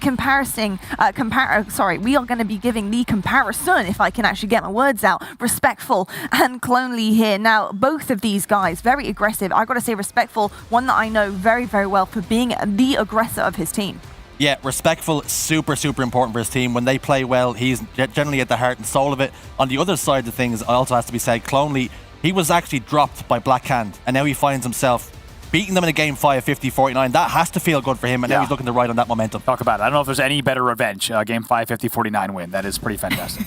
It is pretty fantastic. And talking about revenge here as well, you did mention it earlier on, but we have had kind of like a different roster form as well. We have somebody on the side of Flying Dutchman who knows the Na'Vi boys very, very well. Again, revenge could be sweet once again for this team if it does go to plan. Now, I need to know what you guys are thinking about the series, though. So we've seen the series layout, we've seen who it favors, but we do have also experience on the side of Na'Vi as well. So with that in thoughts, Brav, what are you thinking? I think there's two theories here, right? Do you go scrim results or do you go, momentum? It's tough to say. I could see Na'Vi absolutely sweeping it, but I'm going to go with history, and I'm going to see a 3-2 in favor of Flying Dutchman. Oh, okay. All right, I like this. All right, Shurzy, are we feeling the same way, or is there a different change in the wind here? I think going off scrim results, and I'm seeing how good Na'Vi have played against the likes of Ascend recently, I think Wonder Boy could be the clutch factor for Na'Vi. I think they win it here 3-1. Oh, okay. See, I can absolutely see it falling that way too. You know what? I just don't think you can go wrong with this prediction. No. I love a 50-50 chance. 50-50 will be on the desk here, but we're not 50-50 when it comes to our casters. We've got 100% talent, raw talent on our casting booth right now. We've got Clutch and Gaskin to bring you this next winners semifinals. 100% raw talent, 100%.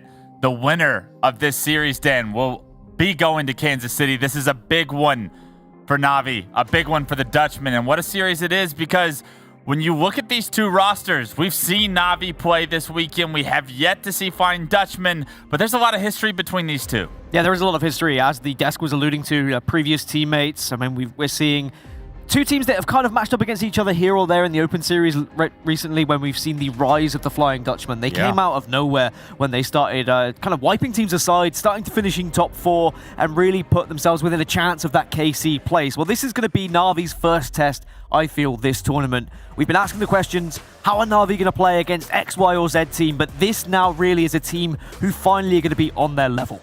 Love to hear that as pool play. It didn't maybe go as easy as expected for Na'Vi, but they got the job done. Winners bracket round 1, they looked much different, much better. The question is how strong will Flying Dutchman enter this series? Already getting a little bit of revenge for one of the players on their team that was replaced by the Black Hand. Let's see if they can do the same story here and now in game 1. We are the winners bracket semifinals between these two, and the battle for Overshield is underway. Something that Shurzy said on the desk, and I will reiterate, is that in scrims, Na'Vi have got the better of Flying Dutchman on both occasions in the last couple of weeks, a 3-1 and a 3-0. So that's a very good map for them. You love to hear that, because so much confidence is built throughout those scrims. You are ready for just about anything that the Flying Dutchmen are going to throw at you if you're on the side of Na'Vi after those kind of scrim results. But we'll see if a tournament story is different. Respectful, finding a big kill onto the Rocket player is a great step to try and break into setup, but it does look like Flying Dutchmen have pulled the flag, and now Respectful under a lot of pressure right now with respawners in the shotgun area. Na'Vi look on their back foot early. Na'Vi going back to try and kill this flag runner as well. It's going to be Mose, and he should go down, will go down. And that's always a difficult decision to make if you are the players who are attacking, is do you go back? But that's very important play from Respectful. What a route, what a shot. Respectful, the awareness to go back to his base and to actually find 2 before going down. Stops that flag run dead in its tracks. But look, they still have work to do if they want to get map control, because So Snaky, front of their base, being such a nuisance before he's taken down. Na'Vi finally look like they have a little bit of breathing room, Dan. Too Foxy is a player that we've not necessarily highlighted in our AMD performance players. He's not been in the head-to-heads, but he is such a key factor to this Na'Vi roster. He needs to be careful where he's being focused from right now, though. Yeah, one of the players that's really impressed me so far for this Na'Vi roster this weekend. It's the rest of the team that I want to see play a little bit more consistent. Unfortunately, he goes down. Now on board with Kimbo, he's taken down. So Flying Dutchman have had map control the entire time so far, and with that map control, we'll see if they're able to get another successful flag run going, because it's been looking promising for Flying Dutchman's fans so far in game 1. It's been an absolute war down bottom middle so far, that's for sure. Just death left, right, and center. And it's very difficult to try and get out when you are this Na'Vi team.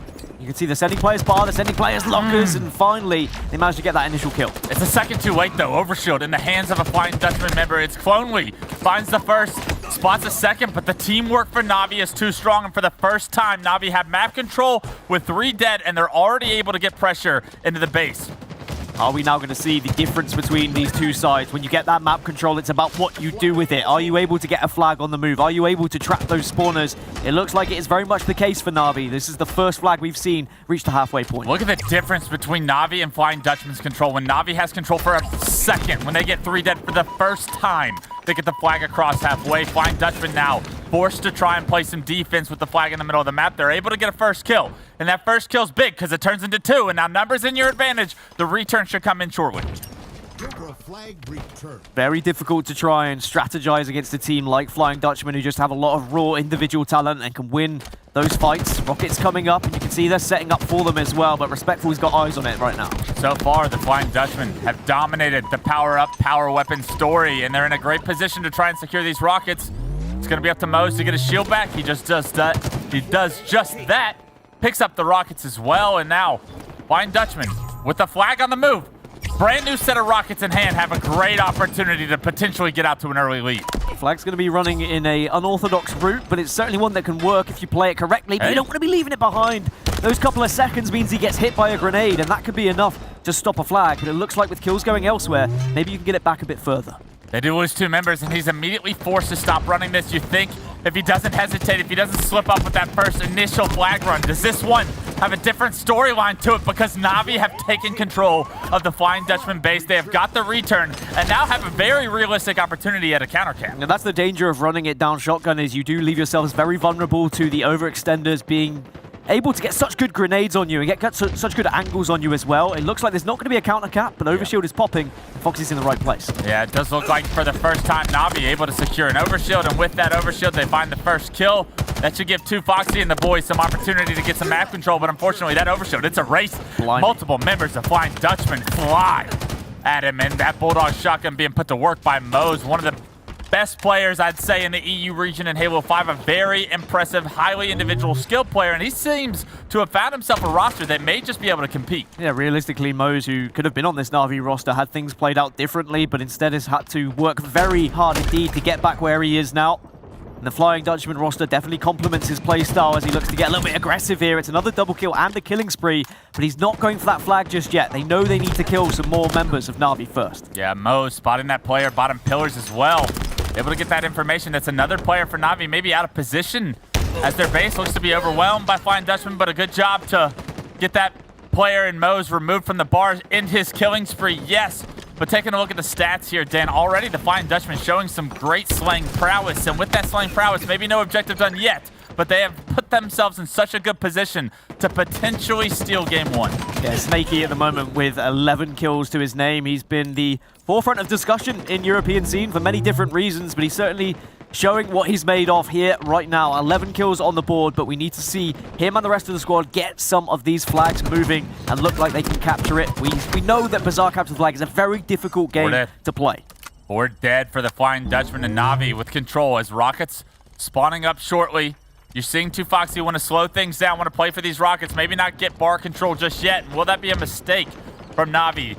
Hesitating, waiting, typically doesn't benefit teams in Halo Infinite, but we're seeing Na'Vi try and slow it down. One of the characteristics that they are complimented for at times, and also comes back to bite them at times, and it looks like Flying Dutchman off spawn have been able to compete for this next set of rockets. You wouldn't really believe in scrims that this was a 3-0 and a 3-1, considering what we've seen in the opening 7 minutes. With only 5 left to play, you imagine we might only see 1 flag go in, if at all, in the next 5, because both of these 2 teams are so evenly contested, and even though we've seen map control from Flying Dutchman, they've not done enough for it. Jimbo with the beautiful shots creates the difference in numbers, and with that difference, he looks to push this flag. Kimbo finds one as well, so it's the Bow brothers that find themselves a few kills, make Respectful with a 3rd, and that was 3 dead for Dutchman. The flag on the move. Flag on the move, but it's about where you go with this one. It's a more traditional route. There is going to be 1 player overextending against Snaky, but he gets taken down, and this should be a cap. Should be. There's no amount of gunpowder that can stop this one from going in. Jimbo answers your question, Dan. There will be a cap scored in regulation. He punches this one in, and unlike the Swedish soccer team, we already see 1 goal scored here. 5 minutes left. Jimbo now manages to get the dynamo grenades to work with. The map actually has an eerie silence about it. Finally some shots being fired as Flying Dutchman decide to make their move with that first pick. Snaky gets 2, but Jimbo is going to be a nuisance. Actually, I think it was a triple from Snaky. That's what you need from your main Slayer. You need them to have that presence on the map so that you can push in and get a flag. Snaky finds 3, Mose finds 1. That means all 4 players are going to be coming off respawn, and unfortunately, Snaky just not quick enough to get into the enemy base. Maybe pushing through double doors was a mistake. You want to slow it down at that point because those respawners shut him down and just about deny any opportunity we were going to see from Flying Dutchman there. Na'Vi are doing very well to defend when they need to, but also pick up the pace. get aggressive when they are required of it as well. I think you're right that they do like to slow things down, and sometimes that can be a detriment. But here on Bazaar, which is a slower-paced game, they can play to their advantage. Kimbo just needs to hide away here. I love the step-by-step process that Na'Vi has showed us. They like to control the middle of the map, and then once they have that control, they want to advance step-by-step into the tree, into the bar, and then to the flag. We've seen them have a successful flag run from it. Will we see it again? Respectful, wisely baiting himself with his normal shield, gets weak, then activates it. He doesn't even need to find the rest of that engagement as he activates his overshield, and now they're going to have a great opportunity to go up 2-0 here in game 1 because his flag is on the move and his overshield's still intact. Respectful unsure about where to focus though. Snaky peeks from behind. There are a couple of players that have overextended as well for the Dutchman. But with 2 players going down, this flag still could move somewhere, but now with Foxy falling, that's probably going to be all she wrote with that flag. And what a testament to Flying Dutchman's defense right here, but Jimbo, last guy alive somehow.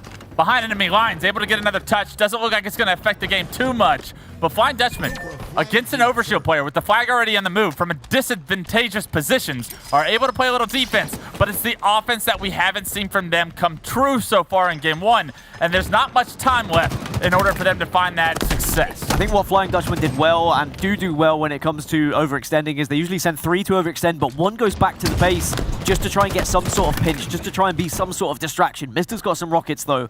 And maybe this could be the push that Flying Dutchman need to get back on the board. Maybe this could be the push. Maybe that's the opening they need. The double kill comes through, finds a 3rd player as well. And he's going to try and block these spawns. Unfortunately, Na'Vi has 3 players that have tried to overextend, so Slays are going to have to come through. The spawns over a shotgun get blocked, and because of it, a player spawns on Thrust right behind So Snaky with this flag, and now he needs help to get this flag any further. And he dives on the flag, but he's going to die for it. And that means that Na'Vi should be able to successfully return it. And even though, you know, I love aggression, I love people trying to get those kills by diving down towards the shotgun area. You're completely right. You block the spawns, and you make it very difficult for your flag runner. It's okay to do if the flag is already through halfway, but because the flag wasn't through tree, that's where the big blunder is, because you get that free damage on the flag carrier. It'll force Snaky to stop running it. And now Flying Dutchman against the ropes once again. Na'Vi in control of the map and in control of the clock with their favor. Minute 45 left in this game to see if Flying Dutchman have any answer. That's a big kill from Mister, but Jimbo should be there to clean it up. Does clean it up. And now for Na'Vi, is the best form of defense offense here? Are they going to look to pull a flag? Yes is the answer to that question. 3 are dead for Flying Dutchman right now. So Na'Vi desperately trying to find out where these spawns are going to be. If I'm Na'Vi, I do not panic about this flag. I almost want to stop running it and make sure we get the slays. The one thing you cannot do is afford a counter cap opportunity if this flag does get shut down and returned. I like this play by Respectful. He actually can basically hear me, even though we're in completely different rooms at this point. At the fact that he stops running that and decides to slay. Unfortunately, Na'Vi go 3 dead anyways, and Flying Dutchman able to get the return, able to get a little bit of map control, and this might be the last opportunity we see from them in game 1. And how many times do we see this? 1 minute left on the clock, 1 flag needed. It is so often that this flag gets captured and we go to overtime. Flying Dutchman will be hoping they can do something similar, but with Snaky falling, that means now Na'Vi are going to have the player advantage, make that a 2-player advantage. So Flying Dutchman need to wait, they need to reset, give themselves about 20 seconds to try and get this pull. Last 2 members in the bar trying to work together, but they're going to be surrounded shortly. Giving up their position was a big mistake, and with that mistake, they stagger the respawns of the Flying Dutchman because both of them get taken down without any success. And because of that, now Flying Dutchman with 3 dead look to be in their last few moments of game 1, and I don't believe they're going to have the opportunity to get a touch here. Especially now Respectful's got the dynamos. He can make sure he's a real pain in the backside. Flying Dutchman have to quite literally fly to the other side of the map to get a pull here, but I don't think it's going to happen. It's in the name, but they're going to need equipment to do it, I believe, because that grapple, it appears to be up, but nobody going to be near it as Respectful denying the middle of the map. 4 dead for Flying Dutchman. And Na'Vi do just that. They get the slays they need. The defense stands true when they needed it most. And because they were able to get the 1 cap on the board towards the middle of that game, it was just enough to get the job done in game 1. Yeah, and Na'Vi, they carry on their kind of success through scrims and they carry it into competitive tournament play. That's what you want to see from a team. You put it into practice, and now you need to make it work when you get into a competitive environment. And even though it wasn't as smooth as scrims, it wasn't a 3-0, it wasn't a 3-1, they got that 1 flag that they needed. And in a very hotly contested game with 8 incredible players all on the map, sometimes 1 flag is all you need. And to be honest, as we took a look at the series layout from the desk before the series started, this was one of the game types that we thought may favor Flying Dutchman. So if you're Na'Vi, Dan, to win game 1, in the fashion that you did, no matter how it was done, what does this mean for the series going forward? I think that now Na'Vi have got a difficult game out of the way, regardless of whether they've had success in scrims or not. Bazaar CTF is not particularly a game that anyone enjoys to play because it is so hard to get those flags. And you have to sweat so much. You have to focus every single moment that you are on that map. You cannot afford to drop the ball whatsoever, otherwise you get punished. And some teams play very defensive. It is sometimes not enjoyable because of the way that people play this game. That's just how it is. I'm not going to beat around the bush. Oh, I love it. The way that Na'Vi have played that one is they always looked like they wanted to go forward, but as you said, they had an approach. It was a step-by-step process. They would take one side of the map, they would then gain the middle of the map, they would wait for the power-ups, and then they would push and get the flag. One of the things we talked about in the middle of that game, Dan, was sometimes we knock Na'Vi for playing too slow, for playing too methodical. That methodical play on a map like Bazaar CTF is almost necessary, like you're saying, in order to find some success. And although it wasn't the easiest win, although Bazaar CTF's typically not the prettiest map mode combination we have, the job got done for Na'Vi. They keep their tournament streak intact. Their winners bracket run continues to look strong. And as we go into game 2, being Aquarius Slayer, talk to me about what each of these two teams should look forward to find success. Again, it was something Scherzi mentioned on the desk. Also, he needs to stop taking my stats off of me at this point. We've spent too much time together. He's become the stats man. It's because y'all are like best friends. You tell him everything, and now he's using it against you. Oh, so it's the Padawan's becoming the Jedi Master at this point. But it's a game type that's gone in favor of Na'Vi. The most recent scrim was 50-45, but that doesn't necessarily tell the whole story. 5 kills, that could very easily be swayed another way just on one camouflage, just on picking up the heat wave, for example. So this is going to be a very important game here for the Flying Dutchman. A very important game. You do not want to go down 2-0 in the winners bracket semifinals. Let me remind everyone at home, this series, the winner will find themselves with a free ticket to Kansas City, an opportunity to compete against the world's best on the biggest stage. But in order to get there, it's a lot of work to do for both these teams still left in this series. In game 2 underway, Respectful's point of view tries to be aggressive bottom middle. He gets denied, and it looks like Flying Dutchman once again jump out to at least a little bit of map control, although they do lose 2 members. Aquarius is certainly a map for Na'Vi where they just feel at home. It plays the way they want to play. They can play with structure, but they can also play with pace when they need to. But that's a big stick from Mose, as you mentioned. Camo has gone in favor of Jimbo, though. We saw Flying Dutchman really dominate the power weapon, power up stories towards the start of game 1. They weren't able to get any objective done, but already Na'Vi doing a good job to keep that out of their hands. But unfortunately, Camo not really a presence on the map there as we see Jimbo taken down.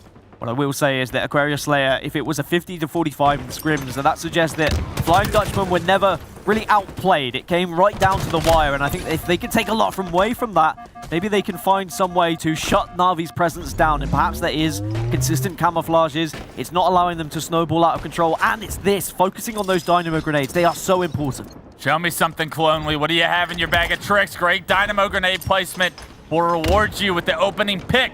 Now, all of Na'Vi seem to be trapped in the back of blue. They're trying to push out pink side of the map, but I believe Flying Dutchman had the read on him. Unfortunately, the heat wave, it deletes the page of the book that we would have seen Flying Dutchman be able to have that advantage with, and 3 dead. You hate to see that with as much control as it appeared Flying Dutchman had with that push. I mean, Na'Vi just played the reverse Uno card there. Flying Dutchman thought that they were going to be walking into 3 kills, but Na'Vi came swooping in with the heat wave, and that's what you've got to be very careful of. You cannot expect easy kills at any point in this match. It's 8 players who, in their given right, can win every single individual battle. Still up. Flying Dutchman, just a few kills, but this heat wave worth its money in kills right now as Jimbo deletes 2, somehow stays alive as he was no shield throughout a majority of that combat loop. And Jimbo had a very strong first series of the day. One of the players I really think brings Na'Vi to their ceiling when he's playing at his highest level, and he's looked to continue that here in game 2. Camouflage for Clonely. Not done enough with it for me, though. Jimbo manages to get the kill, and as you said, Jimbo has been that player who really does step up and shine for Na'Vi when they need it most. Also, just touching on the heat wave, the switch from vertical to horizontal is very important, and just having the discipline to do that is also good. Can't be dying to grenades like that, because usually 1 kill in a Slayer in a small map like Aquarius will turn into multiple kills. As we see Flying Dutchman get that easy kill on Respectful, and it has turned into a few in a row now, up 18-15. In the most recent Open Series where these two teams competed against each other, Na'Vi did get the better of Flying Dutchman, so in the last competitive match that they faced against each other, Na'Vi also had the better result. The Flying Dutchman, they've done enough against Na'Vi to believe in themselves here, and they have a 4-kill lead. If they can turn this into an 8-kill lead, and things start to get a little bit shaky for Na'Vi. I like the map control they have so far. Clonely trying to spot some players and some good teamwork out of the boys in blue here, unfortunately. That first kill immediately answered back. That was 4 dead for Flying Dutchman. Na'Vi do a good job to try and tie this one up, but still just down 3 kills. But with map control, you could see this swing in their favor very shortly. Can we just shout out Clonely for a second after he gets that kill? Not only has he looked really good in this series, but he got dropped by Blackhand. He then beats them in the previous series, finds himself in the winner semis with his Dutchman roster. Such an amazing feeling for Clonely. So often, and as a player, you have so many teammates that have so much history against the enemy teams that you start to play against throughout tournaments that it's rewarding for you to beat your old team, and then you say to your teammate, I want you to beat your old team, so you step up, and that's what Clonely's doing here. 11-4-6 here in Game 2. Clonely wants to make this a series to remember for Moz, because wouldn't that be a day for them to all get revenge on their previous teams? The Flying Dutchman Revenge Tour. It could be beginning to happen, but as we have been speaking about how well they've performed, Na'Vi have been able to turn this one around. They've got the lead. Respectful's got both the camouflage and the heat wave, and they've also got Flying Dutchman on a little bit of a spawn cycle here. Yeah, they need to figure out a way to get out of this situation. Unfortunately, this heat wave, this camo paired with it, Respectful able to just trap them pink side the base, and this is such a difficult position from Flying Dutchman to try and fight out of. They lose all 4 members once again, so Snaky, the first one off respawn, and if he gives his position away too quickly, look at Na'Vi and how quickly they're going to collapse on the Dynamo side of the map now, because, I mean, Flying Dutchman have to figure out a way to release some of this pressure now that they've lost the lead. Similarly to Bazaar, when we saw what Na'Vi did with map control, they got a flag. Well, what they're doing with map control, they're getting more kills to give them a more significant lead than what Flying Dutchman did when Flying Dutchman had map control. It's a 7-kill difference. And Respectful, he can grab this thruster, and that means he's going to be a pain in the backside to try and kill in any BR fight. Respectful with the thrust to the side, using the entire sandbox at his disposal so far throughout this life. He had the camo, he had the heat wave, now he's got thrust to pair with it. This equipment paying dividends for Respectful as they've blown this game wide open now 50-30, 40-30. 50-30, it would be game over, but I tell you what, it's going to be heading that way, Clutch, with the way we're playing right now. Na'Vi, a 9-kill lead. They look comfortable. Some more dynamos for Respectful. We've got the heat wave in the back pocket. This is your dream on Aquarius. You just don't want to give them to the other team. Yeah, momentum is such a difficult thing to get back on Aquarius. It's so difficult to close the gap in large scores, and already a 9-point lead now for Na'Vi as they make it 10 with that beautiful bait and switch. Just playing that corner so well, denying entrance into the closet. And you can see Flying Dutchman still on the ropes as this game continues to go towards the Na'Vi side. They're on the ropes and they're about to be clotheslined over the top and out of it in a minute, because Na'Vi do not look like they're going to slow down whatsoever. 45 now, they only need 5 more kills. And Flying Dutchman, if they are able to get a camo, no, they're not able to. Jimbo gets it. This might just be the final nail in the coffin. Jimbo, camo, thrust, battle rifle in hand, shows some trigger discipline, shows the use of the pings to give an exact location of the enemies. Flying Dutchman forced to trade in these positions, and trading is not going to be a winning recipe here. Just 2 more kills needed. 2 more kills needed, and it's about how they get them, you imagine. A 10-kill difference. Flying Dutchman cannot afford to let 1 kill slip through their fingers, otherwise Na'Vi, you know, will just jump on that final push. They are going to be patient about it. They don't need to be stupid. The Flying Dutchman, they probably lost this one already. No, Na'Vi, too much veteranship on this team, too much experience to let this one slip away, and as the second kill comes through, it's a double for Jimbo. 18 for the game, and Jimbo, he had himself one hell of a first series in Winners Bracket Round 1 today. You know how bad he wants to find himself in Kansas City. He makes sure Game 2 goes their way. Na'Vi were the best placing team in Raleigh, yet they're still not considered the best team in Europe, and I think they want to prove themselves, not just at this tournament, but when we get to KC. First step, get to the final so you can play Ascend and also qualify for KC in the same match and the same manner. That's what the job is. They've got, so far, they've got a 2-0 lead, and statistically, I mean, they had an amazing performance. There was a slow start, but I think that says a lot about Na'Vi. I think they do start slow sometimes in some of these maps, but the way they picked up when they had control was excellent. If you're the Flying Dutchman, the one thing that I can say we can credit you for so far throughout the series is you have started the game strong. You have looked good midway through the game. It is that mid-game where you have lost the opportunity to take either game 1 or game 2. And now, a shot at destiny. Na'Vi might find themselves with one more game win in this series. It'll be the winners finals that I've been talking about all weekend, that I've been looking forward to. A date with a Sind is on the rise if Na'Vi can punch one more game through in their favor. But the Flying Dutchman, you don't want to let that happen. You are so close to going to Kansas City. And if you lose this series, there's going to be so much more work you have to do. And unfortunately, being down 2-0, Dan, it doesn't look good. Doesn't look good for the Flying Dutchman. They need a reverse sweep. And just going back to starting strategies and how Flying Dutchman have been performing well, you could say the same about Jay Lings. They started well against Ascend. And I think there's something to be said about the lower seeded teams studying the tape of the higher seeded teams, learning their starting strategies, and then being able to have a fantastic start because they can perform some sort of counter. It's easy to do when you're the lower team because you've got more tape to study of those bigger teams. But Oddball Li-Fi is going to be the next game, and bad news if you're a Flying Dutchman fan, this is another game that went in favor of Na'Vi in both of the scrims they had in recent weeks. It was 2-1 both times though, so it has been a close one, and even with the points scored, it was like 240 something to 180 something, so it was very close. Close doesn't get the job done if you're Flying Dutchman. And unfortunately, game 1 was close, just a 1-0 lead, but the objective was not able to be accomplished. We'll see if that's a different story as we jump into game 3 here. The Flying Dutchman, they were against the ropes in game 2 with a little bit of air, maybe a timeout, maybe a pause in gameplay. Will game 3 be a different story? To me, Dan, a very difficult thing to do is to find your footing in the middle of the game when it gets chaotic, and I feel like the Flying Dutchman, yes, they start strong in these games, but it is those moments where they need to figure out a way to catch their breath that they have struggled with. We'll see if that story changes here. 2 Foxy trying to pressure Overshield side of the map at the start. And already, numbers in favor of Na'Vi. You speak about catching your breath as well. Flying Dutchman have come right off the back of a best of 5 that went all the way down to the wire, whereas Na'Vi have had a little break. Sometimes you can talk about momentum, but also you've got to talk about focus. You've got to talk about how can you keep playing game after game at the highest standard. Sometimes it's difficult to do so. I wonder whether we're seeing an after effect of Flying Dutchman putting everything into that previous series. Yeah, you know a game 5 50-49 win is a hell of an adrenaline rush to have. Unfortunately, adrenaline does run out. And when that adrenaline runs out, you almost feel depleted as a player. Is that something that we're seeing from the Flying Dutchman right now? Because it is the last time in their history of these careers for these players that they want to run out of gas.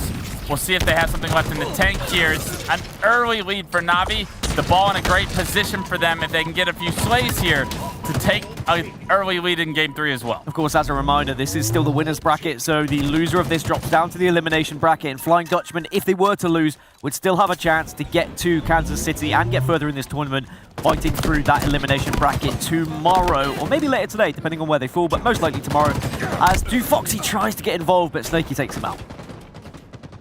The ball's not played. Flying Dutchman, 3 dead. Jimbo, last guy alive, somehow finds a grenade kill. Can't quite hit the no-scope, but the stick. Wow. And a double kill with just grenades in hand. Allow Flying Dutchman to maybe get some ball time, but Na'Vi gonna have the numbers advantage very early in this setup. Let's see if they're able to break it. Open Series number 9, these 2 teams competed against each other on this map, and it also went in favor of Na'Vi. So all the stats, all the history is pointing towards the boys in yellow and black. What have Flying Dutchman done to change what they did in previous scrims and previous series is my question, as Clonely hits a double kill and will grab some ball time. This could be, you know, an amazing reset, an amazing comeback if Flying Dutchman can really turn the tides here in this game. Difficult piece now is the power-up was just up, and I believe it's in the hands of Na'Vi. Although Mose has found this snipe, the ball is still back tower, so you're able to rack up some significant time. The camo player actually gets spotted. A good job by Mose and the boys to take down that camo player. Unfortunately, that setup, it's broken, and I don't believe the ball was played. Mose falls as well, gives away the sniper, so that sniper and the heat wave now in the hands of Na'Vi, and as you said, ball doesn't get played originally, but now will be played, and just at the right time for Na'Vi to swoop in, take it, and take it over to House. And actually, Respectful's going to double back on himself. I like this. He's not really sure where currently the team were off Flying Dutchman, but he knows full well where Jimbo was, so he runs it towards his team. Respectful has heat wave, snipe, and ball in hand. Very selfless play by him right here. You want to see him give it to a teammate, but just not given the room right now in order to do so. You know when they feel comfortable that exchange will be made, and this could be that moment, as they did just momentarily have the 4 members of Flying Dutchman dead. Unfortunately, Respectful rotates it towards the spawner. That stick might have come through. No, just the blue armor, but a little bit of an error there from Na'Vi. Not sure where you should have gone with the ball, and we'll see if they're punished because of it. I think they were really struggling to work out where Flying Dutchman was spawning, and I think that was because Flying Dutchman had a split spawn, so Na'Vi were undecided as to where they wanted to go.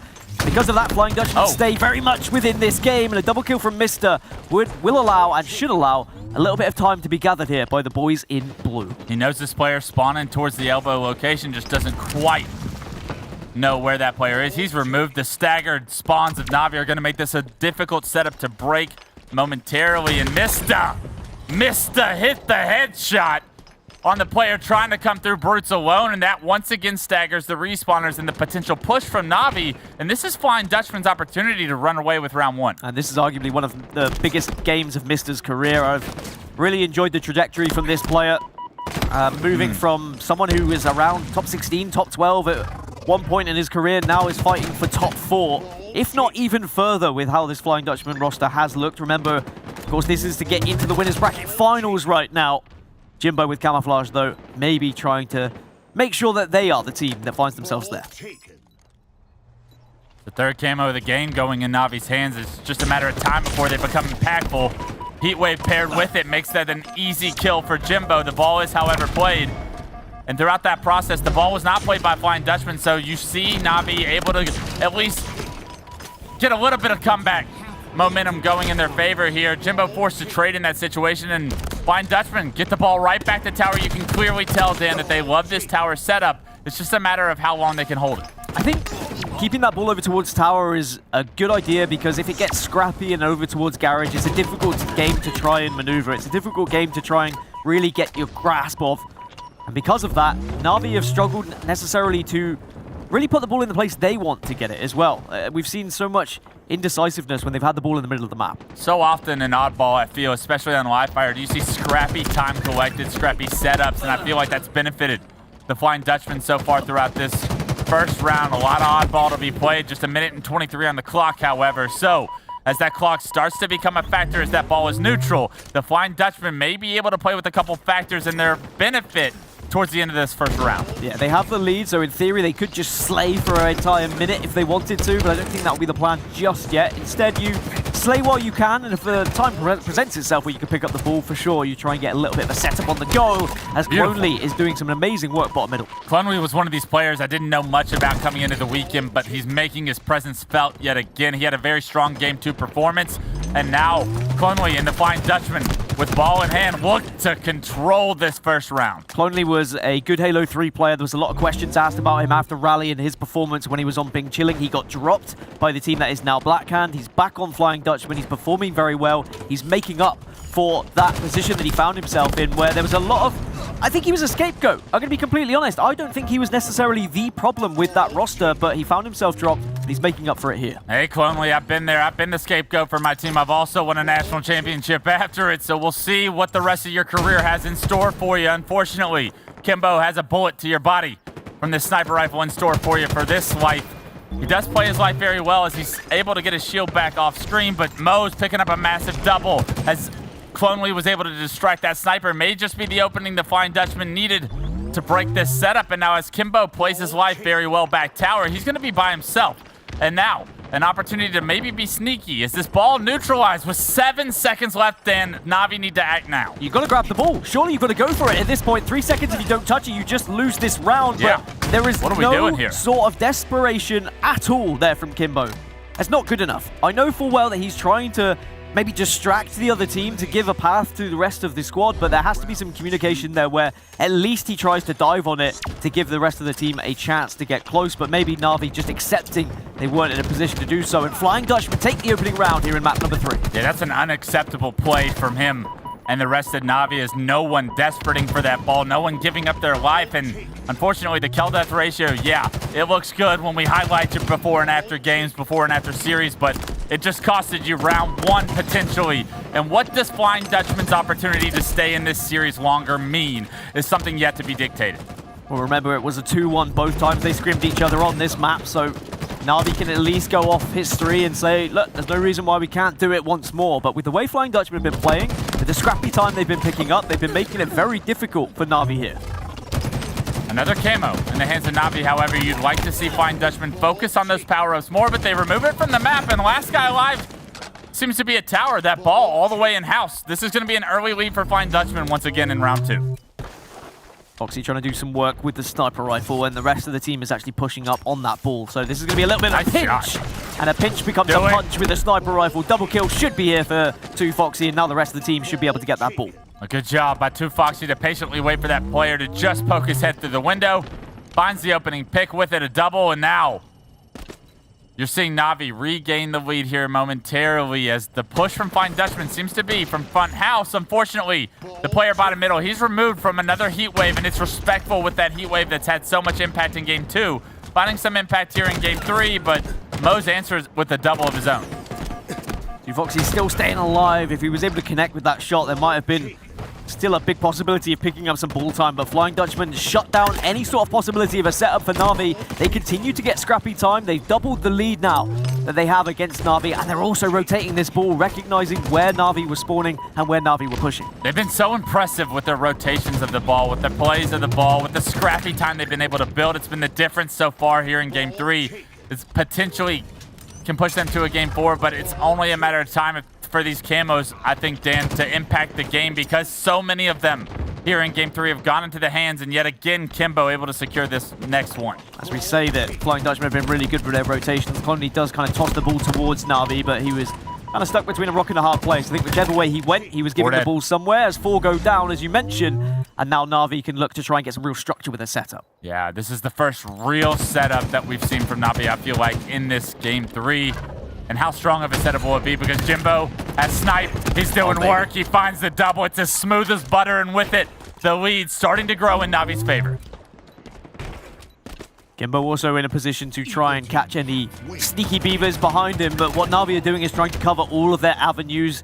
Sometimes that can be a downside, especially if the Flying Dutchman were to decide to bring several players in one direction and overwhelm that. But unfortunately, they are sending one by one like lemmings, and Na'Vi are shutting them down. Finally trying to use that repulsor to show you how much of a Flying Dutchman he is. Unfortunately, it's a very predicted route, and with it, he gives Na'Vi the numbers advantage they need to get a few more kills in their favor, continue this setup, and now all of a sudden we'll be talking about a round 3 shortly if the Flying Dutchman don't act quick. I think he's going to have to move in, but what Na'Vi have been doing so successfully in the recent period is baiting and switching, making sure there is someone there to finish off those kills and putting their bodies on the line for their teammates, playing a little bit more selfless and not thinking necessarily as much about the kills. And they've been hitting a lot of sniper shots today. No matter who's had it in their hands, they've been connecting.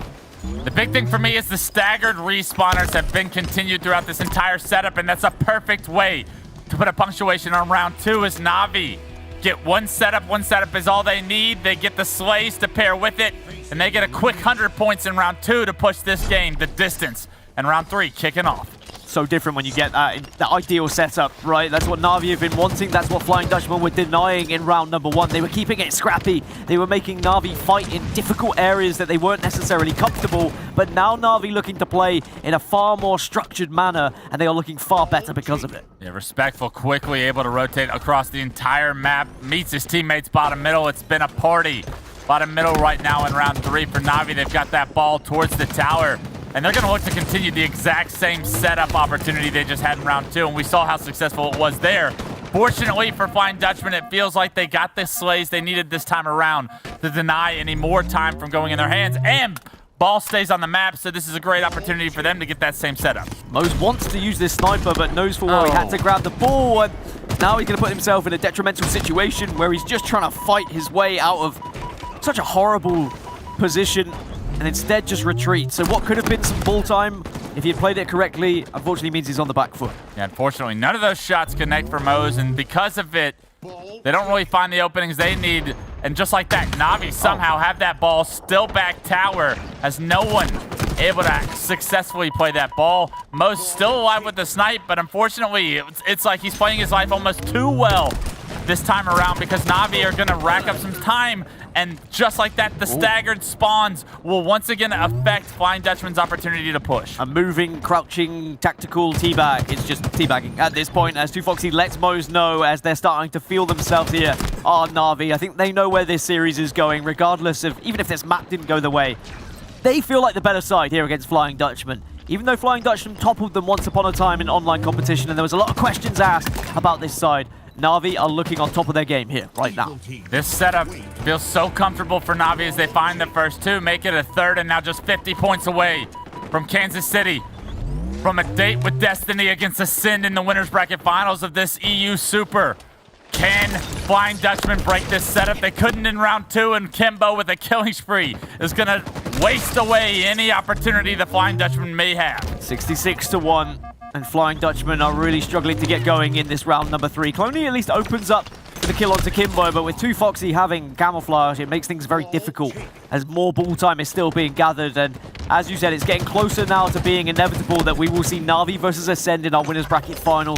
That's the 1 and 2 seed. That's who we expected to be getting there, and everything's playing out as it should. And the play ball. What a play by 2Foxy to reset that ball.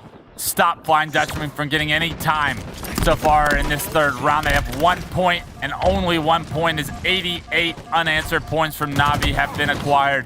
And Na'Vi, with all the momentum in their favor, Respectful with another heat wave. You can tell how consistently he's focused on this weapon throughout this series, how many opportunities it's given Na'Vi, and because of it, they're just moments away, it feels, to punching their ticket to the winners final. Yeah, you just look at the kill difference in this round, and Flying Dutchman just haven't really been on the map. Kimbo has the sniper rifle but not able to connect, similarly to what we saw when Moz had it in his hands earlier, but maybe he can show something off for us here. Maybe he can start a little montage clip. There's the first, or it should have been the first, but doesn't connect with the BR shot. You can see the vision, just the execution may be lacking a little bit there, but room for error. Na'Vi have built themselves because of this magnificent lead here, 72-3, and Flying Dutchman.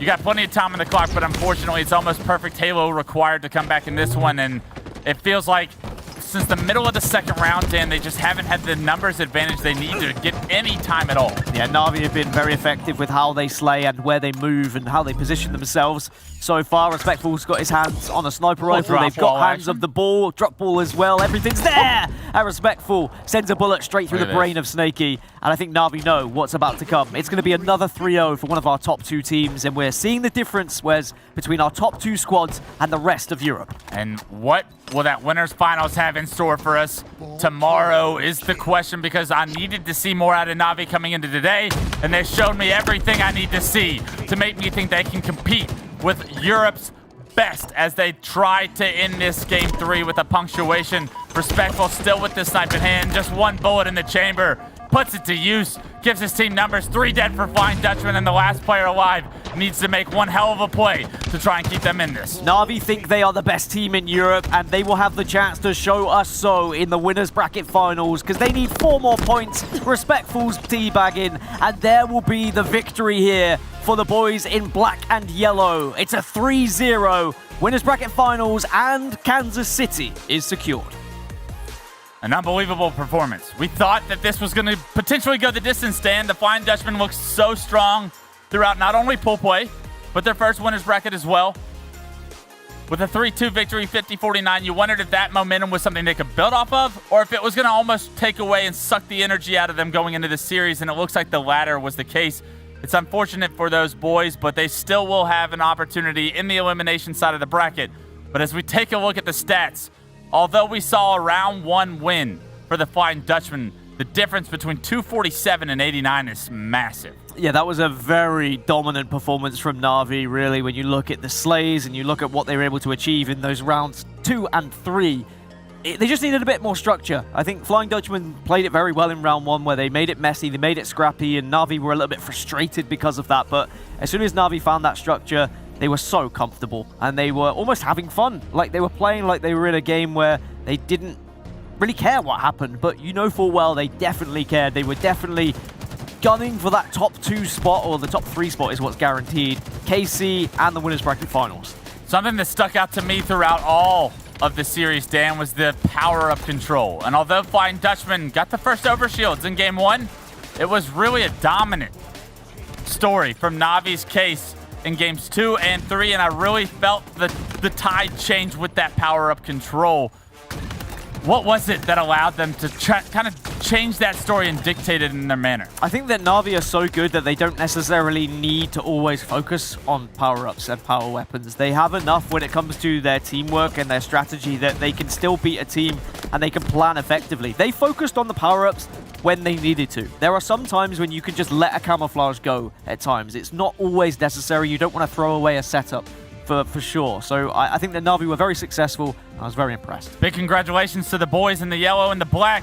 I'm going to throw it over to the desk as they talk about Jimbo, his success, and maybe Navi's opportunity in that Winners Bracket Finals. Thank you so much, gentlemen. Well, that's another team we've sent packing to Kansas City, though, not home. They will actually qualify again with Ascend Na'Vi. That's huge. You know, the prize money is going to be amazing at the end of the day, especially as we get into day 3. But day 2 already qualifying, getting that one thing done, that ticked off.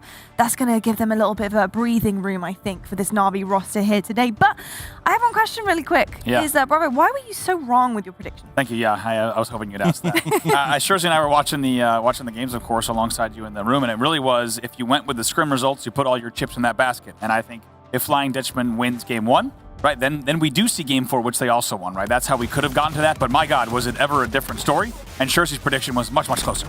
Much closer, not by too much, I think. Obviously, I said 3-1. It was a 3-0. Really impressed by Na'Vi, I must say, just off the bat. They haven't dropped a single map today. That's 6-0. So really impressive from them, and they'll be looking forward to KC now, putting practice against some of the best North American teams. But on the side of Flying Dutchman, I must say, they ran out of gas, it must seem, with inflation prices being as they are. They couldn't afford to refill the tank. They could not, certainly not. Yeah, I love it, Shurs. Absolutely. I love a good joke on the desk. I've got to say, I'm the only one that seems to be Then you love Shurs on the desk. Yeah, Shurs, you're like my partner in crime up here. Yeah, I've got to say, honestly, Flying Dutchman, just not really much gas in the tank. Like you said, they just didn't have much to output there. Does that come down to kind of the combination of being up against Na'Vi? And Na'Vi starting to heat up, to be honest. I don't think it's actually simply being against Na'Vi. I think it's the way they played it, because as we were watching those games, something Shurs and I were just talking about as we see the series layout here, a clean sweep for Na'Vi. Don't forget, Flying Dutchman was leading in each of those games, well, except for Bazaar. Bazaar, they lost 1-0. You could say they had certainly had opportunity to take that game, but they were leading in the Slayer by about 4 kills just before the midpoint. They were also leading in round 1 of ball. So I don't think it was about the matchup. I think it's simply how they actually played. Very, very true there. And also something I noticed just a little bit in terms of Na'Vi, and the fact that we do put them under a little bit of fire every now and then, that's just because we want to see them succeed, I think, as well.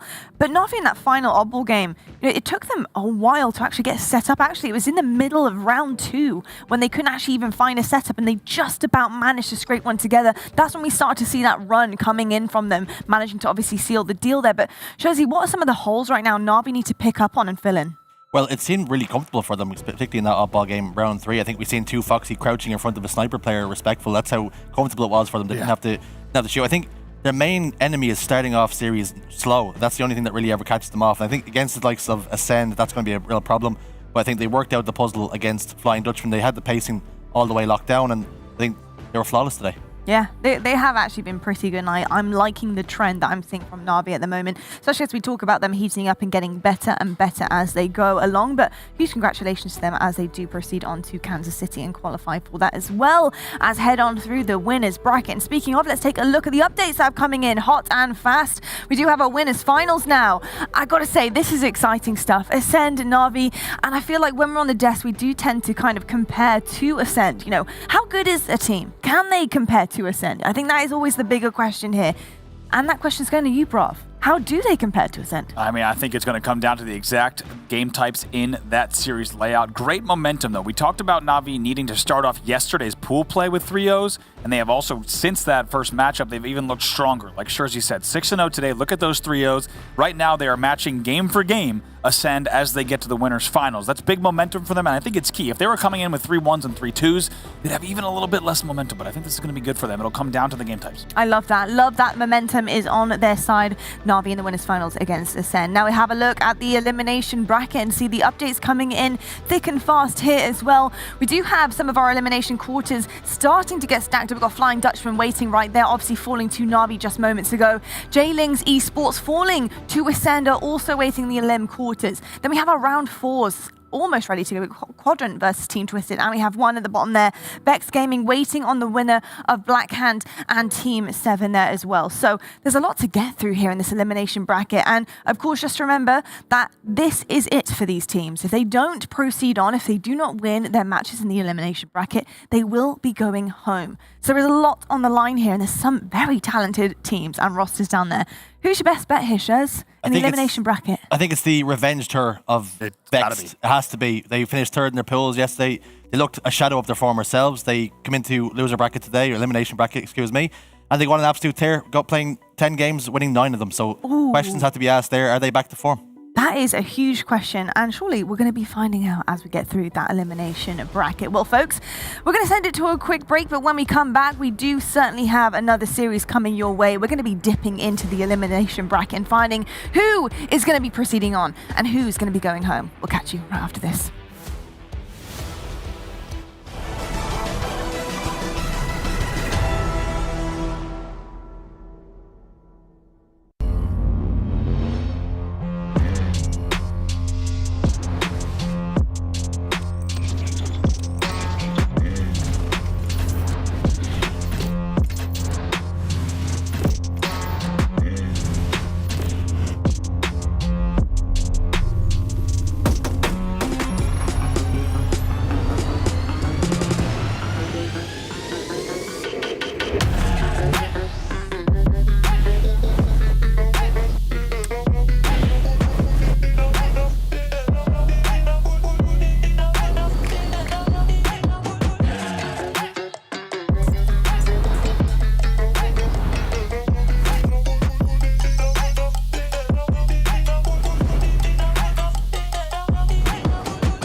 You're special.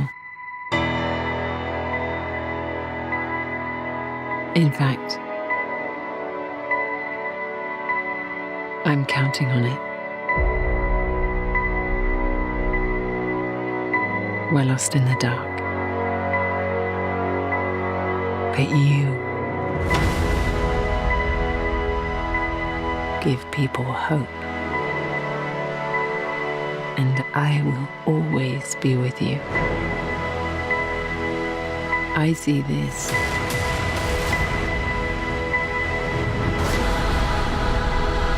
as a new beginning.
Well, Na'Vi do it once again, and as Bravo said on the desk, they have momentum on their side as they continue the race through the winners bracket. Flying Dutchmen look like a shadow of their former selves as they face Na'Vi in this best of 5, and Na'Vi really coming into full form and only getting better with each series. Some say it's the magic of Wonder Boy, and some say it's just their time. But the next question for Na'Vi is how far can they go? Can they take down their nemesis Ascend in the winners finals, or will they fall to the elimination bracket, having to fight for their tournament lives? Either way, they have the spot at Kansas City, and now the game is afoot for pride and prize money. So, really exciting for stuff for Na'Vi here.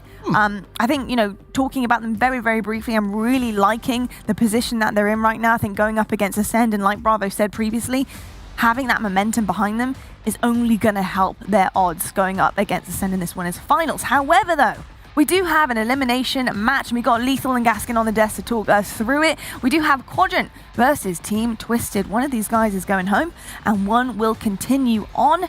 Which one is it gonna be? But we're gonna talk about Quadrant first. Quadrant, gosh, it's been such a tough ride. This is not how they wanted their EU Super to go. They had a bit of a mess up in pool play with their bracket side being messed up as well because of it. Quadrant, what shape are they in right now, Lethal? Not the best of shape. They look a little bit better now. They should be in the winners finals right now. Let's be honest. Considering what we saw from pool play going forward into the winners semis as well, it's not looking too good for them. They can still, of course, continue the run back. But the problem is, how much fuel do they have in their tank for tomorrow and for the rest of this competition here today? We'll have to see. But against the likes of Team Twisted, though, they've had a very good scrim record, which I'll talk about later on. Oh, exciting stuff. And on the side of Team Twisted, it's not spoiler alert. Teasing. Very bad. He's teasing us here. On the side of Team Twisted, though, in terms of coming up against the Firehouse, like Quadrant, who are going to be out for blood here. They want to prove a point. They don't want to go and fall short here. What did Team Twisted need to do to show up? I think Team Twisted will be happy that they've got to top 8, and I'm hoping that they're not satisfied with it. I hope they want to push themselves into top 6, and if not even further, have a chance at getting to KC. To beat Quadrant, you have to look at what happened to Quadrant in the winners bracket. What was the ways that they were shut down? And that's by not allowing Quadrant to play at their own pace, not allowing Quadrant to play their own game, instead of always taking the game to them, making sure they're not in their comfort zone. And it's not easy to do, but certainly if you can get the upper hand, if you can get Quadrant doubting themselves a little bit, then perhaps we could see what would be the biggest upset so far if they did beat Quadrant here. There would be a lot of tears. I don't think it would be coming from the likes of Team Twisted. I think Quadrant would be in pools of tears if this actually did manage to become an upset here. But let's take a look at the series layout and see what could be for either of these teams. Because obviously the series layout is going to dictate a lot of what's going to be happening here. And I think the first map is going to be very, very important in terms of how Team Twisted might actually come out of the gates with this one. I just want to talk about this really quickly. We've got CTF Bazaar here. And I think, with this series layout, Quadrant being not so much of a structured team, with Bazaar being very, very detailed. Are you worried about this French side here, Lethal? Well, looking at the map so far, Quadrant is probably some of their worst game types imaginable, especially with both CTFs in play. We don't really see any live fire either. It's going to be very, very difficult for Quadrant anyway. But the problem is, it's not a top-tier team, let's be honest, with Team Twisted. In terms of scrim results, 0-13, Dan. This is not really too good. You said spoiler, but yeah, I'm going to have to spoil it for you just a little bit. Some miracles are going to have to be made here for Team Twisted. But I love the guys on Team Twisted. You know, coming over, transition to Halo Infinite. They've made a bit of an impact so far. We do need to see a lot more from them in terms of their individual ability and slaying power. But the problem is now it could be a little bit too much and out of their depth against Quadrant. Yeah, I think it's going to be a little bit difficult here for Team Twisted. But then again, we do have Quadrant who are a little bit down at the moment. You know, what kind of part is that going to play into potentially the gameplay or the series here? I had all these notes, and then a 0-13. It throws everything out of the window. It's just pointless. Have you even made any of those notes at this point? I think Quadrant, you know, they'll feel a little bit deflated from the whole dropping down from the winners bracket to the elimination bracket. But they've already played one game prior to this to bump themselves into top 8. But I think there's a lot of pressure on the shoulders. I think that they'll look at this Team Twisted roster as a banana skin. I know I've used that term quite a lot today, but if they were to slip against Team Twisted, then that team disbands. In my opinion, if you do not qualify for KC, then that is a failure. They've made a change. They looked like they were getting better when it came to scrims, when it came to online performances, but now we've got into the Super.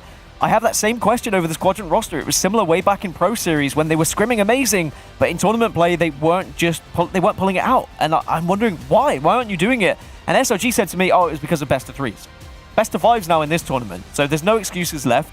Get the job done at 3-0 here against Twisted, put yourselves into the top 6, and then give yourselves a chance at KC tomorrow. Yeah, indeed. And I think, you know, excuses are one thing, but putting those excuses to bed and getting it done here, I think would make up for it for sure. We actually do have the correct series layout for you guys with this graphic here, so let's just check that one out as well. So it is going to be CTF Bazaar kicking things off. Then we have Slayer on Streets, Oddball Recharge, Stronghold Streets, and Slayer Recharge as well.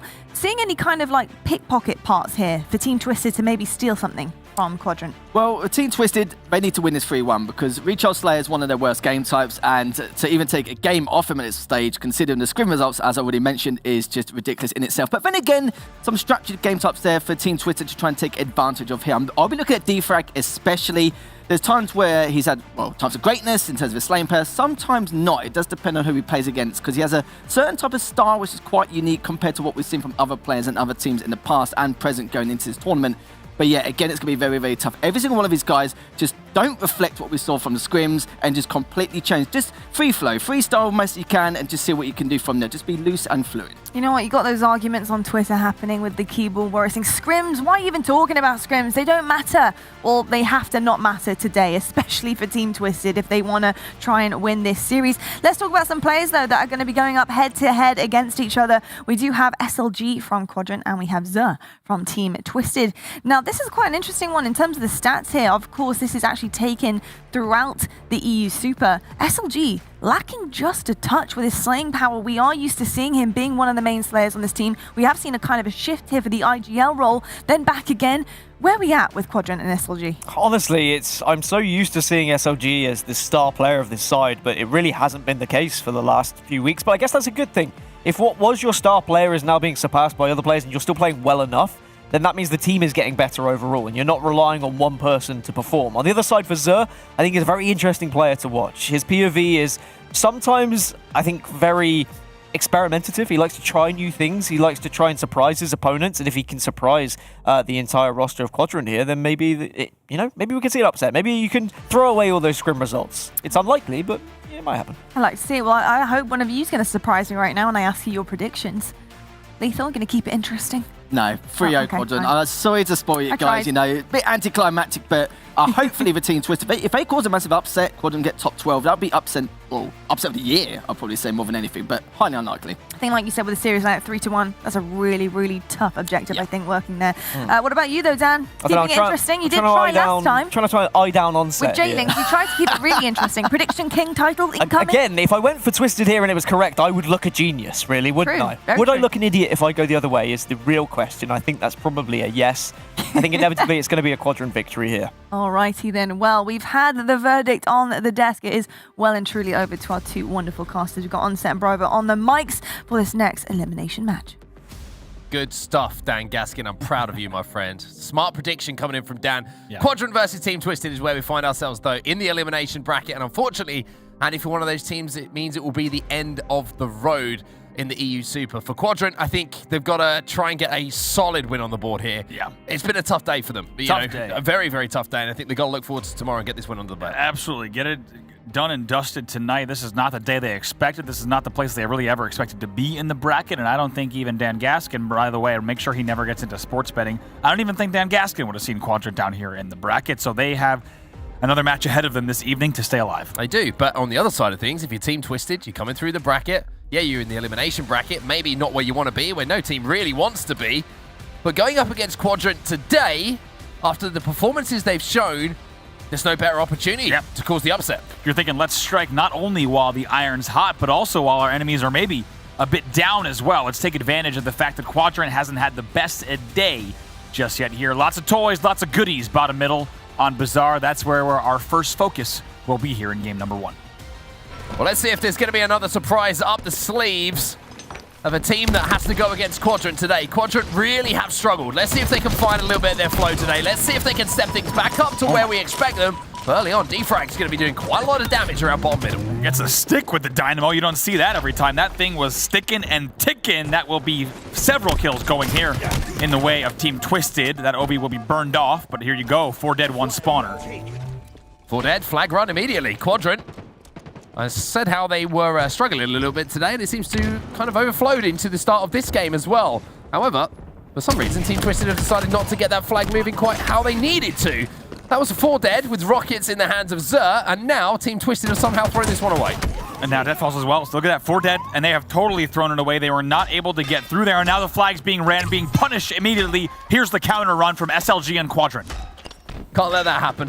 There's no other way to really phrase it. You cannot let that happen. You've got rockets, you had the overshield, you get 4 dead, and you get counter-capped. It really cannot happen. It should not happen, but for Quadrant, they've been let off the hook a little bit here. It will be 1-0 to them. They take advantage of the mistakes made by Team Twisted and put in the first flag. Oh boy, and you have to wonder, is that a sign of things to come? It looked like it was all rosy for the side of Team Twisted there off of the opening. 4 dead in a flag run. It gets stopped short of bar by what looked like maybe even a single player. It sits there even with rocket control. They needed to slow play that. They rushed that. No way do they need to throw that away, but that's exactly what they do. And Quadrant will strike immediately. They waste no time. Overshield coming up in 20 seconds. Another push coming in on the Quadrant base. This time it's going to be Defrag. He's playing the double doors here. Disarray's going to pick up a kill to make things a little bit more simple. And now doubling up with Disarray through the treehouse. Looks like they're going to be pretty aggressive on this push. The green gun in the hands of Defrag as well. Not connecting this time. And Chick will make him pay. Nice job there by Chick. Not the easiest angle to win battles from when you're pushing into tree. It can be pretty challenging, especially when you have shots like this. Wow. Detain will fall. Great shots there in the end. It will be Xur, though, popping, a late overshield.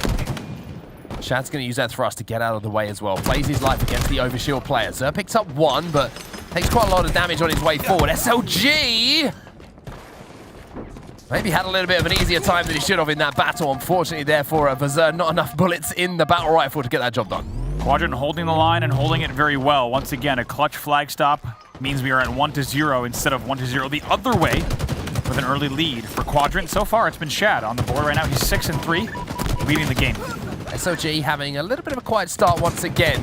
Interesting to see those stats actually highlighted on the desk as well. With his kind of slow start, less than a 1.0, I should say, KD, something we're not used to seeing from him. And maybe that's been the reason for some of Quadrant's misfortunes today. Fragger goes for the 360 alley-oop fish brain in the back of the base. Does not end up paying off for him. It'll be up to Chick in the tree. Chick continuing to shoot very well, as you'd expect. SLG will come away with both rockets. This is one way to certainly boost that KD up a little bit. A couple of boom booms to play with, and a couple of players put onto the respawn by teammates as well. Fragger's going to put that 3rd player into the death screen, detain the only player now alive, and SLG has the ability now to just shadow that flag back, pick up some of those kills on the respawners. Everything's kind of fallen into place here for Quadrant to put their 2nd flag on the board.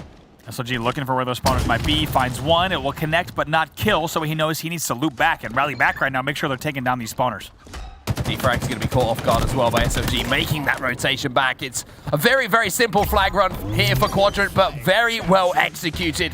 They'll go up 2-0 here. Team Twisted struggling to find a foothold. They make it look easy, but to be honest, it's because, just like you say, they made all the right decisions in each one of those scenarios. Also, heads-up play from SLG to not even waste a rocket on the player on double doors. Very efficient play from Quadrant so far. Chick once again popping up in the feed. He's having a really good start to this game. So is Shad. 10-3 for Shad. Really is slaying out. +7 ratio for him. Fragger with that next overshield as well, pushing in and cleaning up some kills. They're going to be challenging, but smartly backs down. Detain and Zer are the last two players alive as other players come off the respawn now for Team Twisted, which means that Quadrant have the chance with Fragger and that overshield in his hand to get that flag moving. It's going to be a tough run for Fragger. You might have seen he did have 2 dead at the very start of that run. So right now, just trying to do whatever he can in the back of the base there with Chick. They'll pick up that first one. He'll fall on the flag, though. Chad trying to work alongside a teammate here inside of the bar for Quadrant. Going to be a grapple of the flag, like you say. And it's going to be Shad who throws that one now down to the front of the base. Look at these overextensions coming in, but they just get met by the bark of the Bulldog. Detain should be finished off here by Chick again. He holds the cutoffs absolutely perfectly. Team Twisted, only 2 players alive, and they're both caught on the rocket side. Very nice stuff there, and you think just that player with only 2 alive pulling that flag and putting it on the bar bridge is not enough. When you have grapple in play, you can move that flag very quickly, and that's exactly what they did, make it 3-0 in favor of Quadrant. 2 flags to go here for Quadrant to take home this first game. 6 minutes and 45 seconds left to get that job done as well. Detain trying to escape, Disarray trying to poke, and Fragger trying to traverse across the top of the truck here to his enemy's hut. Now, Fragger's been doing a really good job so far today. Ever since we saw him have that one kind of slow game a little bit earlier on, he's been very consistent for Quadrant. It has been him and Chick, who I think have been the standout players for them. Definitely. Someone probably said it in that Twitch clip and was like, hey, dude, step it up, and he certainly heard it. Knows what he needs to do on this team. He has been stepping it up big time, game after game. And they will find themselves in game 1 with a score of 3-0 in the lead. 6 minutes of play, but based on the trajectory, you have to think maybe we'll see the last 2 flags go in before the game's over as well. Rocket's going to be popping in around 3 seconds time. So you can see that Shad's just playing the top of this rocket. He's trying to hold it down and then we'll slide away. As Oasis said, with the rockets in his hands. So he's going to have a little bit of a repeat just to get that extra damage done. And Fragger having some problems cleaning him up. Luckily, the grenade will do the job for him, and now he can move forward once more. 3 dead. Disarray was your last player alive in bar. Here he is on your screen. He'll fall double doors as the spawners pop up as well. A little bit more slaying required here for Quadrant if they want to get another run going. Really good damage again, though, onto those respawners coming in from Fragger. 2 players now trapped inside of that double doors, which is such a tough place to try and fight out. Or Fragger can be taken down by Detain with... Not without taking one to the grave with him, however, and Shad now pushing in, picks up one, changes out smartly to the barrel rifle as well for the killing spree, and still has rockets now to clear the way. 4 dead. Great patience coming in from Quadrant there, even though you had players staying alive in a pretty obnoxious way, to be honest. Quadrant knew exactly what they had to do. They put the kills together one at a time. They get 4 dead. The run continues. Should be easy kills here for Shad as well. 2 players are going to be trying to double back. SLG picks up 1. 2 players still alive, though, for Team Twisted here. Keep your eyes on where that flag is going. Detain's going to have a big challenge on that flag. Oh my God. But Fragger's going to take him down. Defrag now last player alive. That is not a battle that he should have won. It's a great play once again from Quadrant, and even though it was a numbers advantage for Team Twisted there, as you pointed out, in the end, the flag will still come home, make it 4 with 4.5 on the clock. Quadrant now 1 flag away from closing out game number 1 in a dominating fashion. And as that flag is put in, look at the pressure still on the Team Twisted base here. Quadrant really are just holding their foot on the gas. One player who's also been doing that is in the kill feed at the moment. He's just been taken down, but Shad, 19-7 for the Quadrant man. Leading the game as early as the 6th kill mark, as we pointed out. He has not looked back whatsoever. Great stuff from Shad all game long. Fragger's going to pull, toss, and stay alive in the back of the base. 2 thrusts to go as well. Detain trying to do what he can as well just to clear this player out. But look at how much of a pain Fragger is being. Team Twisted have to turn around. They have to cause problems. And they have to make sure that flag does not get pulled towards that Quadrant base. Because as you say, just 1 more flag to go here for Quadrant, and this is game over. First overshield in a while for the side of Team Twisted, but going to cost them quite a bit. The overshield will be melted immediately. They will get 2 dead, though. With 3 minutes left, it's a tall order, but maybe a little bit more momentum, maybe signs of life for Twisted before the game ends. Yeah, get a couple of flag caps on the board. Still have time to do so. Take that momentum, like you say, into game 2, which isn't going to be going to their favor for now. Somehow Disarray's still alive. Those dynamos just causing all sorts of problems. Disarray doing great there. Not a trade that Team Twisted, a lot of T's, a lot of alliteration here, would have wanted. They should not have traded out there 1 for 1. Disarray continues the run, but he should have kept that teammate there. Needed to make sure that that gets cleaned up, as both of those players have been ticked quite a bit by the Dynamos, but the run, for now, will continue. He picks his skill up. There should be a flag cap going in for Team Twisted as well. You can see that they've got the numbers. They've got the flag in the position they need to. They had 3 dead momentarily, but it seemed like they focused so heavily on slaying in that situation. The timing's not quite there, and players have managed to get back off the respawn here for Quadrant to cause that flag to not be able to be moved in a comfortable manner. They're going to have to reslay once more. Oh boy, and that's the biggest problem as a player in your hut. Here's your second problem. It's Fragger with full rockets on the rocket side as well. So the laundry list of problems for Team Twisted right now getting quite long. And that flag looks like it will still be touched. Disarray continues it, even though there's 2 dead. This one should not go. Yeah, this one's not going home. I don't care what happens here. They might get another touch, but they've got to be careful not to get counter-capped and lose this game, because Fragger picks up the kill on the flag runner. Flag. Again, the alliteration really is causing problems for both of us in this series, but with the rocket in his hands as well, you almost guarantee that he's going to be able to pick 1 kill up on the way back on this counter cap. Yeah, he's actually going to drop and shoot. I love this. Going to go right on the bridge. Easy little 1 tap. That'll mean there's 3 dead. Zoe was the last player alive. But I'm not sure if he doesn't look like it, based on position, he'll get a touch. It will actually. Last second. It's desperate, though. This could be over pretty soon. Return likely coming in. While all this is happening, Chicky's just kind of walking back with the flag in his hands going, boys, you got this. Don't worry about it. I'm going to put this final flag in if the opportunity presents itself. So you can send that one home. Then I'll be sending us into game 2. Fragger is that man. Again, jumping on that return. Head down. Flag home. 5-0 is going to be the final score on Bazaar. Capture the flag as Quadrant go up by 1. Heads down, flag up. That's the way we like to end Bazaar CTF games. I'll tell you what, right there, easy 5-0 for Quadrant.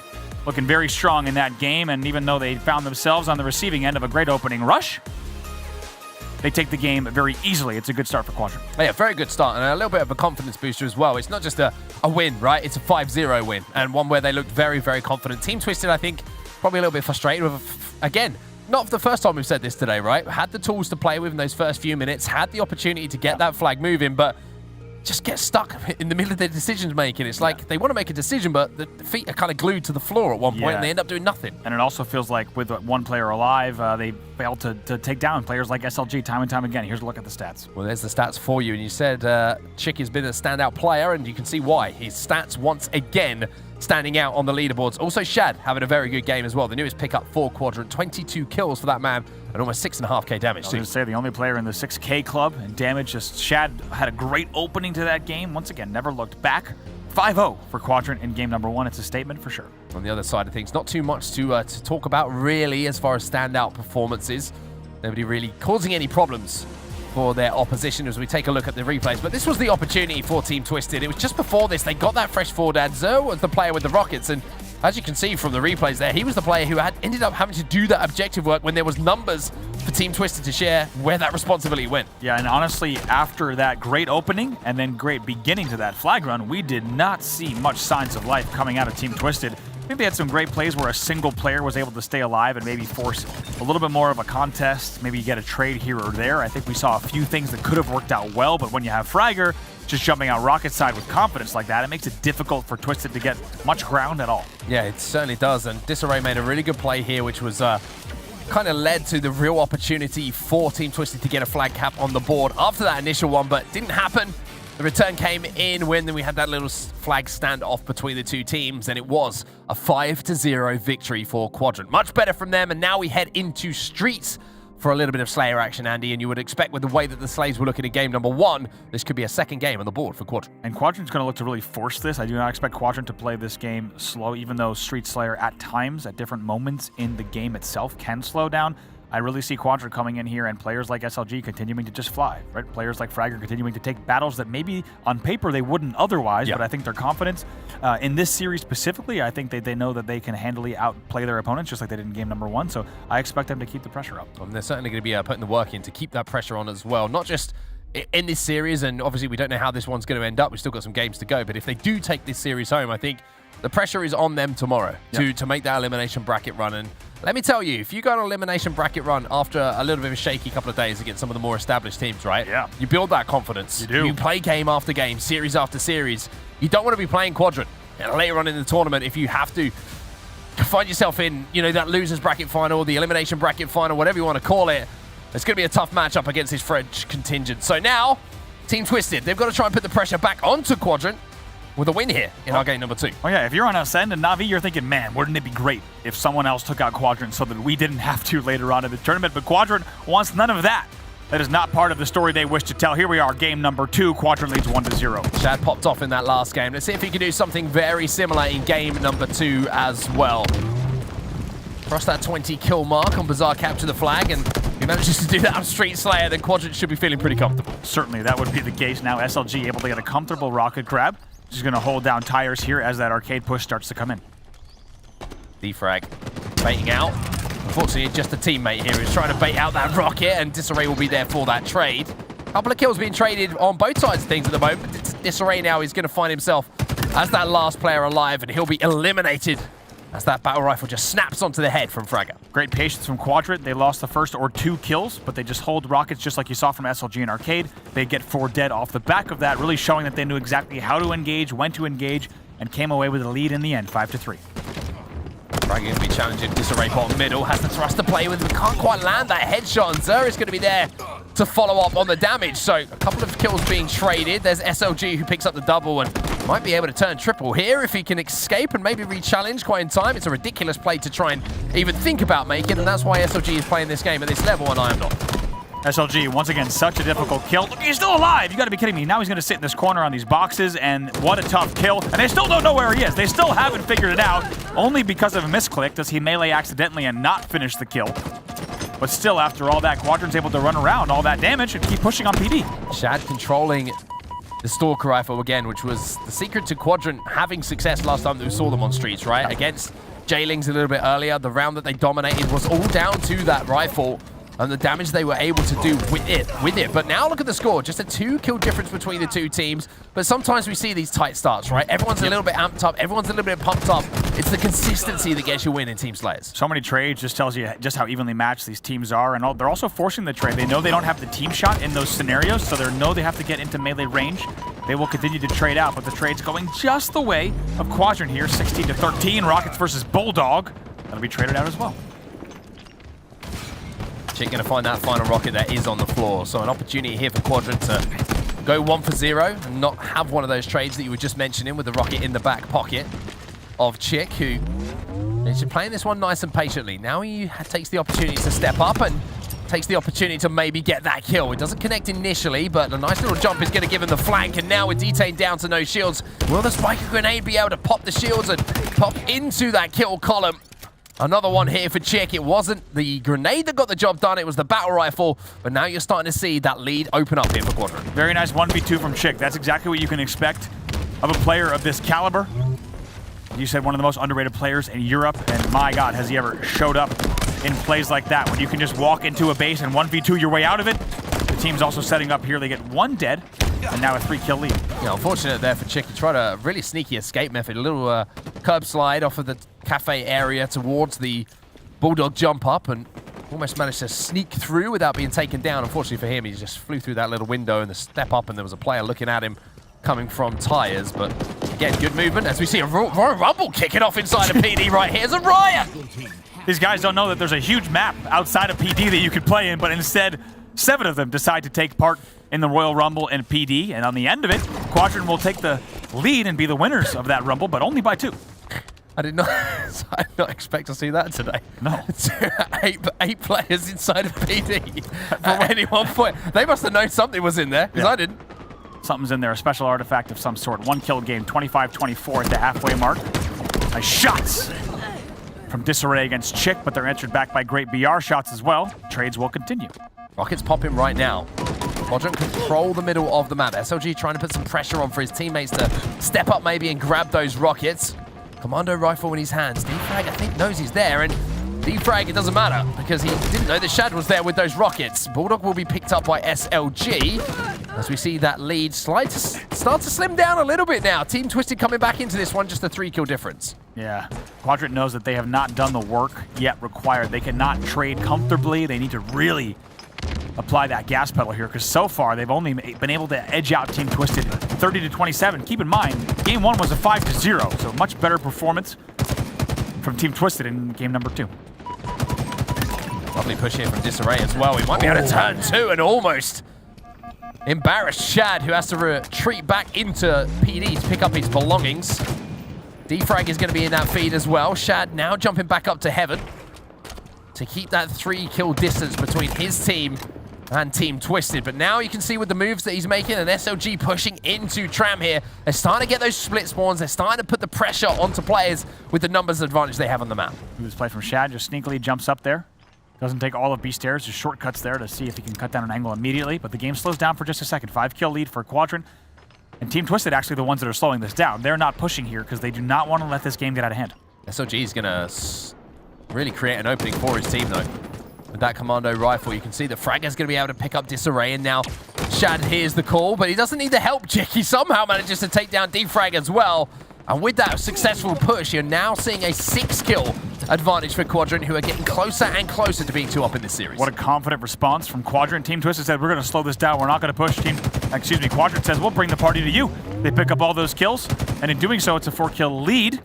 But that one's trimmed down. Some nice kills from Team Twisted will keep this game close, make it a 4-kill game. Double kill from Chick once again, just throws a little bit of water on those flames that were starting to engulf from Team Twisted. Keeps that lead in their favor. However, Disarray is going to be the player who gets control of those rockets, and with those 2 kills without response, now it is a 2-kill game. So Team Twisted showing life here, Andy. And I like what you said a few moments ago, recognizing just when they needed to slow the game down, and from there, they've been able to get those picks. Yeah, and they did it back-to-back. They slowed the game down. They actually went 3 or 4 dead, and they slowed it down again. They did not get dismayed as Disarray tries to make this push happen in as well. 40-40, we are tied up, and actually, Team Twisted, it's a lead change for the first time in a long time. Killing spree for Disarray, 41-40 here on the home stretch. You can't let this happen, Quadrant. I know you've had a tough day, but throwing away a Team Slayer when you have a significant lead, going past that 30-kill mark is something that you just cannot allow to happen. Disarray is putting the pressure on, though, for Team Twisted now. 2 players trapped on that pink street, and it looks like Disarray is going to smartly back down. If you only see 2, you got to think, where are the other 2 players? Shake actually tries to go through Tire. It doesn't work. That's going to extend the lead for Team Twisted by just a little more, and if he stays alive, Disarray, this will be huge. Great pressure. Look at this pressure, and also the flank again from Tires. Needs to get this kill, though. Let's get the kill. Doesn't take his shields down as well, so now you're seeing a 3-kill advantage here for Team Twisted. They're gonna push. Coming back into this, the flank coming in from Disarray. He picks up 1. SLG falls as Defrag tries to help out his teammate Detain to stay alive. Zer will pick up another, and now it's just 4 kills between the 2 teams. But more importantly, it's just 4 kills now for Team Twisted to take game number 2. Make it 3, 47-44 here. Quadrant not going down without a fight, though. Defrag needs to win this one. He does. 48-44. Make it 40. Nah, no! He doesn't get the trade! No! He doesn't get the trade. Zer comes through, though, and picks up 1. Oh, my God. Only 1 kill needed for Team Twisted. Zer has that Bulldog. Opportunity maybe to take a close range engagement and win the game. He gets the back smack! And Team Twisted, with a 50-48 win, will tie up the series. Let's not forget that game was about 37-31. Yeah. And Team Twisted on one hell of a run to come back into that one. A fantastic late game rally for them, tied at 40. And I tell you what, perfect watching each other, right? When you have a player that's weak on Tires, forcing that cafe angle. Really great numbers. And they also collapsed on bottom Neons when they needed to. Really pushed the advantage. Impressive stuff from Team Twisted in game number 2. Impressive stuff from Team Twisted, and I'm glad that you've given them the praise they deserve. 100%, Yeah. But that's unacceptable from Crumble. Quadrant. Crumble Yeah, from Quadrant. absolutely unacceptable. And to be honest with you, that's kind of been synonymous with their days so far. How that's happened. Looked really good in points, but then just fell apart. Yep. I was going to say the same thing. You watch Quadrant crumble. Some difficult. We're making our lives a lot harder than we need to. We won't even talk about the fact you got Detain, Defrag, and Disarray on the same team. I've avoided that one the entire day. But a crumble at the end. and Zer as well. Yeah, exactly. A crumble at the end of that game from Quadrant. They really failed. What's amazing because they had such a great push around that 37-point mark, and they got 3 dead back A. And after that, it just felt like they did not have the players in the positions that they needed to. But here's a look at the highlights. I mean, one of the really impressive things, though, we have to give credit to Team Twisted, is the way they slowed that game down. Yeah. We spoke about it, a little bit earlier on when we were watching J-Lings, right? In the recharge slayer that we saw, how they valued their lives, how when it got a little bit close or there was a lead they were trying to chase down, they recognized that trades aren't good enough. Yep. And that's exactly what Team Twisted did in this scenario. They managed to get these rockets, and this was the turning point. Huge rockets there at the 6-minute mark. picking up all sorts of kills here. Disarray also just held down tires for the entire end of the game, if you saw there, and still very close, right around that 40. Don't forget, it was 46-44 at that one point, but the last kills do come in for the side of Team Twisted. It's Disarray who's 16-11 at the end of that game. We'll take a look at the series layout now as we go into our game 3, and it's going to be Oddball Recharge. I've got to be honest with you, Andy. I'm kind of out of reasons to kind of give one of these teams a win right now. I don't know if Quadrant are going to play like Quadrant or if they're going to play like the Quadrant we've seen today, which is a different team altogether from what we've seen previously. If Team Twisted could take this one home, they could win this series quite comfortably. And I think there's a very good chance they do, because Quadrant's mental game not that strong coming off of the day they've had and that 50-48 loss after leading by about 6 or 7 past the midway mark. I agree.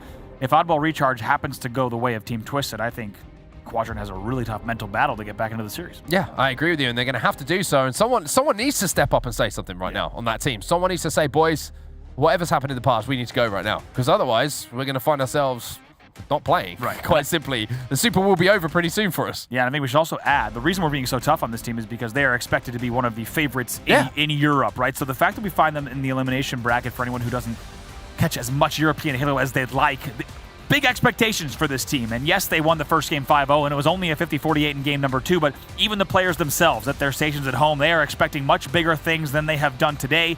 Game 3 is an opportunity to maybe change the narrative for the end of the day and go into Sunday even stronger, but right now, this series is tied. Yeah, it's tied up, and Team Twisted, all the credit in the world for you for taking advantage of what happened in that last game. For Quadrant, now's the time to kind of rise from the ashes a little bit. It's been a day to forget for them, but maybe it can be a Sunday to remember for them as they head towards what could be a big comeback story. But they've got to get the job done in this series, and Team Twisted are not giving them anything as we head into Recharge. We've got some Oddball to play. Let's start off with the point of view of Disarray. Yeah, Disarray, great performance, as we said in that last game. Not surprised to start this game off with him. Great call from our observers. It's a very fast push towards C-Plat coming in from the side of Quadrant. Very aggressive opening.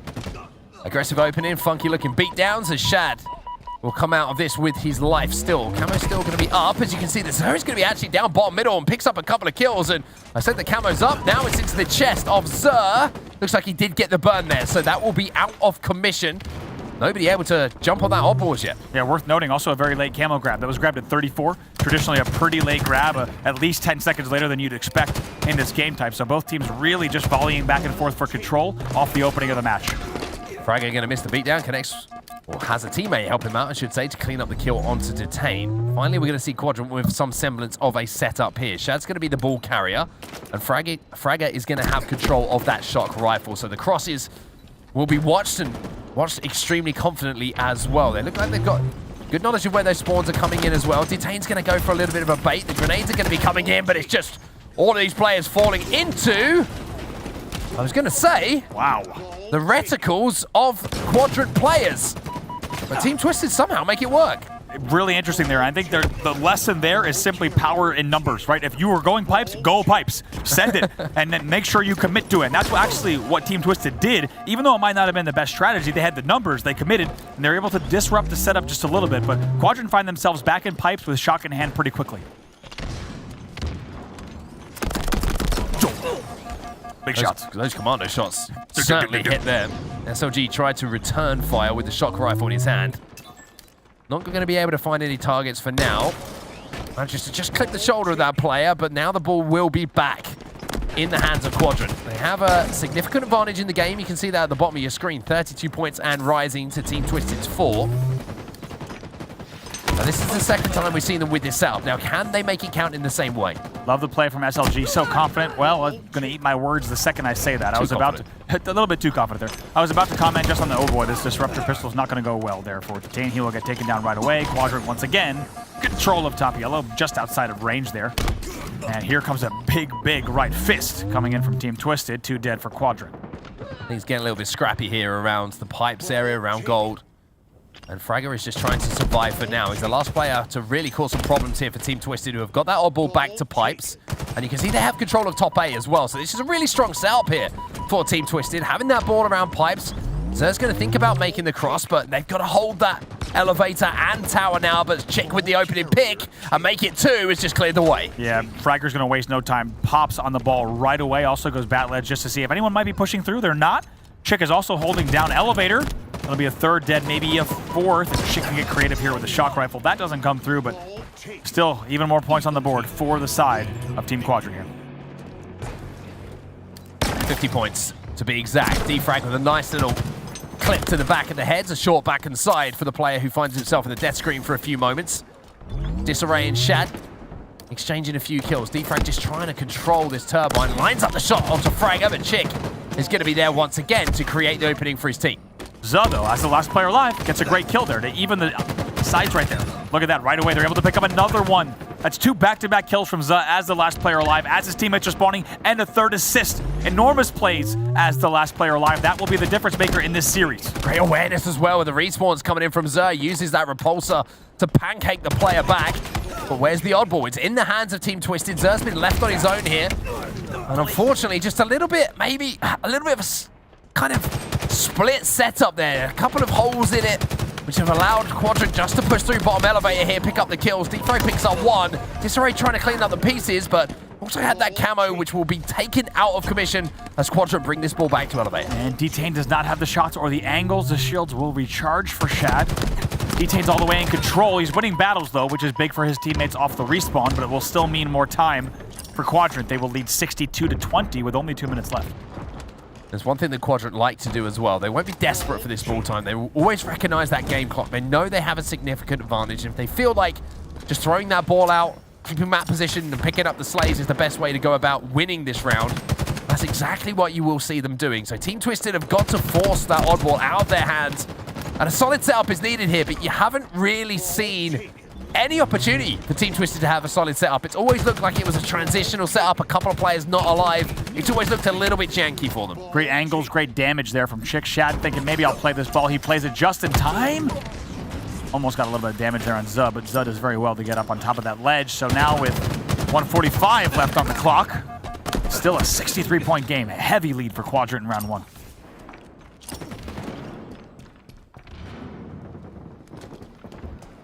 Detain's going to be left in a precarious position here as a couple of players will be taken down on his squad.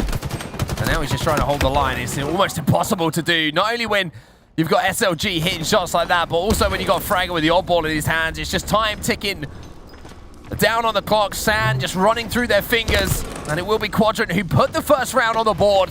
That looked a little bit more like them. Control, great 1v1 wins, all these things added up. That's what we expect to see from Quadrant. Certainly, and they're looking a little bit more like themselves. As you say, they had a very aggressive rush from the other side. Let's see how they play this one on the other side in round number 2. Chick just having a little peek around the corner. Doesn't see anyone there as he's trying to work towards that camouflage. Disarray going to be challenging from the batteries, and not only challenging, somehow we managed to pick up the kill onto Fragger as well. SLG going to be challenging him now, and it is going to be SLG who has that camo. So he picks up 1 kill, looking for the second on Detain, who, to quote you, says, "My planet needs me." Detain wanted to absolutely get out of that scenario, and he tried to repulsor straight through the ceiling. Did not work out for him in the end. And SLG, can we talk about the selfless plays? SLG just killed a player on batteries with the shock rifle while he had camo, and he did not go for the shock rifle. Instead, he rotates around and gets the damage and the kills that his team needed. Fantastic work from SLG, who's often viewed as a player that likes those flashy moments. Here he's being very selfless. Yeah, he still does. Oh, sure. Trust me on that one. Make no mistake. But you're quite right. The fact that he has made it his priority to do the right things for the squad is showing that maybe Quadrant are finding that certain things haven't been working today and they need to all kind of step up their game and be a little bit more selfless. Detain going to be taken down, you would expect here, by Chick, who manages to pick up that reverse medal. And speaking of reversals, there's a change in patterns of where they want to hold this oddball now. SLG brings this one back to blue. Yep, SLG is going to rumble and tumble this ball all the way back to back. Hydro does see the repulsor, so he will play the ball early, right on time, as Disarray is going to be the one that comes in the end with the melee. Ball spawns immediately. Detain grabs it. They're going to go rotate to yellow, but they're going to need to see if they can win this next battle. They did have 2 dead at the time of the ball grab, and actually, essentially 3 dead, because 1 was a fresh spawner.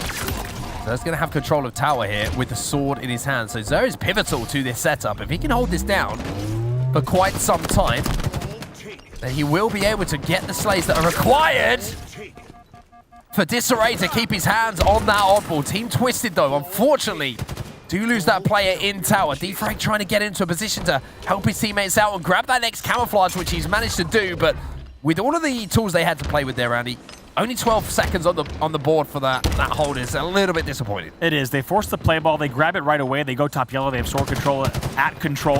And I couldn't agree more. They definitely wanted more points out of that entire exchange, and now they'll have quite a way to go, still down by 30. 3 minutes 30 left on the clock. The Quadrant to hold on, or maybe just look for that round closing figure of 100. Well, for Team Twisted to tie up this series. At the moment, Shake's just kind of on the hunt for any kind of kills he can find, and it's going to be 4 dead for Quadrant as Team Twisted do get the clean wipe and have an opportunity once more to get some semblance of a setup. 2 spawners there. They're all on top glass, top yellow, so they're nice little toss there of the ball all the way to back elevator, so Defrag can hold old grapple angle at pipes. This is an opportunity for them. They had 2 dead. As we saw, they're all spawning pipes. Defrag needs to avoid... Actually, he isolates that 1v1 so well, but he needs help on this side, so they're going to now lose pipes and Whirlpool. But early, Rotate comes in from Team Twisted. This is great stuff. They'll go back Hydro. More points on the board, and this match is starting to get closer. They're starting to get a little bit closer, and I completely agree with what you just said about that challenge in on pipes. Kind of got away with the first one, right? A little bit lucky to get those first shots away. But then, yeah, escape. Play your life. Force that other player to chase you as, once again, we're going to see a little bit of repulsor action taking place around the triple stacks. Shad is going to be doubling back, sends him into the wall, and maybe makes a little bit of an imprint. I'm not quite sure what's going on here, but the player who is chasing Defrag is chasing Shadows. Shad had 1 repulsor left, and in between the weaving and the bobbing and the ducking and diving, he repulsors and ends up getting a whole lot of help as well. In the end of that, Team Twisted actually gets even more points on the board, so somehow it's a 5-point round, a very different round 2 in our recharge oddball. And to be honest, this is dangerous territory for Quadrant once again. They've let this get way too close. The scrappy this game is getting, the more Team Twisted are loving it. Yeah. They are saying, we will take 1v1 engagements and grab a ball for 5-10 seconds before going for a play ball. We're cool with that. It's when the game gets structured, it's when the setups really do come to play. That's when Quadrant have looked better. But with the camo now in the hands of Defrag, and the energy starting to spike a little bit here on Team Twisted, you're seeing them get back into this game, Andy. Great stuff from Defrag. He could have stayed up top on Attic and just won that battle with a combo, but he got comms that the team shots were coming from Whirlpool. So it's a great job to make sure he locks that down for an extra 10 seconds as well. We might see a lead change right here. We should see a lead change right here. We will see a lead change. No, we won't, as he drops the ball at 57 to keep things tied up. And there's the sword player. So, even though a trade comes in, we won't see a lead change. I stand by my statement, as it will be tied up at 57 points aside. Play ball comes out from the side of Quadrant. They had enough of that chaos that was happening on Bat Ledge. They will drop that down and look to Slay in the back of the tower. And this is scrappy still. This is what Team Twisted wants. That's a windmill. You gotta win your 1Vs. And that Piv is not gonna be picked up. SLG with a shock rifle now. We said how he hasn't picked it up too much so far in this game. Well, maybe this is the time the Frenchman starts to heat up with a weapon in his hands. SLG happy to hold down, but my God, Captain Planet comes flying up at him on the sneaky ledge, which forces him all the way back. They will continue to rack up ball time. And we were tied at 57, but now it's 74 to 57. 25 to go for Quadrant. Was Captain Planet really big in America? He was, yeah. He was, yeah. See, I mentioned it over here and nobody knows what I'm talking about. I mean, he's the hero. He's going to take pollution down to 0. Anyway, let's see if SLG can take down some players on his way forward. He's going to have to break this setup now, and you're going to see maybe a lead change coming in once more. Team Twisted have control of pipes. They have control of the shock rifle, but they also have a push coming in on pipes here, and they haven't held down that obvious place that the push might be coming in from. The comms not quite there, but they do pick up a couple of kills. Speaking of picking things up, the camo in the hands of Fragger, and also managed to keep that oddball on that platform from rolling off towards bottom middle. Yeah, he could have maybe gotten away with a grab there, but wisely stays alive with the camo, lets another teammate grab that and go up top yellow. Somehow he stays alive. Score was tied, but now Quadrant within 20 from closing out this game. Nervy moments for both squads here. Tied up at 1-1, and with things so tight in this round number 2, Team Twisted have an opportunity here. Shad will pick up a kill against Zerf. Defrag tries to put the pressure onto them and manages to win his 1v1. Disarray has to win this 1v1 and does so as well, but there's the trade immediately. Oddball's still down. Big win from Disarray. The fact that he is still holding pipes and does not go down and continuing to do damage in Whirlpool, and the ball respawns. As you said, that was a must-win 1v1. We are 81 to 75, 48 seconds on the clock. D-Tane picks up a kill in the team fight as well, so they have numbers. They have a 4v2 on the map. They need to get that Oddball in their hands. Disarray with more perfect shots, and the Oddball is in the hands of Team Twisted. Disarray once again just showing a kind of disregard for his own life there as he tries to pick up the kills, and by doing so might have just allowed Quadrant to come off that respawn without any pressure. The Oddball is still down. The kills matter here, though. Take a look at the scoreboard. It's 81-79. There was 3 dead for Quadrant, but it did not equal time for Team Twisted. It will come down to this last round of slays. Defrag picks up 1. Detain picks up 1. Fragger, 1 shot on batteries. Oddball still down around the bats as well. They have a cross on it. You can see SOG is staring at it. Detain tries to desperately get his hands on that Oddball. And it looks like the players are all falling now from Team Twisted. Only Disarray in position to get a touch on that ball. He won't be able to do so. And Quadrant will take a game number 3. Wow, Quadrant played the last part of that game so well. I don't know if we could say the same thing about the entirety of that game. They will squeak it out in the end of that round. They'll win 2-0 overall in rounds, but at the end they played some pretty good control outside of batteries, letting that ball just sit, playing top gold, and what we thought was a pretty great win from Disarray. Not enough in the end. They win 81-79 in that second round, so they're still getting pushed, but they do what they needed to do. Yeah, I think there's certainly some things for Team Twisted to look at in that game as well, where it wasn't as close as maybe it could have been. They had so many good setups, but then almost got a little bit hungry to push the kills when they didn't need to. You know, when you're playing Oddball, the reason you have a setup is to stop a team pushing across the map, right? You don't have to kill them to do that. You have to hold them. And then if the opportunity comes and they have to overextend you, then you get the kills. Sometimes just a little bit overzealous, which gave the opportunities, unfortunately for them, for Quadrant to kind of sneak in and break the setups and get that ball back into their hands. But it was a scrappy, very scrappy game of Oddball, that one. But most importantly for Quadrant and French fans, they stay alive, they pick up the win, and now they're just 1 game away from being with us tomorrow. That's right, Shad 25-20 in that game. You also have several players in the 7,000 club, 2 apiece actually on each team, with some great damage across the board. Even though it was 2 rounds to 0 for Quadrant, not easily done for them. However, they once again do close it out, and that is what they need to do this evening before they call it a night. Still 1 game to go, but here's a look at the highlights. 1 game to go, as you say, and I think it's a day, if they do pick up the win here, they will want to forget and put to bed. Maybe an early night here for Quadrant if they do get the win in this series. Wake up early tomorrow, get refreshed, and come back with that elimination bracket run. But for Team Twisted, like I mentioned, this is as good an opportunity as you are going to get to take down Quadrant, who have had such a tough day. Some of the replays, though, from this game, a lot of them, I think, are going to be Quadrant making the most of opportunities that were presented to them. I felt like when they had those setups, all the opportunity to break. Absolutely, and you saw signs of greatness from the side of Team Twisted late in the game as well. A lot of players stepping up in big ways, winning battles. You saw Disarray and Defrag picking up good kills towards the end of the match, and in the end, it was down to the final seconds. Quadrant just getting the last holds, and really it came down to that final round of slays, like we said. So often it does come down to just a little bit of composure. You can see that Team Twisted had no real other opportunity to do anything but just dive on that Oddball to try and get a few seconds and get a little bit lucky at the end of that game. But now we move over to Streets Strongholds. Interestingly, last time we were on Streets, it was a Team Twisted win. Of course, that was Team Slayer, but this is a game type which Quadrant, they do enjoy, I think, and especially if you see that Stalker rifle in the hands of SLG, you're certainly going to be seeing him put up some decent stats. They're expecting to see them take that recharge game, especially to heart as well, and say, let's play our game. Let's play this game with speed, like you said, especially if we see SLG with the Stalker rifle. I think we saw great damage out of SLG in that recharge game, even though it didn't look too easy for Quadrant. I think they're going to come into this game pretty hot, and if they play their normal game, they should make this a 3-1. They should make it a 3-1. Now it's time to find out if they will make it a 3-1. Team Twisted need to win this game to send us to a Game 5 and keep their tournaments alive as well. For Quadrant, it's a case of putting a bow on a series and a bow on a day and come back stronger tomorrow. Streets is going to be the map, and it's going to be a little bit of Strongholds action for you to play with. Quadrant going to be very much at home in this game type. They want to play fast Halo Infinite. They want to get in your face. They want to keep you on respawn. They want to keep you trapped, and that's what they're going to look to do. We'll start off the man on your screen who had some great performances in that last one. It's SLG. Decent damage coming in from SLG right at the start of this game. The only problem for him is even with the damage that he's doing, there's a lot of pressure being returned.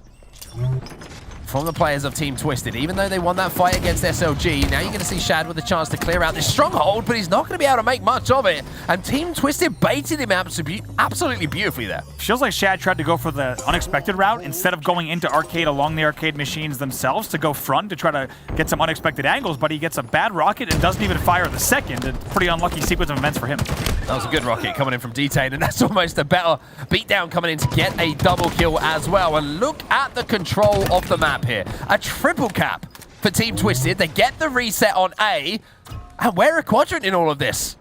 I mean, how strange is that? The fact that you have SLG pushing arcade that early and he gets pinched, and then you have Shad in tires with rockets kind of being like, hey guys, I'm here, where's the party? And realizing that no one was there anymore. And now the trip cap continues. It's already 60-0. 60-0. Look at the speed at which Team Twisted are playing. Chick, again, the only player who seems to want to wrestle the control away from them as he picks up a double kill. SLG will pick up a third kill as well. Reset didn't come in on A though. So now you got the spawns happening on the cafeteria. And look at the pressure here. The Team Twisted are putting Quadrant under. They get 3 dead. They get the reset. And Fragger is left on his own here at B. B might be the only one that flips, but only if Chick wins this. Chick probably will get the finish on B. He will. So finally, some control, not points, but control of one stronghold for the side of Quadrant, which is not how we expected to start this game at all. And Team Twisted definitely surprising all of us here, including the Quadrant players, with a great start. 108-5. The first time we've seen Quadrant scoring in this game. 10 points on the board for them. They have AB, but they still don't have the opportunity to triple cap. You can see that Chick is just waiting to see these players on the cross right now. They have got the rockets to play with, though. And that usually means you'll be able to defend B incredibly easily, especially when you've got Chick here, who will be credited with a kill, it looks like, after what seemed like a ghost melee. Did not, unfortunately, connect for him to credit him with the kill, but at least it went down to his team. That's right, so 1 dead for each side, and we need to be careful here in the booth, and guess what? So does Team Twisted, because even though it was 108-5, now it's 108-38. Nice job there from Disarray to force the trade from Shad. 2 dead for the side of Team Twisted for the moment.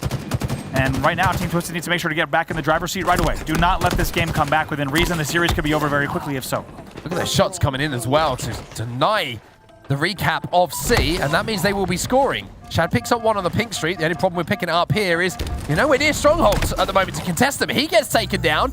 A's in their control. B's just been turned over as well. And even though there's a little bit of contesting going on here around A, they get the reset on C, and Team Twisted will be scoring once more. Great job from Team Twisted to not get split decision there. They decided they are going to reset C. They get that. They let A go. They will continue scoring, and they're going to have to keep doing that. Quadrant's not going to make this easy. Even though this is a sizable lead, just about 100 points, Team Twisted needs to keep doing this for the entire game. Don't let it go the distance. One thing that's really noticeable about Team Twisted as well is the buddy system that they're employing as well. You know, you look at a Quadrant at the moment and nobody's saying, you know, when you are with me, we're free. Right. You know, and they've got to do a little bit more of that. Yeah, you know, I mean, you can play a little bit more careless. Exactly. You can start to believe. Yeah, you start to really believe in yourself. I mean, and I think above all the others, I think they really just start flying at their opponents. That's really what it is. Brings tears to your eyes. Especially when it starts to go right for you. Well, Disarray is going to be taken down. And SLG is trying to fight here for B. Boom, boom, look at that trip cap. As I was about to say, yeah, the fight was kind of split across the map, across the 3 strongholds. And it seemed like all of the individuals were actually won by Quadrant in that circumstance. So A and B in their control. But one thing that's been notable, for me as well with the way that Team Twisted have actually fought in this game is they've never been under kind of a triple cap. They've never been able to kind of find themselves 4 dead, to allow Quadrant to have total control. They're always in with a shout, but as I say that, of course, the commentator's cast comes in. They find themselves under a triple cap, and they also find SOG with the rockets. D-Frag stayed alive that entire time, and I'm curious, I don't think it's paying off for them. They didn't get the damage they needed off of that player staying alive, and even though they were able to maintain numbers, they didn't get any damage off the back of it. Finally, it's coming in. It's coming in a little bit late with 2 dead, maybe 3 dead in a second. So it took them a little bit of time, but they played the patient game, and now maybe getting AB. It's not the first time we've seen them play patient Halo. It's paid off. They score again. So good. So good from Team Twisted. You know, they've now forced all the spawns as well from Quadrant on the pink side of the map. And like we know, if you're on the pink side of the map and you're furthest away from those strongholds, they do have the ability to hold C, but now that the push has been stopped, you're going to see the rat back towards A. You're also going to see B probably be turned over here, back into the hands of Team Twisted, as they do have the numbers on that side of the map. So they're playing this really well. 3 dead. Shad was the last player alive. Shad will go down. First spawner is going to be Fragger and Chick. So they will continue scoring, and Team Twisted looking good. might be going to a game 5 here if this continues. 5 minutes left. I was going to say, everybody, don't go anywhere because this is looking like a game 5 alarm clock might be ringing in just a few moments' time. Fragger trying to push up onto A. But there's to get the information to survive as well. Defrag and Shad, unfortunately, will have a battle that will be won. As Shad takes down a couple of players. Disarray now left on his own. This has been a really strong push this time from Quadrant. It looks like they might be triple capping again. Fragger doing whatever he can. Round bottom A just to clear this out. Triple cap does come in. So not so fast, says the side of Quadrant. The answer back with a trip cap. Should be a C flip in just a moment as the player is going to presumably drop down. Does come in, but still AB control. Big commitment, though, coming in from Team Twisted to get that C cap. And now you're going to see Fragger just walk in after the damage is done and recap this one. Looks like Chick has the rockets to play with as well. You saw him just swooping in front of that C courtyard to keep his teammate alive as he did capture, and now you're seeing the game get closer. Now you're starting to see Team Twisted under pressure, and it doesn't look like they're dealing with it too well. No, it was too dead for Quadrant, but because of this rockets control and tires, Team Twisted can't do anything about it. Looks like they might finally get me. No, Shad with a great reset there. They will continue scoring, and a great kill on Zut as well. Big plays from Shad. Shad doing really well there, just to bide his time, just to wait for that perfect moment to not only get the reset, but also clean up the kills of the two Team Twisted players, and now SLG starts to join the party as well. Has to back down from that fight, but good damage. Great job from Shad to stay alive there. He buys enough time for SLG to swoop in as well. And look at the scoreboard, tied at 175. And with that, Quadrant go into the lead.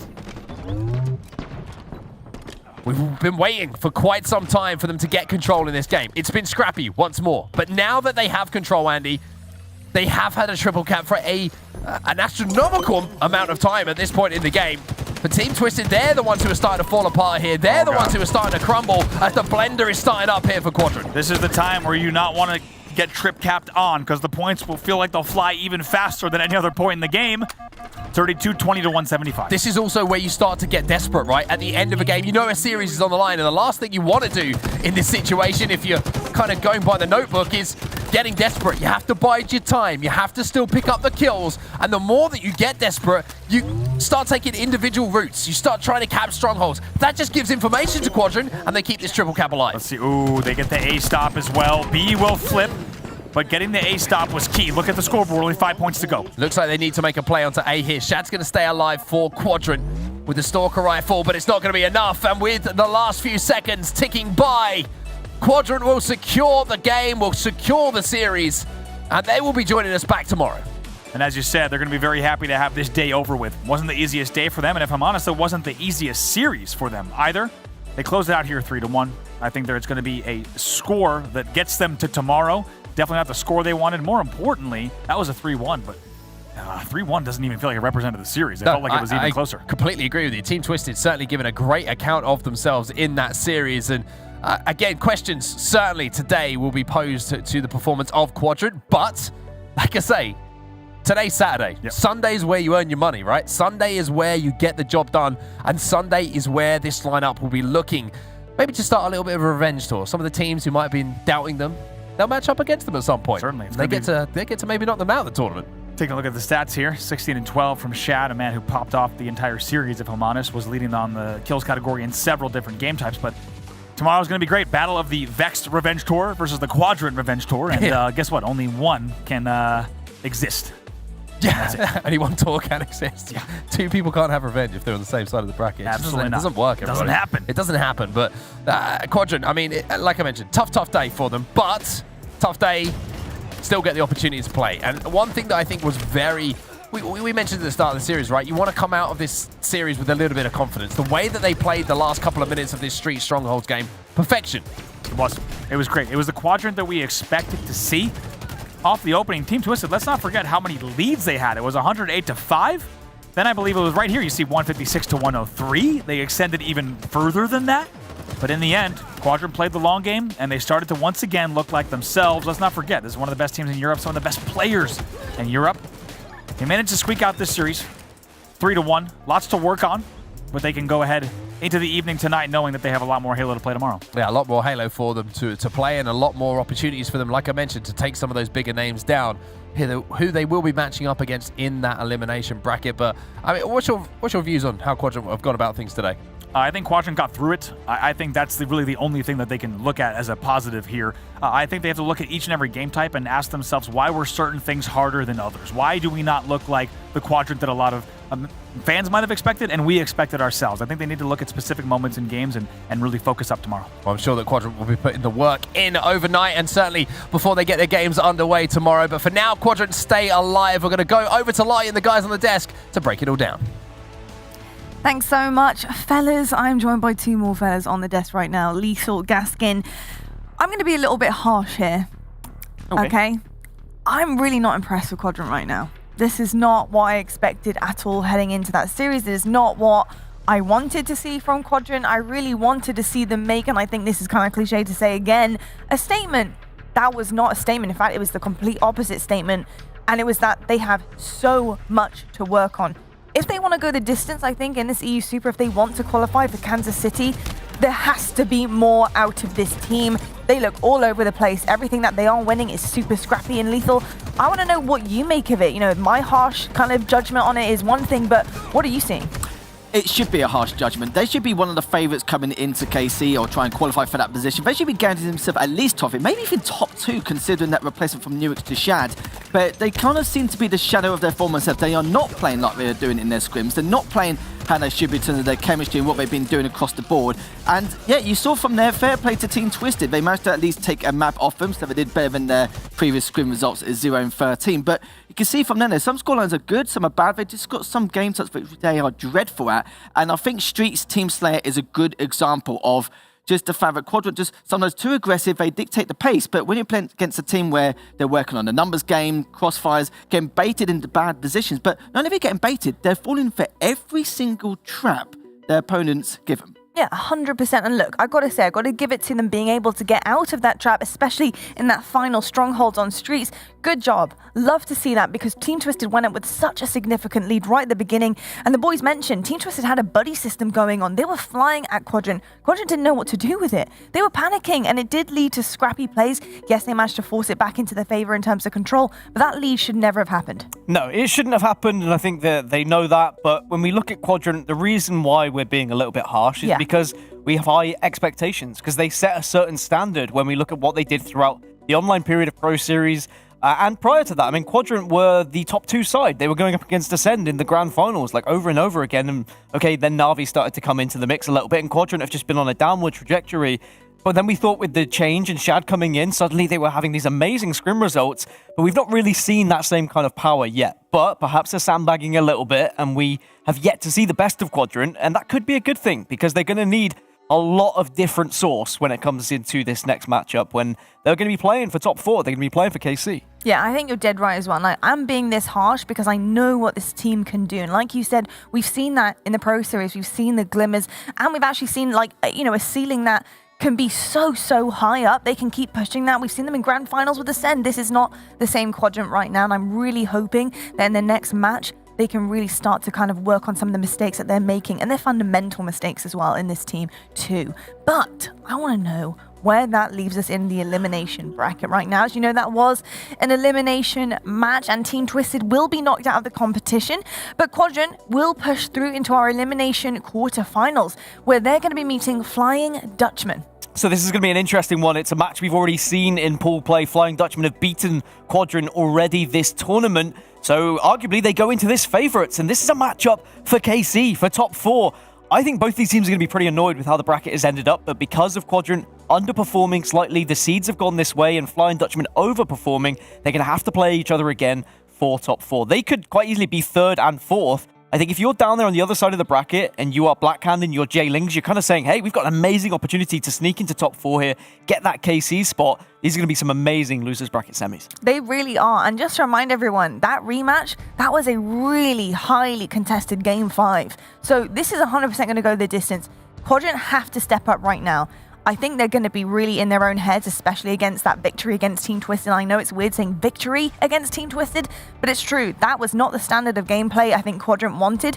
Hopefully, that is playing down to their opposition. Hopefully, they can really pull it out of the bag, and maybe they were saving a few tricks up their sleeve heading into this elimination semi-finals. So I have some news. it is going to be that exact match we're going to be going to for the final one of the night. I'm so excited. It's day 2 here at the HCS EU Super. We're going to head to a quick break, but when we come back, one of our teams are qualifying for Kansas City and one is going home. Who will it be? Find out with us right after this.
You're special. In fact, I'm counting on it. We're lost in the dark. But you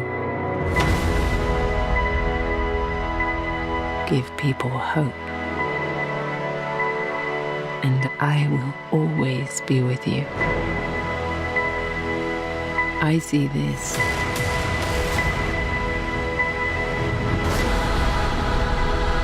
as a new beginning.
Quadrant survive in this elimination match. They are starting to pick up the pieces that were broken in pool play yesterday and slowly putting them back together series by series.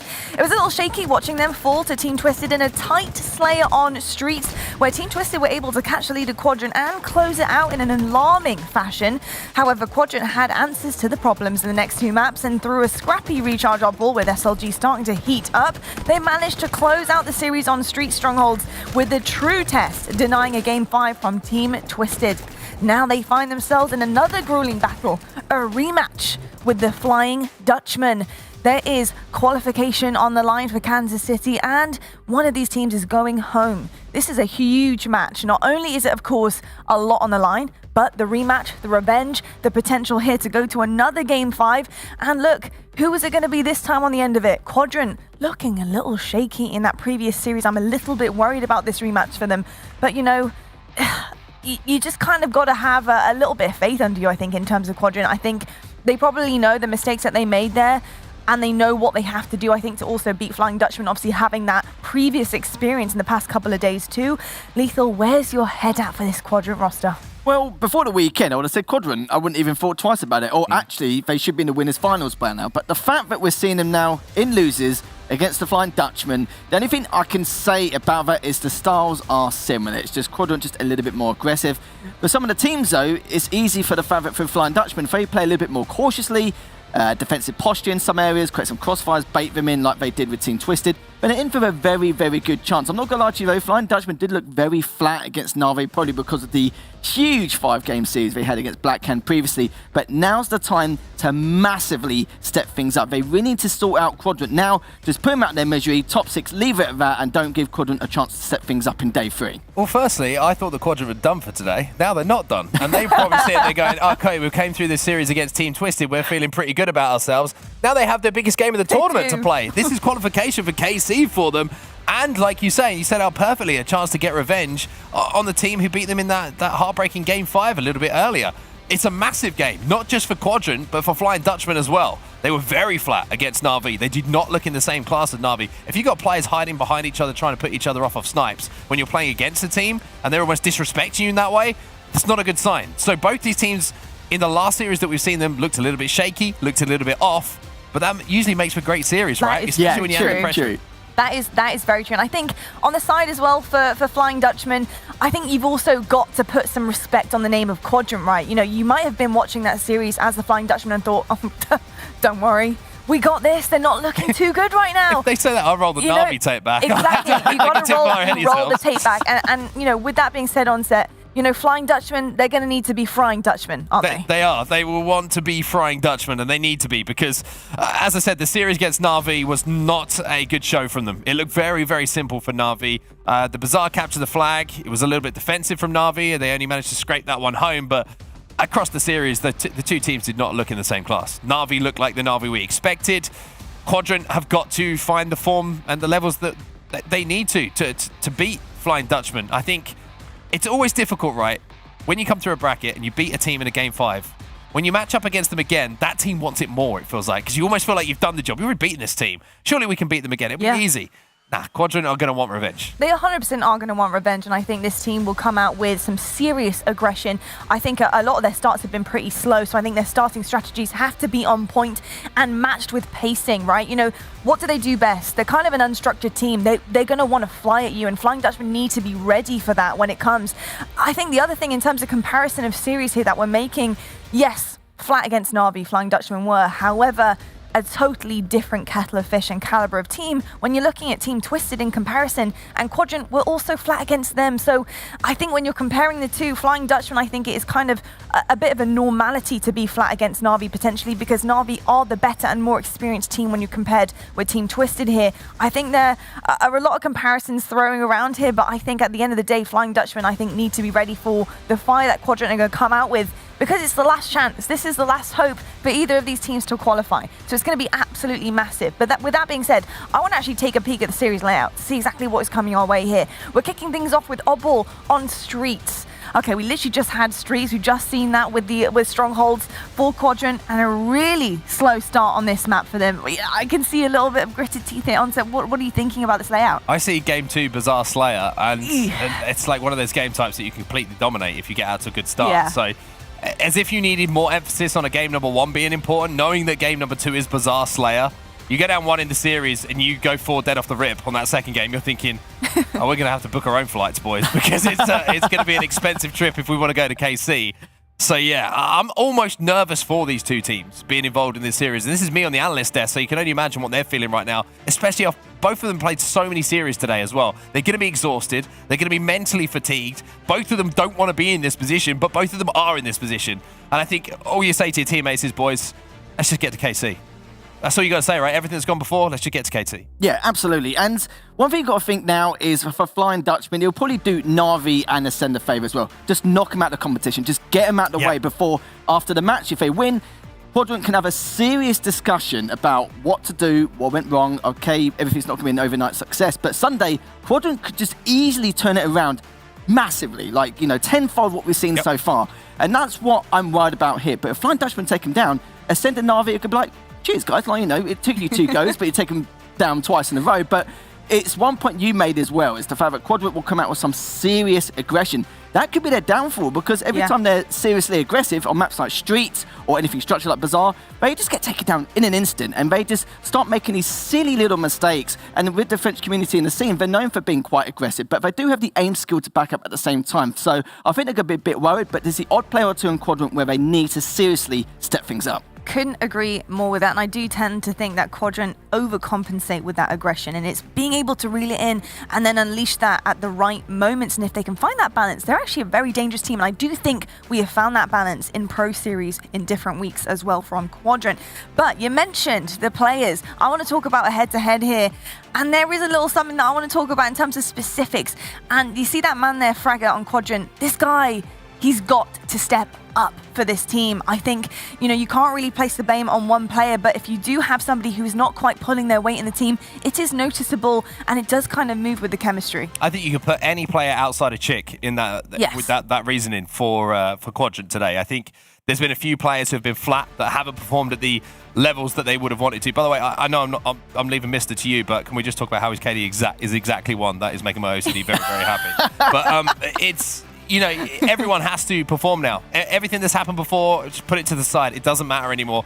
You need to be the player. You need to look at Chick and you need to say, I'm going to support you in this series. I'm not going to put all of the responsibility on your shoulders. I'm going to make the game easier for you by playing at my best, by, if that's not even, you know, hitting every single shot, that's by just small talking, making the right calls, putting shots in, baiting for your team, doing all the basics. Sometimes in these series, it's all about the basics, who does it best, and not getting carried away with the moment. You know, we've got a little bit of time here while we're getting the game set up, and you know, we've kind of rinsed Quadrant enough that I want to talk about the positives that we were seeing, the little glimmers in the series, and that kind of came through, I think, on Bazaar CTF right at the beginning. It was like, okay, hold on then. They've woken up a little bit because they did get 5 caps across the board. There was a flag standoff at one little point, but they managed to work through that. And I think that showed a lot of resilience from Quadrant. But not only that, the control that they had of the Bazaar map was also quite impressive. So what kind of moments in that Bazaar CTF at the beginning of their game versus Team Twisted did you kind of notice and you want them to bring into this series? They improvise a lot better. They're outnumbering their opponents. They're at least that small talk you were talking about previously, or what Mark was talking about, is the fact that we need to see a lot more of it. That's what they're known for. But the only problem is they're flying at all the wrong times, and that's another consideration you've got to think about as well. Yeah, sure, fair enough, you may have the aim skill behind it to take these individual battles, but it's not all about that. Sometimes you've got to really discuss with your teams in game and small turn decide exactly what to do next. How should we go about things? Let your teammates know what you're doing. Back to basics, as Mark said once again. You know, if you're down, go to the nearest teammate on the spawn to again keep the numbers up, and each and every single. That's what Quadrant was known for. They were known for that every step of the way. But the problem is, I'm not seeing any of that. Yeah, sure, fair enough, well done. You beat Twisted 3-1. You should be dropping a game. You shouldn't be dropping a game at all to them. And there's still way too many weaknesses. If I was Quadrant right now, just try and get through this series, discuss what happened, and then move on to tomorrow. Or Flying Dutchman, just sort it out, just make sure, put the nail in the coffin, and then there we go, all done. Imagine Lethal being your coach sat behind you right now. It's a really tough day. Like, coach, what are you going to say to you? Sort it out, lads. All right, no problem. But I think to touch on something you were saying there, right? And I think the reason that you're seeing maybe a little bit over-aggression from Quadrant in some circumstances is because of the pressure that they've been under. normally a team's response who is a good team is like, okay, let's up the pace a little bit, right? Yeah. Let's stop being scared. Because you think that's what's going on in your head. But for me, it's just been the timing of when they've been aggressive and when they haven't slowed the game down. Yeah. I mean, you look at Team Twisted when they slowed the game down. They didn't know what to do, Quadrant. They didn't know if they wanted to push. They didn't know if they wanted to stagger, if they wanted whatever they wanted to do. And that's what they need to do to their opponents. That's what they have done so well against teams in the past, is being able to switch up between putting the foot on the accelerator and pumping the brakes when they needed to and playing those numbers. I think it's going to be a very interesting series, this one. And as I say, we have rinsed Quadrant. And the reason for that is we expect more and we want to see more because it's not just here in Europe that we want to see him play. We want to see it on the North American stage as well. Expectation is high. If Na'Vi hadn't done what they had done to Flying Dutchman, we'd be saying the exact same thing about Na'Vi in that situation, in that series, because the expectation is so high up for these guys who have been playing week in, week out in a pro series and have been performing at the top level. You've got to remember, Quadrant, they already qualified for the EU Super. They didn't have to qualify through grueling tournaments and qualifiers. They were there because they deserved to be there, because they already had the points, the results that they needed to get. We're not seeing that right now from them at all. But with that being said, again, another thing that I want to talk about with Quadrant is that final street strongholds. It took them such a long time to get into that game, but the final couple of minutes were the Quadrant team we wanted to see. Onset, you were casting that one. What did you notice about the team in particular in the final minutes of that strongholds that really kind of caught your eye for them? I mean, it was the first time they got a triple cap and the first time they got a 4 dead off the back of it as well. Streets Strongholds actually becomes a pretty simple game to play. If you do get into that position, you have complete control, because at some point, one of the opposition players is going to have to jump in a stronghold, and then you know where the numbers are, you know where you can flood, out-rotate, whatever it is, but you've still got to be communicating well to do that. And I think that was the secret for me of, okay, Quadrant are starting to find a bit of a flow here, because you've got to speak to each other, you've got to small talk, and you've got to hit your shots as well when you are, flooding those areas of the map that you need to succeed. So I think it was a very good sign for them in the second half of that. Plus, I think it's a good sign in the fact that they went down and they managed to bounce back. They managed to find a way back into that game, which some teams might not have been able to do after such a tough day. So it was certainly positive signs for them. It was indeed. I'll tell you what, we've had our vodcast session on the desk here, and now I'm going to make you guys have a prediction. I know you love I don't even know what to say. I'm in that position like the now. toughest series of the day. So there's an easy series earlier and Dan goes risky. But it's like the easiest pick in the world. He wants the King of Prediction title. That's what Dan wants. Lethal, what are you thinking? This is tough, I know.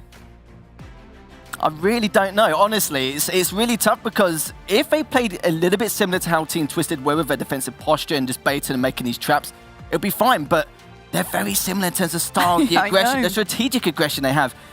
I'm gonna say an upset. I'm gonna say 3-2 Dutchman. Okay, do you know what? I kind of like that prediction. Onset. What are you thinking? Allez les bleus. Ooh.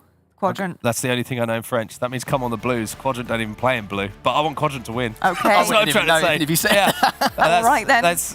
Quadrant are going to win this one. Okay, I like that split decision on the desk. We have been told the game is ready to go. It's the final one of the night. So I hope everyone at home, you're going to be tuning in, enjoying this one. Someone is qualifying for Kansas City. Someone is going home. We've got Jersey and we've got Clutch on the mics, so it's over to you, boys. Thanks so much, Lottie. The last game of the night and the most important game of the night for these two teams all weekend. A ticket up for grabs for Kansas City. Flying Dutchman won their pools. They beat Quadrant already. 3-2 was the score. So Harry going a little bit off the grain, predicting the exact same score. But with expectations came pressure for Quadrant, and they've been found wanting. Yeah, the most important thing to acknowledge when you're looking back at that 3-2 from pool play is like, what are the maps, what are the modes that they played?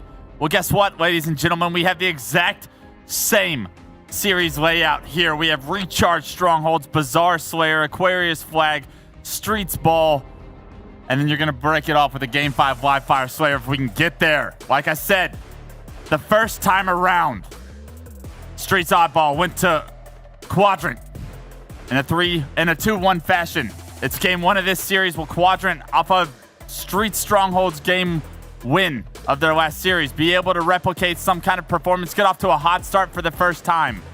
We'll find out shortly. Well, Lottie said before we transitioned, they've been picking up the pieces, Quadrant, all through this lower bracket run. Well, the team that broke those pieces were Flying Dutchman. We're going to see what they're made of. A ticket for KC, up for grabs. We're underway with the man of the moment, Chick. The man of the tournament so far for Quadrant, starting it off with an assist, but it is Quadrant that get the early kills, get the ball in hand, and Chick doing a phenomenal job so far to lay down some damage with that. One player who struggled all tournament long. Fragger has had a slow weekend by his high standards. Wes, you have not been impressed. Not been impressed by the stats, and most importantly, not been impressed by the gameplay when we have been on Fragger's screen. A lot of kills getting away from him that he needs to secure for Quadrant to be able to have a little bit more success to push their team to that Elimination Bracket finals. But to get there, it's going to take a lot of work, and unfortunately, Fragger not showing us much with that life. He goes down then.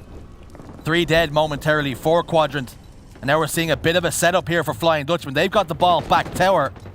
And Quadrant have it all to do now to break this setup. Shad opens up the possibility with a lovely double kill. Former teammate of Flying Dutchman. Last man alive is going to be Mista, the man that replaced him. A bit of an overstep for Mose there as he loses that Bulldog. And like that, Quadrant break that quick setup from the Flying Dutchman. They start to accumulate a little bit of ball time of their own. Shad with a much important responsibility here to try and deny the shotgun push. And it looks like that's exactly where Flying Dutchman plan on pushing from. And here comes the push. Descending down on the ball carrier. Ball played out bottom middle. Fragger picks up 1. How he's going to need to have a series. What came before does not matter. The series can be 1-1 over the course of this tournament. But as long as Quadrant win it here, everybody will forget what happened in the pool play. Absolutely, but a team that doesn't forget about pool play up until this point is Flying Dutchman, right? That allows them to play with so much confidence. Having played the same team multiple times in the same tournament, when you win that first series, your confidence playing that same team later on in that tournament is sky high. Look for Flying Dutchman to be confident early in this series. Right now, it does look like Quadrant have gotten off to a fairly good start. Rockets in the hand of SLG and an opportunity to extend this lead. Mista backs him down in the tires, though, unable to use those rockets just yet. And a lovely trade of kills goes back and forth. 3 dead momentarily for Flying Dutchman, and that will mean a setup here for the boys on Quadrant. Rockets picked up still, yet to have used that final one. The chamber does finally lock it into Snaky as he tries to make his way towards B. Stairs, 2 dead once more. Quadrant starting to look much better. Quadrant looking very good. This is the Quadrant of old that I hoped I would see coming into this weekend. I haven't seen the best form. I haven't even seen their B team form as of yet, but this could be the showcase they needed and just in time to get to Kansas City. Quadrant looking to show the form that they showed in pool play was a blip, a mistake, a once-off. Looking to answer back here and now. The critics no doubt will come. Sentinel beam in the hands of Mose. What can he do with it to fry the shields? Not much as Chick takes him down with a well-placed frag grenade. Kill goes in favor of Mista, who locks in a double kill. Eyes up Fragger once more. Should lock it in and does. A triple kill for Mista. Big kills by Mista to get his team right back in this, and all the meanwhile, the ball being held by Flying Dutchman has made up all the difference here in the score early in round 1. And just as we continued to praise Quadrant's hot start, it looks like it's immediately removed from the Flying Dutchman so far. That lead that they amassed completely evaporated, and now we're going to see Flying Dutchman take the lead. A slender one at that, but it's in place.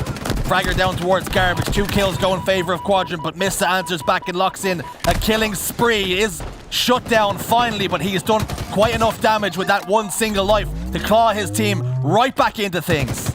Such a highly contested first round of our series, and the last time these two teams played, like we said, it went to Game 5. Wouldn't be shocked if this stays up. The momentum from both sides can push this to a Game 5. Rockets should be in control of Quadrant shortly as this Bulldog shotgun in the hands of SLG, but a beautiful grenade is going to transfer those rockets into Clonely's hands. Those rockets slip out of his fingers, though, as he did pick them up.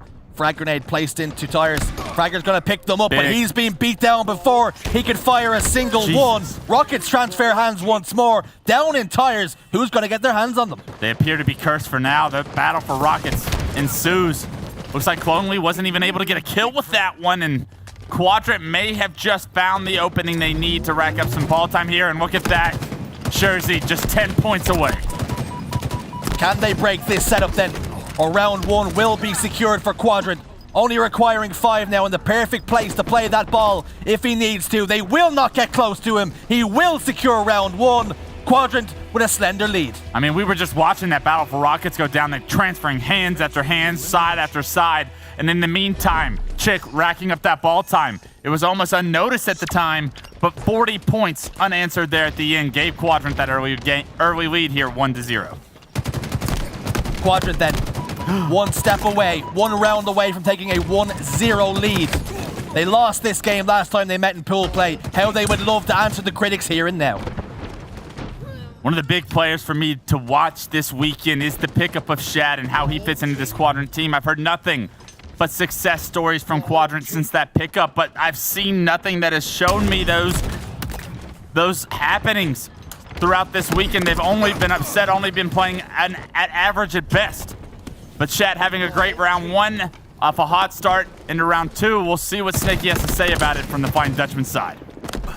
It's fair to say, in an interview I done for DreamHack, I pointed out that Quadrant have been playing very, very well, and they had a chance to topple Ascend. With the form that we have seen all tournament long, they're a shadow of themselves thus far, and how they would love to do it here and now and shut up all the critics that have been criticizing them all tournament long. The likes of Fragger wants to bounce back here, but in round 2, he has no kills. What's important is they still have that opportunity to do so, but in order to do so, you obviously want to end the day on a high note, especially being in the elimination bracket. You have to win this series in order to get revenge and an opportunity to create those upsets that we've been talking about coming into the weekend. What can the Flying Dutchman do about it? Clonely finds a double, finds the oddball, gets his team right back into this round, but who from Flying Dutchman is going to step up, get their team right back into this? Because so far throughout this tournament, we've seen highlights from the individuals on this team. It's going to take those highlights to continue to push them to those limits. Snaky then, what can the Englishman do? Chick desperately trying to rotate that ball away from him towards Arcade. Has managed to scamper away into PD. You won't find Chief Wiggum there, but you will find safety and some more ball time for yourself. 30 seconds now and counting as Flying Dutchman have to break this setup once more, but they've lost a player in the meantime, and SLG locks in a double kill, and rockets go towards Quadrant. Back tower is his sights, and he secures the kill, does Fragger. Great job by Fragger to bring those rockets right back to where they had the ball set up. He's able to keep his ball carrier alive, and oh no, Shurzy, we're seeing a player missing from the lobby. It looked like it was a Quadrant setup that could have gone for a much longer distance, but we're going to call this one for now, as we're going to have a remake here. Technical errors will cause this to happen, and it may just be the blessing the Flying Dutchman need. This might be the reset. This gives us the opportunity to break down what we did see. Time after time, power weapons going towards Quadrant. Flying Dutchman held in there for a very long time. They looked good in patches when they had that set up back tower, but it was broken and they got buckled. Yeah, the important thing is as soon as those rockets are coming up, maybe like 5-10 seconds before, who's getting the kills during that time? And it was always, so far through that first round and a half, it was always felt like Quadrant was in those moments, clutching up, winning their pivotal battles, and because of it, they reward themselves with the power curve of the rockets, which make just the next round of Slay so much easier. Let's talk about it then. Let's say 1.5 rounds in favor of Quadrant. They were dominating, they were dictating the pace. What the Flying Dutchman have to do, they've already won this series against them before with very similar, if not the exact same game types you said. They have to say, they have to look, reflect now and say, what are we doing wrong here? Yeah, I think the only highlight we really saw from the Flying Dutchman was that triple kill from Mista. And then outside of that, it was, they would get a kill, but they'd immediately get traded out. They're not able to stay alive. They're not playing their life well. And then there's not the rest of the team playing cohesive Halo enough to back each other up, stay alive, keep each other alive. Because that's a big part of it. You don't typically stay alive by yourself. It's typically suppression from your teammates that allow you to get around that corner to be able to play your life a little bit better. I want to see the Flying Dutchman try and slow this one down, try and keep composure, because this is a big series for them, and it's very easy to lose composure and get lost in the chaos of the important series, of the big moments in your Halo career, especially knowing that these guys, how bad they want to go to Kansas City. When you look back on your career and the biggest moments, these are the ones that you play for. These are the reasons you get out of bed and you turn on that console, you turn on that PC to play Halo Infinite. Let's talk about pool play. Let's talk about how it went. Game 3, went to Game 5, 3-2, but not as much pressure on that series. Not nearly as much pressure. Nearly as much pressure. And now we're seeing it go when the game matters most. Yeah. Flying Dutchman are found wanted. It takes an IGL, man. It takes somebody to step up and say, let's reset. It's that snakebite roll. You always see it when Sentinel scrims since Halo 5 started, right? When they go 4 dead, the first thing he says, slow it down, reset, let's get our kills, let's get control of our base. It's very difficult to have that kind of presence and have that kind of leadership, especially from guys that aren't used to doing it, but someone on that team has to step up, or else this could be a very quick series. speaking of a quick series and how fast this team is playing, Quadrant, you're saying maybe sometimes Flying Dutchman just need to slow it down. But on the likes of Ball on Streets, that makes only maybe hands the keys back over in the steering wheel to Quadrant, because they've been running that show since the get-go game 1. Yeah, this is the best we've seen Quadrant look all weekend. Yes. I'll say it. It was only a round and a half of Oddball, but I'll put my stamp of approval on the Halo that we were seeing from Quadrant. They were being aggressive, they were applying pressure, and more importantly, they were getting kills when they needed to secure the power weapons in order to dictate the pace of the game. This is not something we've seen from Quadrant all weekend, and if they can continue that, this gives me hope for Quadrant. This gives me the want for Quadrant to show up at Kansas City and see what they can do on the world stage. They have not given me that this weekend, but we know Quadrant is capable of this, and they may just have a little bit of magic in the bag still. Something that the guys on the desk were saying is that the reason why we've been rinsing Quadrant so much is because we do have such high expectations for them. But that then does bring pressures along with it, and so far, up until this point, we haven't seen them deal with it very well. No, not at all. But there's still time, right? Yes. We're not going to define Quadrant by what they've done in pool play yesterday or what they did in bracket play today, right? Quadrant still has the future to be written, and they have every bit of control over that. And they showed you that in that first round and a half. They know that, hey, their tournament is over. The story of this Quadrant roster for this Super is not over. There is still time to rewrite this ship. There is still time to make history, create the upsets you wanted, and to even take this whole thing. But it's not going to be easy. And it's going to take a lot more consistency at a high level than we've seen from them so far this weekend. And because they're in the elimination bracket, they have no room for error from here on out. No room for error, indeed. We've got confirmation as well. We're going to restart. We're going to jump straight back into things very shortly.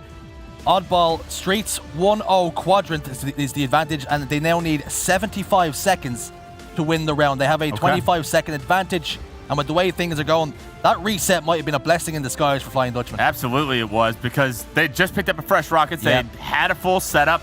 I mean, depending on where that guy actually liked that, I mean, that lead could have been 40, 50 points.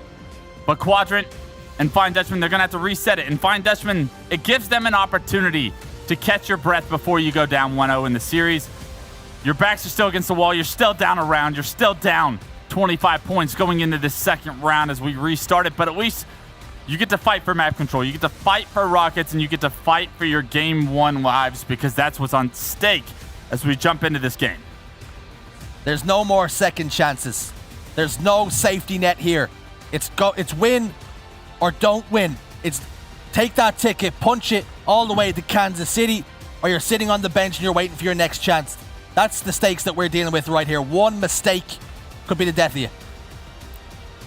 One mistake, one life, one shot from the battle rifle missed could actually dictate how these games go. And it might be as subtle as the one fight right before rockets came up that snowballed out of control, where they got rockets, put them to use, put you in a trap, applied so much pressure, staggered your spawns, you just never really had a chance. And that's the beauty of Halo, right? You're able to dissect teams based off one play that you stepped up and made, but that's also the ugliest part of the game, is one mistake can cost you so dearly.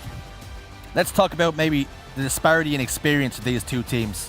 You look at Flying Dutchman, they've got a lot of players who've been over the pond a couple of times before, the likes of Moes and Snakey, but then you've got players who haven't done it that many times. Cloney only the once, didn't perform too well in Rally, and that's why he subsequently lost his place on Black Hand. Missed it, has never really competed on any LAN for any kind of significance.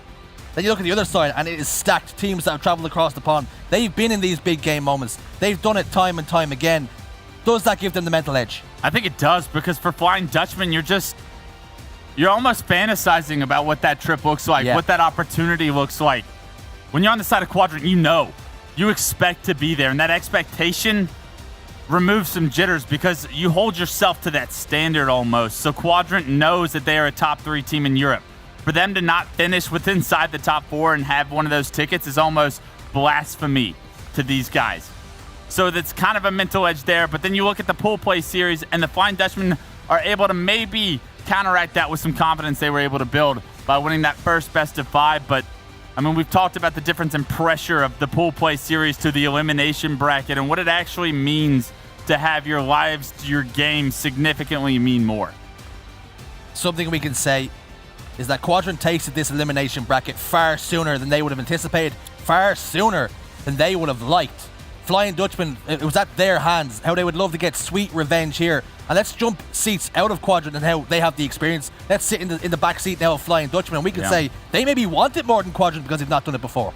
Absolutely. I think that want, that will, that gives you a little bit of extra fire, but it can also kind of create a little bit of like anxiety in you, right? Like, how do you handle the pressure? Sometimes pressure bursts pipes. Yep. Sometimes pressure makes diamonds. And these guys, although some of them have some experience, others don't. And you cannot have that composure for somebody. It's got to be a full team composer throughout this series that's going to get the job done for Flying Dutchman. We'll see how composed they are. We're jumping back into gameplay now. And already you're seeing Quadrant continue their dominance in the power weapon story being put to use from SLG's hands.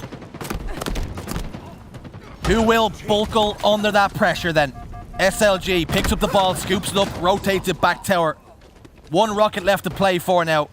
It looks as though Chick has picked it up, but he's been dealt with by Clonely. That's going to be one rocket and control of the ball now over the Flying Dutchman. That reset ever so slightly now favoring Flying Dutchman because they look dead and buried in round 2. Yeah, keep in mind, 75 points is all Quadrant need in round 2 to end this game.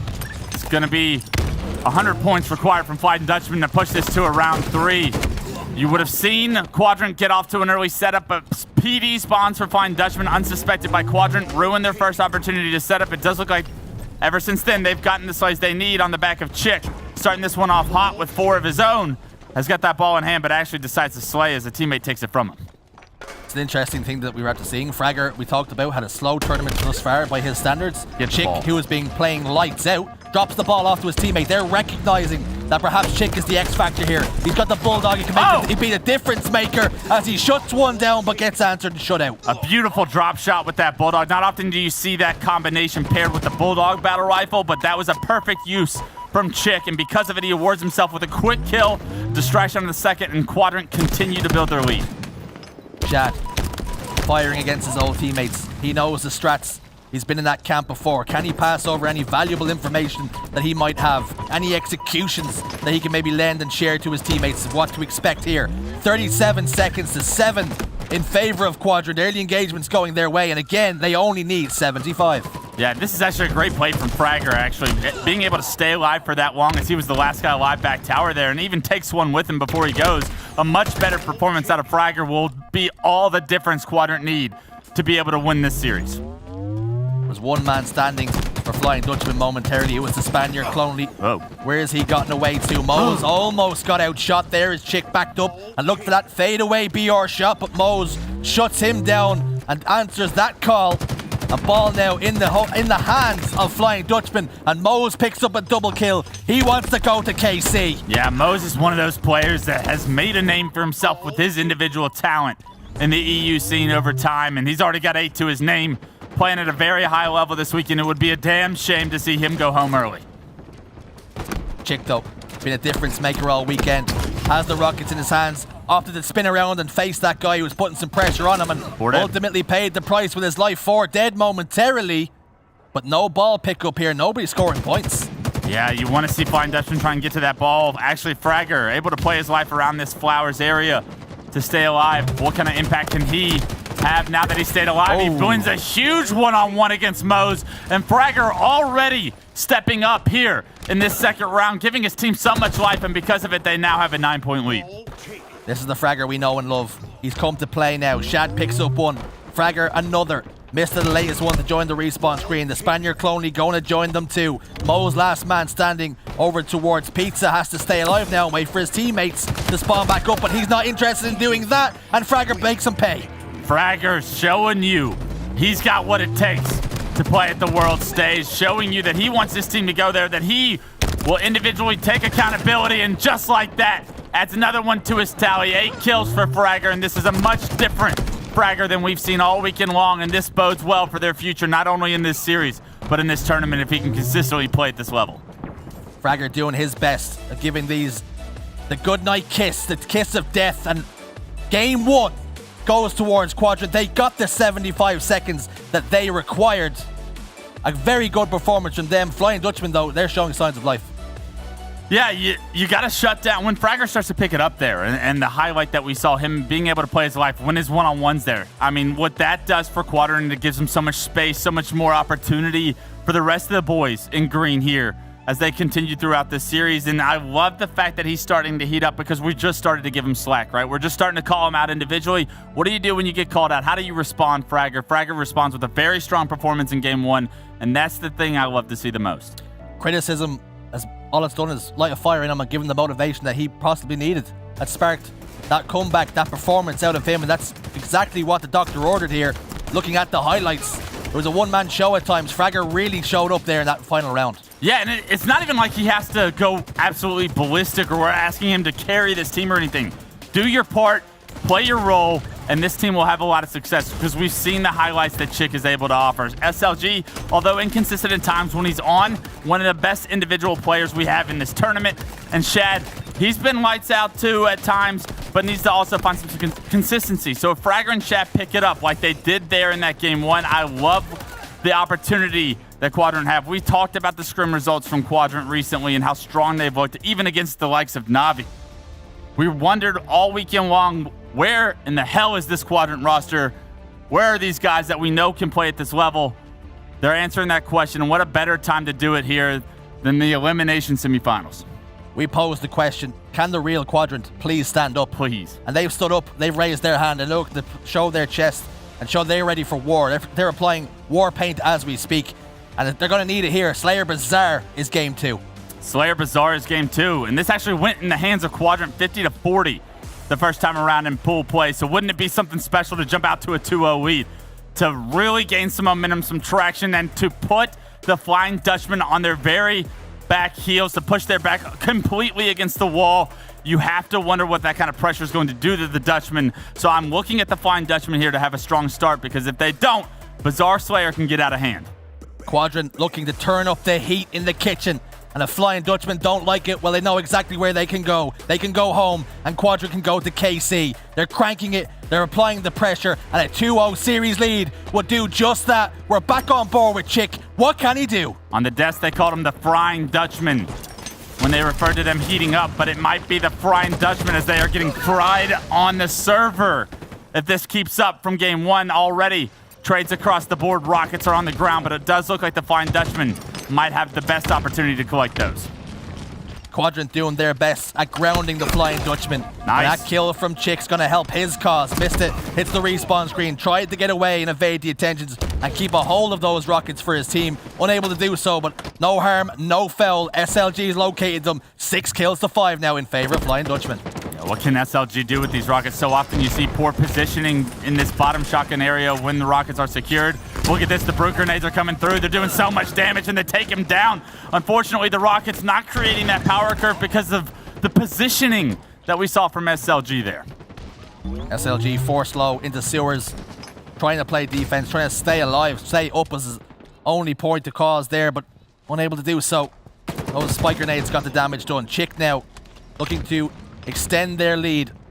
Unfortunately for him, he finds them down by 1 kill, but the way this game type shakes out, it could snowball at any moment, and the next overshield is going to be very, very important. Flying Dutchman doing such a good job to actually have a lead somehow after losing the battle for rockets, not getting the shotgun control. Getting Chick out of the bar is a massive job by them to create some control and some pressure onto the members of Quadrant. Multiple members in a brawl bottom middle as well, and it looks like the Flying Dutchman are able to trade out successfully enough to keep that 1 kill lead. Shad then over towards the enemy lockers. What can he do to open the door and open some lanes for his team? As his attention's over towards Bar, not looking to get tricky here, not trying to get clever, holding this position for his team and allow them to do the damage that is required. Chick picks up 1 onto Snaky.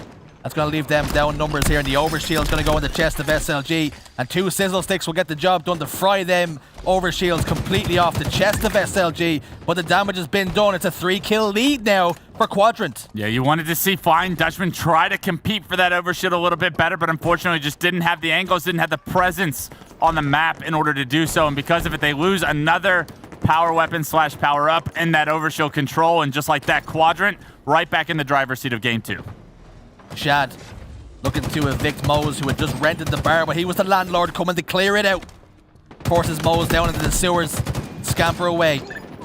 And with the damage compiled with his teammate SLG, they make sure they put a +1 in the category of their slays. But this distance couldn't be any closer. It's 17-16, 1 kill game. One of the big questions was who's going to step up for Flying Dutchman, already with 8 kills of his own. Clonely might just be the guy for the team to do so, but unfortunately 7 deaths is a lot. You want to slow that game down for him, or everyone else on the Flying Dutchman has to have a higher impact in order to try and keep him alive. And unfortunately, it looked like Quadrant were able to secure that second set of rockets, but a big kill from Clonely gets those rockets not only out of Quadrant's hands, but into his own. Cloney appearing to play a different pace than his team, and you can see that, but that slight overextension, and perhaps he's gifted the rockets over the Quadrant here. Unnecessary, just slow it down once you get those rockets right. You can control the pace of the game with those weapons. Unfortunately, Clonely trying to play a little bit too fast, forces an unnecessary death, and now look at the damage that is done with these rockets. Chick finds one of his own. Fortunately, though, Clonely in the kill feed with 2 to trade it out. If we're in a game of Slayer in matchmaking, and you're on my team and you have double my deaths, you know that you're playing faster than you possibly need to, or perhaps I'm playing too slow, but something needs to happen. You need to synchronize with your team if you're going to have any chance of beating this Quadrant team.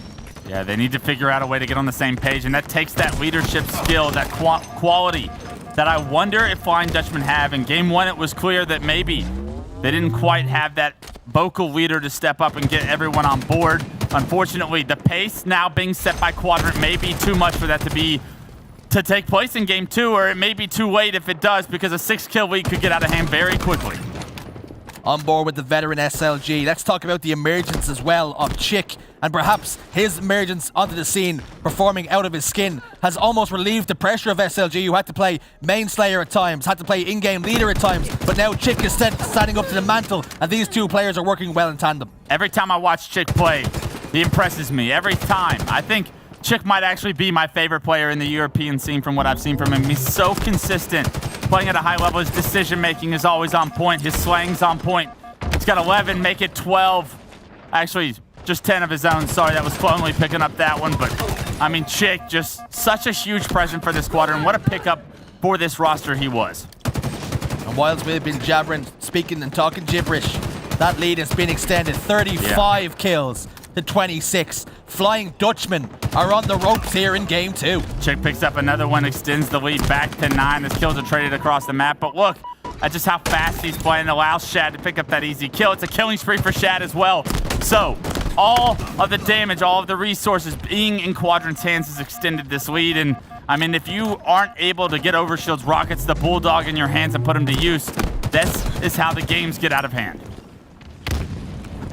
Can Flying Dutchman get it right back in hand? Moes has the Bulldog, and that could perhaps make inroads for his team. Mista picks up one. That's going to open up the map now. Overshield, though, and rockets about to pop at the exact same time. Flying Dutchman need these. This is the moment for Flying Dutchman. Can they find the kills to secure some of the power coming up here in the next couple seconds? They do find the first pick. They find the second as well, so this could be it, ladies and gentlemen. Moes finds those rockets. Mista gets the overshield. Unfortunately, the first rocket doesn't find home, and some of that power already diminished without any results.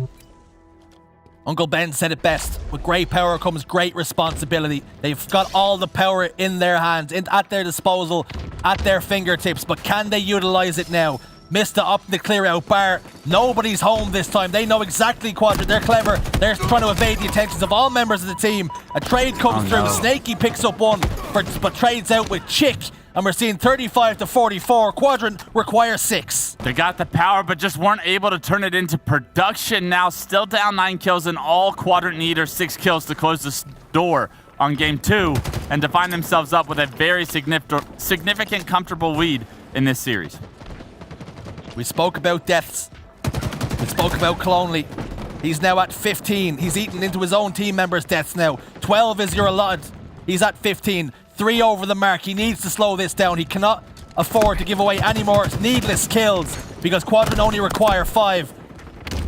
Flying Dutchman desperately need to get a handle on this. I like this play by him to stay alive, drop bottom shotgun, but you give up your positioning, you give up opportunity and angles, and it almost screws your teammates because now the rocket push, it's a successful one from Quadrant. 3 dead for Flying Dutchman, and it's going to be 2 kills needed to end this game.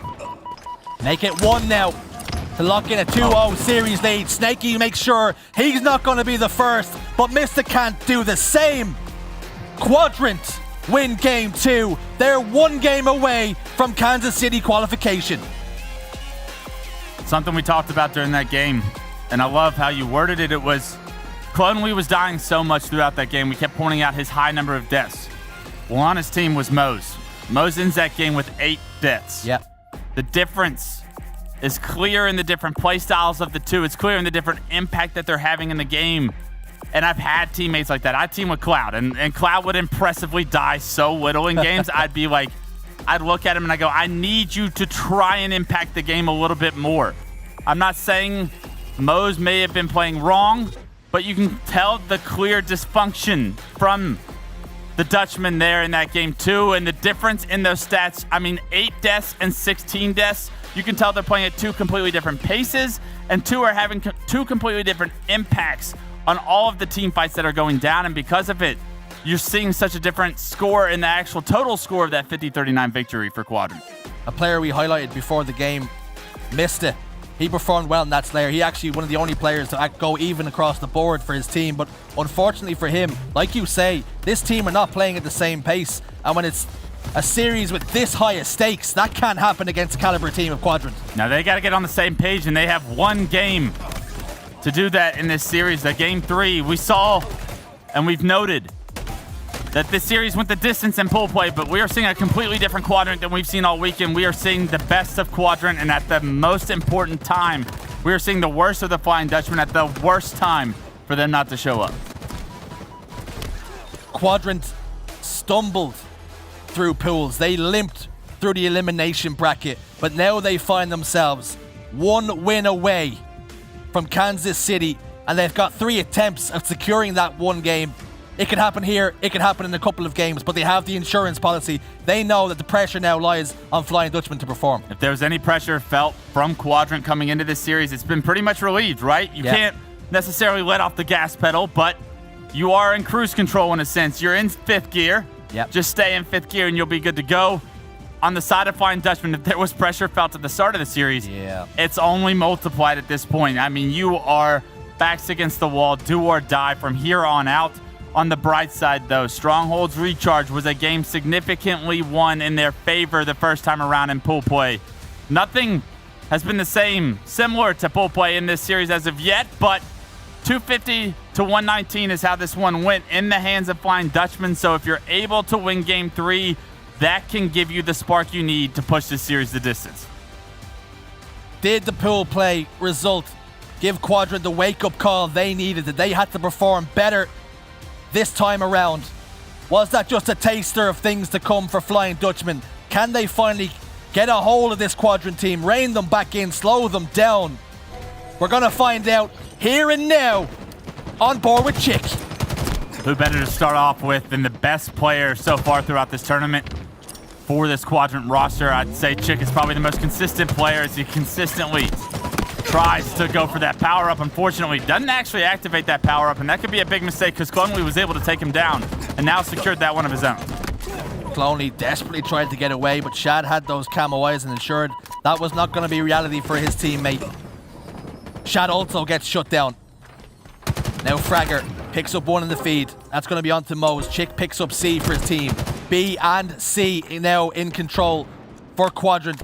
The start of this game has not gone the way of Flying Dutchman, and that's not exactly what they need right now. B and C are controlled, but the map control typically in the hands of Flying Dutchman right now. They're able to play with a lot more space than Quadrant, so it'll be interesting to see how Quadrant kind of creates some space now that they have B and C controlled. Fortunately for them, Flying Dutchman will not be able to hop into B for free. They need to get a couple of kills, and just like that, they get a few kills to their name, and they control B as well. They transfer that over in their hands. They start to score points. Opening pick was onto SLG. Then they found Fragger, and most recently picked up Shad. 3 kills gone down in staggered spots on the map, staggered times. That's going to mean all throughout that last 15 seconds or so, we've seen Quadrant not at a full complement of players, and they can't make a coordinated push. And as a result of that, B and C now in control of Flying Dutchman, but Quadrant looking to change things over on B, and they've successfully done that. Yep, B gets transferred over, and an AB setup now for the members of Quadrant. Chick in this excellent power position, top catwalk, able to lay down so much damage. He's actually going to try and push the trip cap as he pushes all the way to back blue, takes down Snaky with him. And if you're forcing Flying Dutchman to play on their back feet, it's going to be very hard for them to play aggressive and transfer any of these strongholds in their favor. They're on the back foot, they're on the ropes, and Quadrant looking to land that knockout punch here. Not looking to extend this series any longer, not interested in playing any more Halo tonight. B and C in their control, Clonely desperately trying to defend A, unable to do so. Camouflage in that man's chest once more, it's Chick. Yeah, in the meantime, Chick has found himself this camouflage, found himself a grapple to pair with it, has a nice flank on this player in the pipes, but unfortunately, he's actually going to lose his life, and that's a great job by Flying Dutchman to just be in a good position to help each other when that camo player decides to reveal himself. And because of that, Sneaky, he's able to jump into that B stronghold, transfer it over, and Flying Dutchman have gotten out of the trip cap opportunity that we would have seen Quadrant have. The Sneaky Snake slithers up and gets himself a control of a stronghold. That has now meant that Flying Dutchman have A and B in their control. 70 seconds though to 17 in favor of Quadrant. It's not a monumentous task to claw it back, but it's definitely a little bit more comfortable for Quadrant than Flying Dutchman would like. Now we're rapidly seeing Quadrant almost accumulate more points than they did the entire first time around these two teams played this map mode combination and pool play, and you can already see Quadrant playing a completely different style of Halo than we've seen so far throughout this weekend. Quadrant, we're a wounded animal, but now they're just an angry beast as Mista shuts down SLG, and as a result of that will control B for his team. They're able to capture the strongholds, Wes, but they can't hold them. Yeah, they're losing the battle of rotation so far. Quadrant's just playing better stronghold style of gameplay so far with these rotations. Every time Flying Dutchman have been able to either go from A to C or C to A, they have lost the opposite one that they've left behind. We're seeing Quadrant use that formula to success to build up this lead, but finally, Flying Dutchman with map control and strongholds in their favor. We'll see what they're able to do now. Lonely looking to plant his feet, desperately trying to find the face of Shad, who's just pestering him over towards top gold. Neither one of them have a result or a conclusion to that fight. They have to back down, unfortunately, for both. We won't see the sizzling headshots that we so desperately want. Moes goes down, as does Fragger. Honors even. SLG picks up a camouflage. That's 3 camouflages in succession for Quadrant. And although we haven't really seen camouflage successfully be used so far throughout this game, it's only a matter of time. Fool me once, shame on me. Fool me twice, shame on me. Give me 6 camos, I'll make a play eventually. SLG does have it. Not able to find the face of Clonely, and perhaps the pressure starting to get to the most experienced man on the roster. So often we see him find the faces, but not here and now. He tries to use that repulsor from the player's position behind him. Ultimately, he goes down. 3 dead for Quadrant. The Flying Dutchman's 2. Yeah, so maybe camouflage not becoming a factor as of yet. No success really being found with those camo plays, but you gotta keep worrying for Flying Dutchman. There has to be more priority on the power-ups, on the power weapons in this series if they want to stay in this one. Flying Dutchman desperately trying to keep their tournament hopes alive. B and C in their control, closing the gap this entire time. Mista, though, is going to be the first death. The first pick goes in favor of Quadrant. Make it 2 now. And no doubt that means control is going to flip on its head once more. B is getting transferred, and they're also interested in C. Yeah, C getting transferred. The rotation to A is a little bit slow. No one cuts off the C players, and because of it, a big double kill from Chick rewards that C control to be maintained. A is eventually taken by the Dutchman, but it's that rotation game that I was talking about, Jersey. Quadrant keep getting the upper hand. SLG, bait and switch, perfect from the French, but Shad loses his life in the process to his former teammate Moes. Chick picks up a double kill in the feed. That's going to help their cause. 4 dead now for Flying Dutchman. 136 to 81. And SLG's not interested in that fight, Pipes. They've got man advantage. What a good job by SLG to stay alive here. Keep numbers in his team's advantage, but more importantly, give information of where Flying Dutchman are spawning. And with this trip cap in effect, every second that it's intact is so much pressure on the Dutchman. Will the Dutchman wilt under that pressure? Triple cap still in effect. Moes has picked up 2. That will help the cause no end. 3 dead now, and a triple kill for Moes, looking to claw his team right back into this. Somebody has to step up. It may just be Moes with that triple kill. 14 to his name already in this game. Clonely, you got to see more from him at 3 and 11, but Moes with sword in hand has every opportunity to allow his team to get back into this one with a nice setup.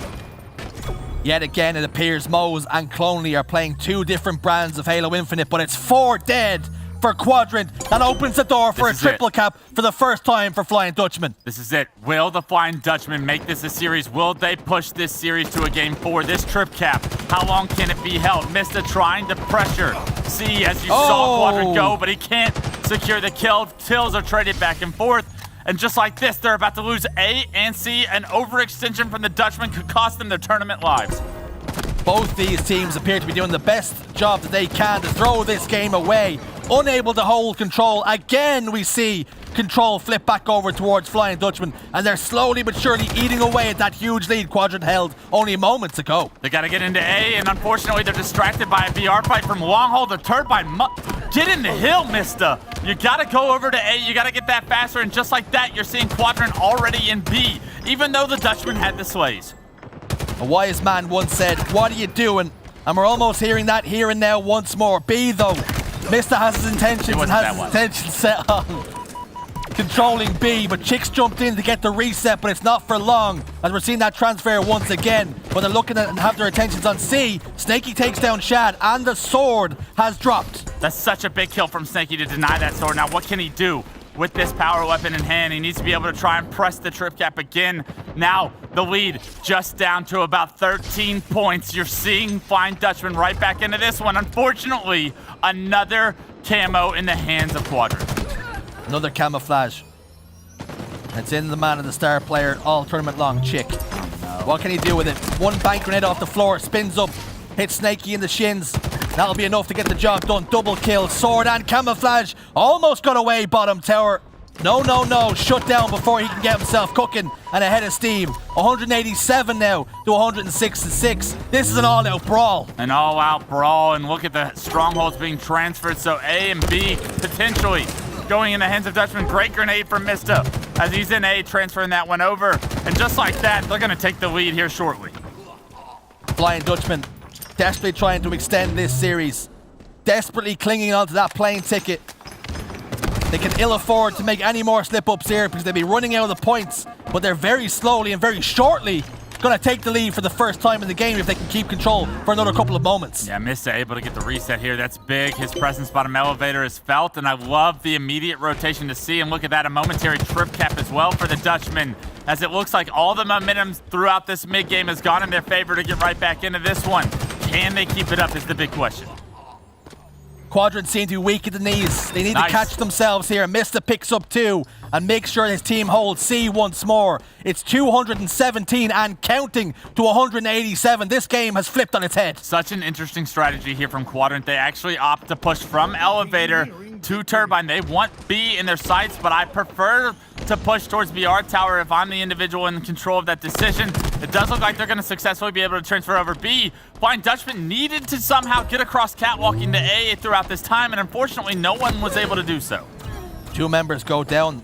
They were managed to capture B, but at what cost? Because it means the map has completely opened up, and desperately Clonely gets control once more. C is just a couple of pixels away from transferring control once more, but no doubt the spawns will now flip over towards A. Quadrant need to reel this in. They're in big trouble of losing game 3 here, only requiring 10 more points, Wes. That's a big kill from the Dutchman as well to get them out of B, get the reset, but Clonely, he has more to do here.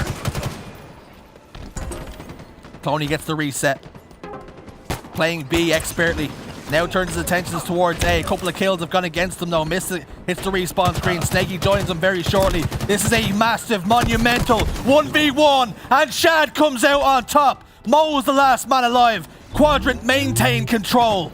239 to 210 and climbing. Quadrant with a few more kills of their own can potentially win this series. Will the Flying Dutchman be able to stay in this one? Fragger with sword in hand, forced to stay alive and try to make a play, but the first kill in this stalemate is going to be the biggest. 246. That first kill was a trade. A and B in contention now. We're seeing B get transferred. One man in the hill trying to turn the tensions now. It's going to be Shad, the former teammate, looking to stop them getting their hands on that ticket to KC. 216 and rising. But one more mistake from Quadrant, and this series will be going 2-1, and we'll be going to game 4. Mose isn't in a position to deny B, and not only that, he misses the jump, he gives up C as well, forced to go back for it, does get the reset. Unfortunately, pays for it with his life, and now all of a sudden this game could be moments away from going in Quadrant's hands. 3 dead for Flying Dutchman. Oh my god. 3 dead once more, keeping them on staggered spawns. 232, a trip cap for Quadrant now. What can Flying Dutchman do? They can ill afford to make any more mistakes. They have to go here and now. It won't come. Quadrant secure their ticket. No longer Flying Dutchman. It's the sinking Dutchman. Quadrant go to KC. Oh my god. The rotation that Quadrant had, the kills that they clutched up and secured there at the end. That battle for C was one of the most chaotic battles we've seen all weekend long, and it was the most important one for the Dutchmen, and they could not come out on top. They tried so hard to continuously get the reset. They gave up so many resources to try and get it, and unfortunately, at the end of the day, they just ended up running into nades, into crossfires, and because of it, they fell into that trip cap and couldn't even get off spawn for the last 30 seconds. It looked as though Quadrant were falling into that trap of, we have such a lead, there's no way we can throw this away. And then as time slowly closed in, we've seen Flying Dutchman take that lead and almost within 2 points of taking that final game. That would have really cranked the pressure on. That's probably one of the closest 3-0 clean sweeps you're likely to see. I just feel for the Dutchmen having so much success for what it felt like throughout this weekend, and to fall short at the finish line of their opportunity to punch their ticket to Kansas City for that top 4 position against a team that they know that they can beat, that they've proven that they can beat. They are going to be kicking themselves. And taking a look at the replays, it was a chaotic game 3 that went down to the very last moments. But we talked about it, Jersey. We talked about how it could be one life that separates the difference between you winning and losing a game, and that was just that there at the end. To add insult to injury, to bring a wrestling comparison into this, it was Shad who helps to send Flying Dutchman home, almost whispering to Ric Flair, "I'm so sorry," as he lands the sweet chin music onto his former team. Incredible performance, lights out from Quadrant, and Fragger in game 1 and 2, he really stepped up. Honestly, Quadrant having one hell of a series, showing a little bit of life. That's exactly what we wanted to see from them. And the Flying Dutchmen have nothing to hang their heads on, right? They are a very good team with a little bit more practice, a little bit more presence. We could be talking about a completely different story. Yep. Unfortunately for them, they're going to have to go back to the drawing board. And Quadrant, fortunately enough, have survived till Sunday. Flying Dutchman, they haven't survived. They've fallen at the final hurdle. A small consolation, they've got some cash in their back pocket, and perhaps they can make a run for KC heading into the Open. But unfortunately, they do dip out. Over to you guys on the panel. Thank you so much, fellas, and thank you so much for the final cast of the night. And they are right, cash in the pocket, but Flying Dutchman, they will be going home. Bit strange to say because they are home already, but they'll be rolling into bed right now. Maybe a little few, little tears, a couple of sobs here and there, but ultimately they do have another chance to actually make it to Kansas City. We'll talk about that a little bit later on in another qualifier that we will have coming around shortly. But on good news, Quadrant, they have survived. They survived the rematch that we wanted to see earlier on in pool play. It was the match that actually sent them to the wrong side of the bracket. It wasn't good news for them, but they have pulled through. And Onset, what did you make overall? We talked a lot about their mistakes and what they needed to do to step up. Did you notice anything coming into fruition? The thing that really stands out for me, and I want to give them a huge amount of credit for it, is just the grit and determination of this team. I mean, they have had a dreadful day in general, right? It's been the toughest road they could possibly have carved for themselves, but they'll be sitting there right now and they will be thinking, it's fine. We're going to be on the plane to KC. Yeah. That was the first thing we had to do. Get to KC, get to the major, stay alive. And now they will be here tomorrow, by the way, everybody. I was right a little bit earlier. So that was the main thing to them. And I want to give them a huge amount of credit because it's one thing to have skill. It's one thing to put the time in and do everything you should do as a team. It's another thing to have to dig deep and find the resolve that you need to pull out a 3-0 victory, not just in the biggest match for them of the day and arguably the tournament so far, but also against a team who beat you in such a way last time. So a huge amount of credit to Quadrant. I thought that was the standout performance, a lot of heart shown from them, and I think tomorrow they're going to be dangerous. Yeah, 100%. And the results we just saw on the screen there, that's why we were harsher than people, because we expect the results. We expected that 3-0 with the Flying Dutchman, to be honest, in pool play. I expected that result, that exact thing happening day number 1. But look, day 2, they redeemed themselves, really proud of Quadrant. On the other side of things, though, Flying Dutchman, Lethal, talk to me about game number 2, map 2 there, the Slayer. What did you notice in terms of the mistakes, the tumbles, the falls for Flying Dutchman? They just seemed too separated for the majority of the time, and we saw that from the scoreline massively. With Mose and Snakey, they had a very slow start. It's not something we see from those two players in particular. They're very aggressive, they can be very calculated with their pushes, but didn't really see much of that. And your player or two is overextending every single time, which means, of course, for Quadrant, a nice little 4v3 push every single time without fail. And with Bizarre TS, you have to be very cautious, like I said, about the decisions you need to make. We didn't really see much of that at all, but when you've got two teams like that flying at each other, you can see both teams did have an element of caution across the board. But for Quadrant, I'm very happy for them because I do feel like out of the two teams, Quadrant is the team who will probably progress further into the bracket and have more potential than the Flying Dutchman to make it back potentially in the grand finals. Yeah, they do have a little bit of bounce back potential as well. They did have me a little bit scared there in terms of a clean 3-0 record on that stronghold. It got awfully close at the end there, but a sticky will do it to clear out one of the strongholds. So that happened, that came through, and luckily they did manage to clutch that one up with a trip cap. So it's nice enough to see that one come across the board. But with the final series of the night done, let's take a look at the results right now and see exactly where that places things. As you now know, Quadrant have qualified for Kansas City. We're going to start off with the winners bracket here just to give you all of the updates as we went through day number 2 here of the EU Super. You can see right now Ascend went through their quarters, went through their semis pretty clean. We got a winners finals happening tomorrow, Ascend versus Na'Vi. Na'Vi actually had a little bit more of a bumpy ride, but not too much. Flying Dutchman also went through there, but Na'Vi coming into pool play as well. Actually, you know what? Scrap what I said. They had a very clean ride. 3-0s across the board. I can't read. It's been a long day. Okay. It has been a long yeah. day. Has been a long day. I was reading the Flying Dutchman 3-2 there, but you know what? I'm faded. So Na'Vi also looking pretty clean, which is going to make for a really interesting winners finals as well, because how clean can we keep that series as well? Let's take a look at the elimination bracket though. This is where it gets a bit interesting. This is where the spice happens. And Quadrant, there they are. Elimination semi-finals, defying all odds based on their day 1, honestly the beginning of their day 2 as well. But right in the bottom there, J Lings, the other side of this elimination bracket. What are you making about this G Lings squad, excuse me? I mean, J Lings, they've had a really good day. A disappointing last series for them, maybe that they participated in today, but they're in a position now, and we are in a position now with the bracket overall, where I think if you were to pick the 4 teams you would expect to be in that final 4, they're there, right? The best teams in Europe are that final 4 teams. Ascend versus Na'Vi tomorrow is going to be a barn burner. Trust me. I think it's going to be a very, very close series. I think that both teams are going to be giving it their all. Na'Vi, completely different motivation. Now there's a huge amount of money on the line. Ascend defending that title, and there's no better place. I think Na'Vi want this. I know that Na'Vi want this win.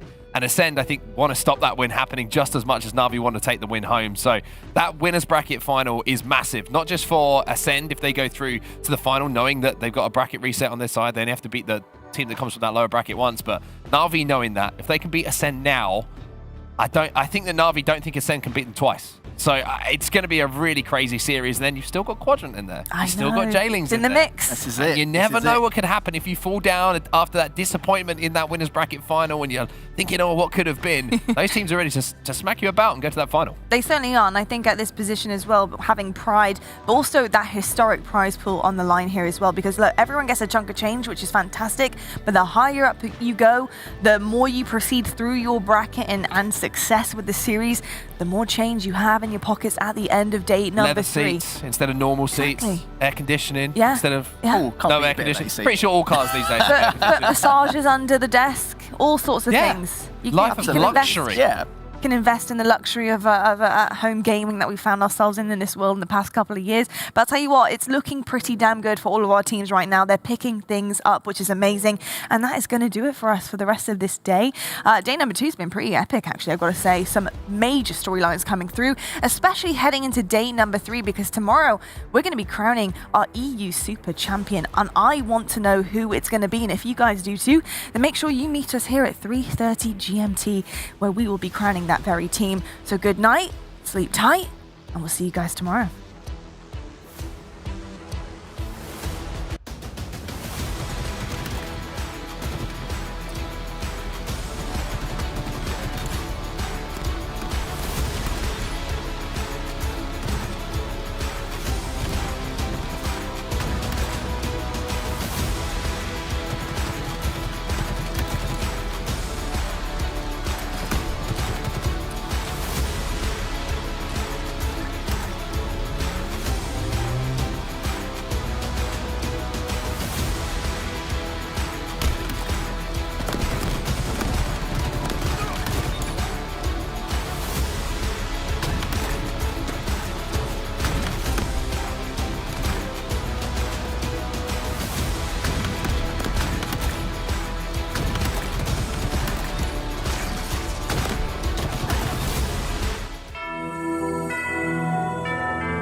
HCS EU Super is presented by Astro Gaming, AMD, and Paramount Plus.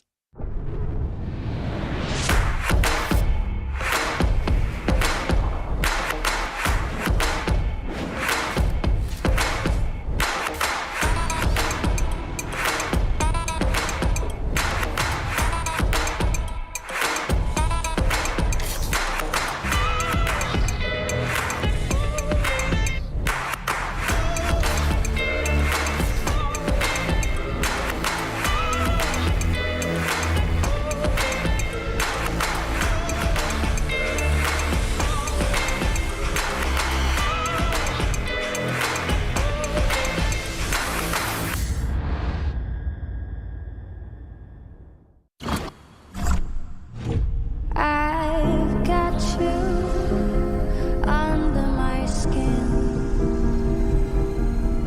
I've got you deep in the heart of me. So deep in my heart that you're really a part of me. I've got you under my skin.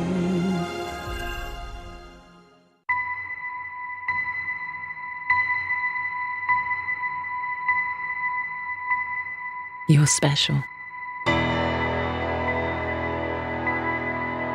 In fact, I'm counting on it. We're lost in the dark. But you give people hope. And I will always be with you. I see this